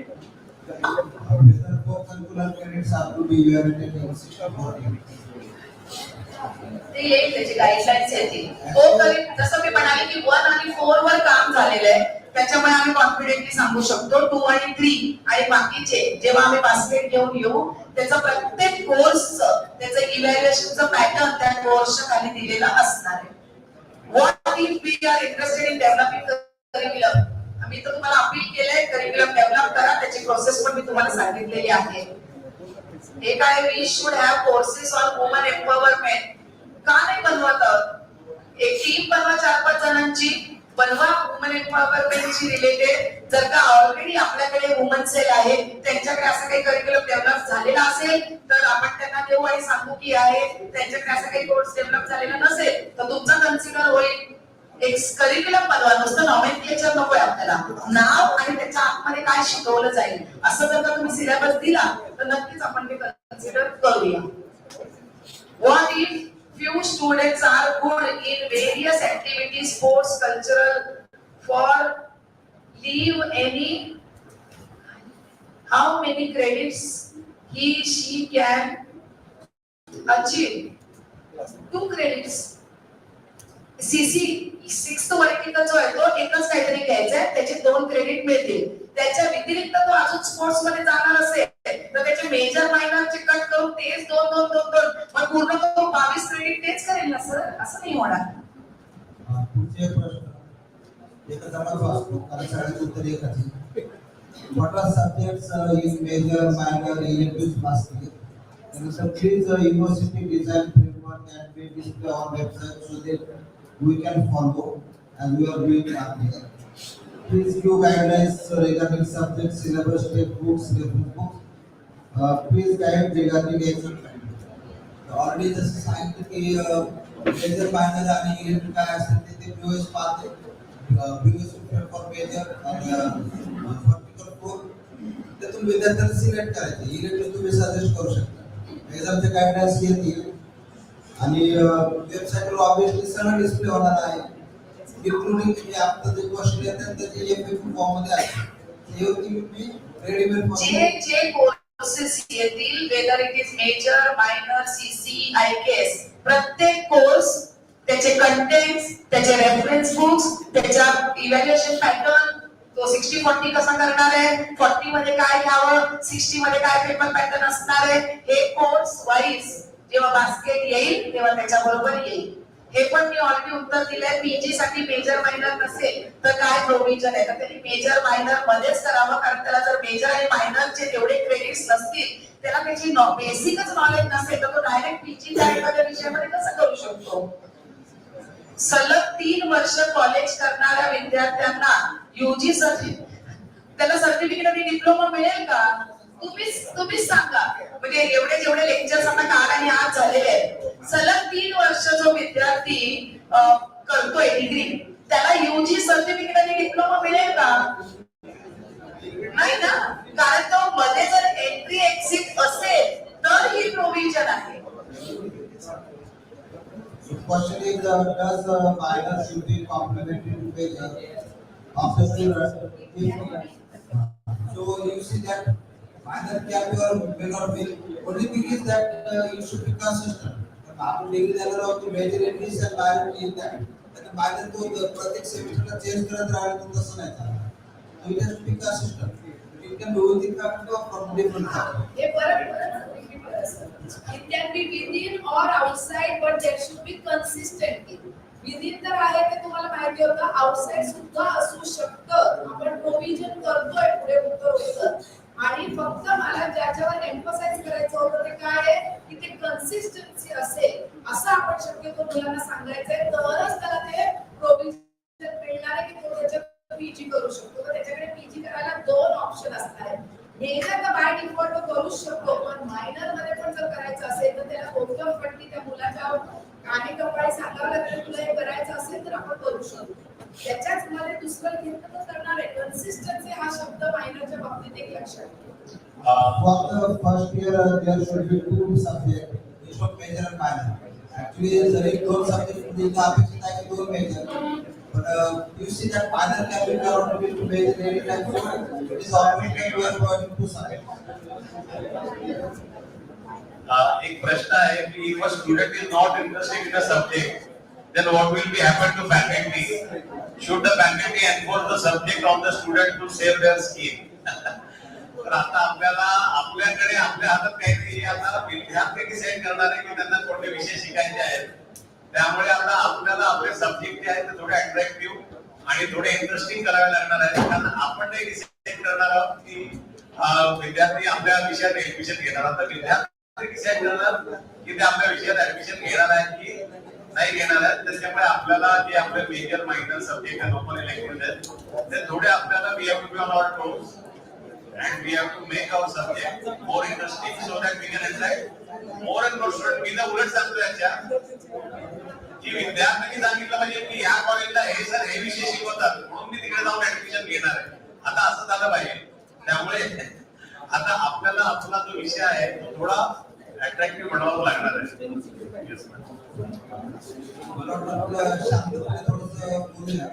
Self develop courses Swayam portal मला प्रश्न नाही कळला. How to add self design course on Swayam portal. मूकचं सेशन झालं ना तुम्हाला हिरेन मी सांगितलंय. अजून गाईडलाईन्स बघा आठवलं की हे जे PG साठी OJT FP रिसर्च प्रोजेक्ट याबद्दलचं सगळं आपल्याला UGCचं NEPचं डॉक्युमेंट आहे. हे आता त्यांनी दिलंय बघा या सरांनी. याच्यामध्ये ना खूप डिटेल दिलेलं आहे. सायन्स वाल्यांसाठी किती स्टुडंटचं बॅच असणार आहे ते सगळं दिलेलं आहे. तर आपण हे जसंच्या तसं घेतो. त्याच्यामध्ये पुढे जर का काय पाहिजे असेल तर मग तुम्ही हे रेफर करू शकता. त्याच्यासाठी काही वेगळी गाईडलाईन येणार नाहीये. एमकॉम आता जे चालू आहे त्यांना OJT साठी एक मी सांगतेय की 4 क्रेडिटचा तो कोर्स आहे. 4 आठवडे कमीत कमी 4 आठवडे त्यांनी कुठल्या तरी कंपनीमध्ये इंडस्ट्रीमध्ये काम करणं अपेक्षित आहे आणि त्याचे त्यांना 4 क्रेडिट्स मिळणार आहे.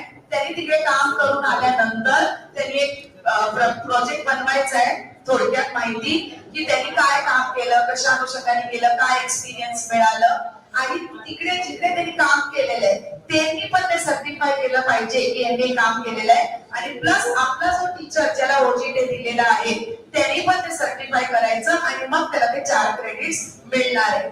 एक खूप इंटरेस्टिंग गोष्ट सरांनी इकडे माझ्या नजरेस आणली आहे. आता लगेच ती किती ऍप्लिकेबल, कारण प्रोव्हिजन आहे इकडे, पण आता आपण एमकॉम किंवा मास्टर्स, एमकॉम एमए एमएससी मास्टर्सला एनईपी लागू केलेला आहे. पुढच्या वर्षीपासून आपण अंडर ग्रॅज्युएटला एनईपी सुरू करतोय. आता हा जो प्रश्न आहे प्रोव्हिजन दिलेला आहे आपल्यासाठी पण, म्हणजे टीचर्स किंवा स्टुडंट्स जे ऑलरेडी बीकॉम बीए बीएस झालेले आहेत आपण सगळे एनईपीच्या अंडर नव्हतो, मग आता आपल्याला फॅकल्टी चेंजची प्रोव्हिजन आहे का? म्हणजे मी एमकॉम केलेलं आहे पण मला एमए कशामध्ये तरी हे करायचंय, तर मला असं वाटतं की सायन्स टू कॉमर्स आणि कॉमर्स टू आर्ट्स ही प्रोव्हिजन आता सुद्धा आपल्याला ऍप्लिकेबल आहे, उलट ऍप्लिकेबल नाहीये. एनईपीच्या अंडर ती प्रोव्हिजन केलेली आहे की तुम्हाला काही इक्विव्हॅलन्स केलं की तुम्ही ते करू शकता, पण अजून आपण ते इक्विव्हॅलन्स कोर्सेस डेव्हलप केलेले नाही, but it is in the pipeline. ते कोर्सेस जसे डेव्हलप होतील तर उद्या जे ऑलरेडी विदाउट एनईपी पण झालेले आहेत त्यांना आपल्याला इक्विव्हॅलन्स देऊन पुढे कसं काय चेंज करता येईल ते आपण नक्की बघू शकतो. If selected final paper is not available in cluster, then how to manage? आपण क्लस्टर कोणतं मॅनेज न राहता इतर कॉलेज मधून करू शकतो, मॅनेज सिलेक्ट करू शकतो, त्यामुळे तसं काही अडचण नाही.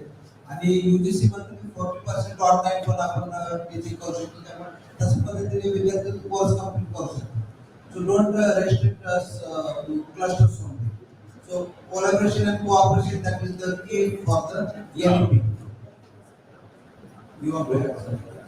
सर एक ऍड करायचंय की हे बघा जसं हे म्हणत होते की त्यांच्याकडे तिन्ही डिसिप्लिन आहे, इट इज व्हेरी गुड, पण सगळीकडेच तिन्ही डिसिप्लिन असतील असं नाही, आणि म्हणून आपण जी क्लस्टर संकल्पना डेव्हलप केलेली आहे की बाबा आपसमध्ये कंपॅरिझन कॉम्पिटिशन न करता एनईपी राबवण्यासाठी 2 गोष्टी ज्या महत्वाच्या आहेत, एक म्हणजे अंडरस्टँडिंग आणि सेकंड म्हणजे instead of competition we want support and cooperation. Cooperation शिवाय होणार नाहीये. आपल्याला एक एमओयू बनवावा लागेल की तुमच्याकडे सायकोलॉजी नाहीये, माझ्याकडे अकाउंट्स आहे, तर माझे टीचर माझे काही स्टुडंट्स तुमच्याकडे सायकोलॉजीला येतील, तुमचे काही अकाउंट्सचे स्टुडंट्स तुम्ही माझ्याकडे पाठवू शकता.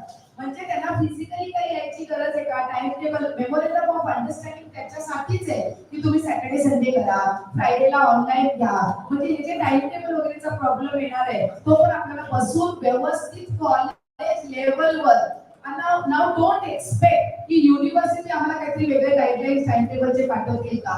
तुमच्याकडे किती डिसिप्लिन्स आहेत, तुमच्याकडे किती स्टुडंट्स आहेत, तुमच्याकडे किती डिव्हिजन्स आहेत, आणि तुम्ही तुमच्या स्टुडंट्सला काय काय ऑप्शन्स, तुमची प्लॅटर तुमच्या स्टुडंट्सला काय काय अवेलेबल करून देतात आहे त्याच्यावर हे अवेलेबल आणि डिटरमाइन होणार आहे. तुमचे पुढचे टाइम टेबल आणि सगळ्या गोष्टी त्याच्यावर डिसाइड होणार आहे. आणि कुठल्याही दोन्ही कॉलेजचा टाइम टेबल सिमिलर नसणार आहे.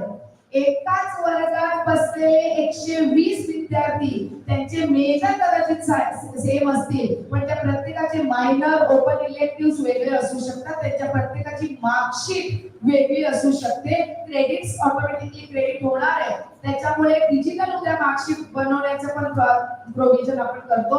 FYSY लेवलवर आता आपण कॉलेज करणार आहे आणि आपल्या एनरोलमेंटच्या वेळेला ते सब्जेक्ट क्लिअर असणार, एलिजिबिलिटी झालेली असणार, म्हणजे प्रत्येक स्टुडंटचं एनरोलमेंट म्हणजे त्यांनी घेतलेले विषय आपल्याकडे असणार आहे, त्याचे मिळालेले क्रेडिट्स त्याच्यामध्ये येणार आहे, त्याच्यामुळे ऑटोमॅटिकली त्याची मार्कशीट होणार आहे. तर हे लगेच पुढच्या वर्षी होईल का? तर मे बी नो, पण उत्तर जसं जसं मुलांना हे माहिती पडणार आहे आपलं कॉलेज चालायसाठी आपल्याला छान प्लॅटर द्यावं लागणार आहे. आणि आपल्याला एमओयू करून एक आहे की जिथे मुलं ऍडमिशन घेतात 50% क्रेडिट्स त्यांना कंपल्सरी तिथेच करून घ्यायचे, त्याचे उरलेले आपण त्याचा अर्थाचा अनर्थ नका करू की बाकीचे 50 क्रेडिट बाहेरून घ्यायचे का? नाही. तुम्ही जर आता मी डॉक्टर जोगेकर मध्ये गेले होते, त्यांनी BPA सुरू करताय ऑटोनॉमस कॉलेज म्हणून, ते BPA परफॉर्मिंग आर्ट्स सुरू करतात आहे. आता त्यांच्याकडे जर का कोणाला डान्स आणि म्युझिक घ्यायचं असेल आणि त्यांच्याकडे त्यांच्याच कॉलेजमध्ये ते अवेलेबल असेल तर मग त्यांनी कोणाचीच MOU नाही करणार, ते त्यांच्याच मुलांना हे वेगळे वेगळे व्हरायटी देऊ शकतात. म्हणजे 100% स्टुडंट त्यांच्याकडे एनरोल झालेले 100% major minor open elective spark CC पर्यंत तेच देतात आहे. पण ज्यांच्याकडे ही फॅसिलिटी नाहीये त्यांनी MOU करायचं आहे. काय साठे लोक काय बोलतात त्या पद्धतीने आपल्याला थोडंसं हेल्प करायचं एकमेकांना आणि त्याप्रमाणे करून घ्यायचंय. त्याला ऍडिशन नाही माझ्या बाजूवाल्याचे तर माझं काहीच जमत नाहीये, मग तुम्ही स्मूकचे कोर्सेस त्यांना अवेलेबल करून द्या. आपल्याला हे सगळं सांगायचं आहे, मुलांना काही माहिती नाही आहे. मग स्वयंचे कोर्सेस अवेलेबल आहे त्यांना सांगा, मूकचे अवेलेबल आहे ते सगळं त्यांच्याकडनं करा. 40% ऑनलाईन अवेलेबल आहे ते करा. पण कुठला तरी त्यांनी व्हिडिओ ऐकला आणि त्याचा एक कोर्स केला असं मात्र ते होणार नाहीये. हे सगळे जे काही खाचे आहेत ते थोडं समजणं गरजेचं आहे. तर त्याच्यामुळे टाइम टेबल, फीस, मॅडम मग काय होणार, यांना आम्ही किती पैसे द्यायचे, त्यांनी आम्हाला किती पैसे द्यायचे, तर सेपरेट सब कमिटी फीस साठी सुद्धा बनवलेली आहे आणि ते त्याच्यावर काम करतात आहे की सब्जेक्ट वाईज कसं काय फी डिव्हिजन होणार आहे आणि ते सुद्धा आम्ही जेव्हा ते बास्केट घेऊन येऊ तेव्हा ते घेऊ. तर त्या गोष्टी रोहन सावंतचा प्रश्न आहे, how to connect Indian knowledge system with law. Nyaya Mimamsa म्हणून आहे तुम्ही वाचा, you can easily connect the how in olden times न्याय कसे करायचे ते. Can one professional course student of law can enroll in other professional course? Yes. आता पण आपण CA CS एकत्र करू शकतो. त्यामुळे प्रोफेशनल कोर्सला तशी काही अट नाहीये. फक्त जेव्हा आपण 2 डिग्री करतो तेव्हा 2 डिग्री करताना आपल्याला एका इन्स्टिट्यूटचं परमिशन लागतं आणि UGC ने अलाउड केलंय dual degree programme.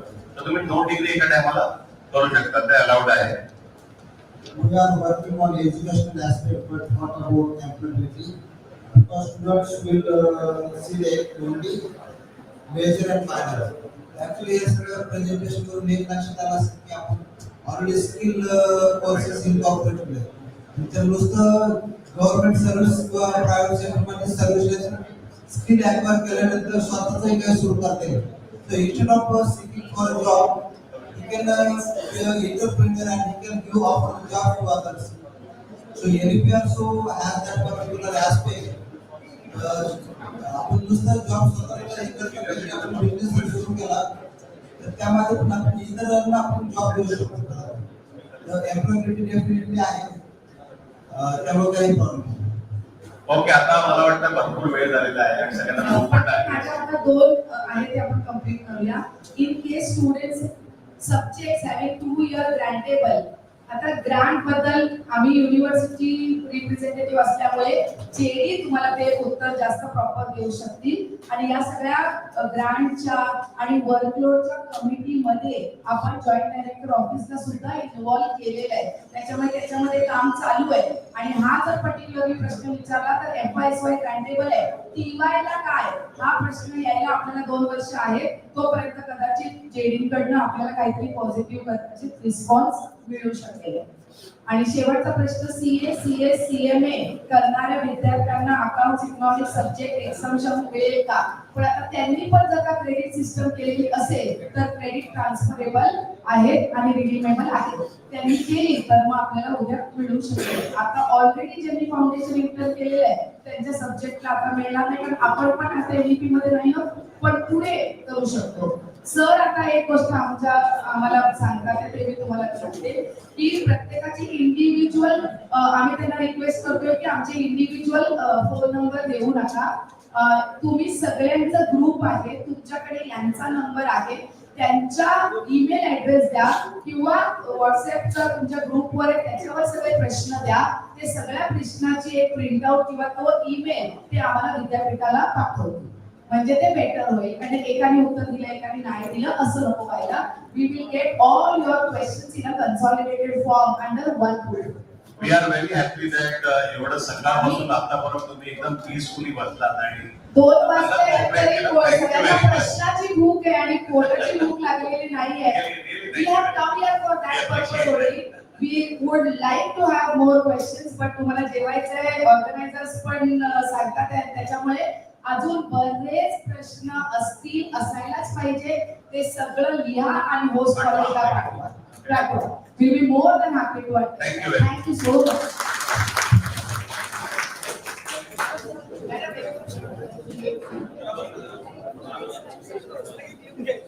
Thank you all the participants as well as all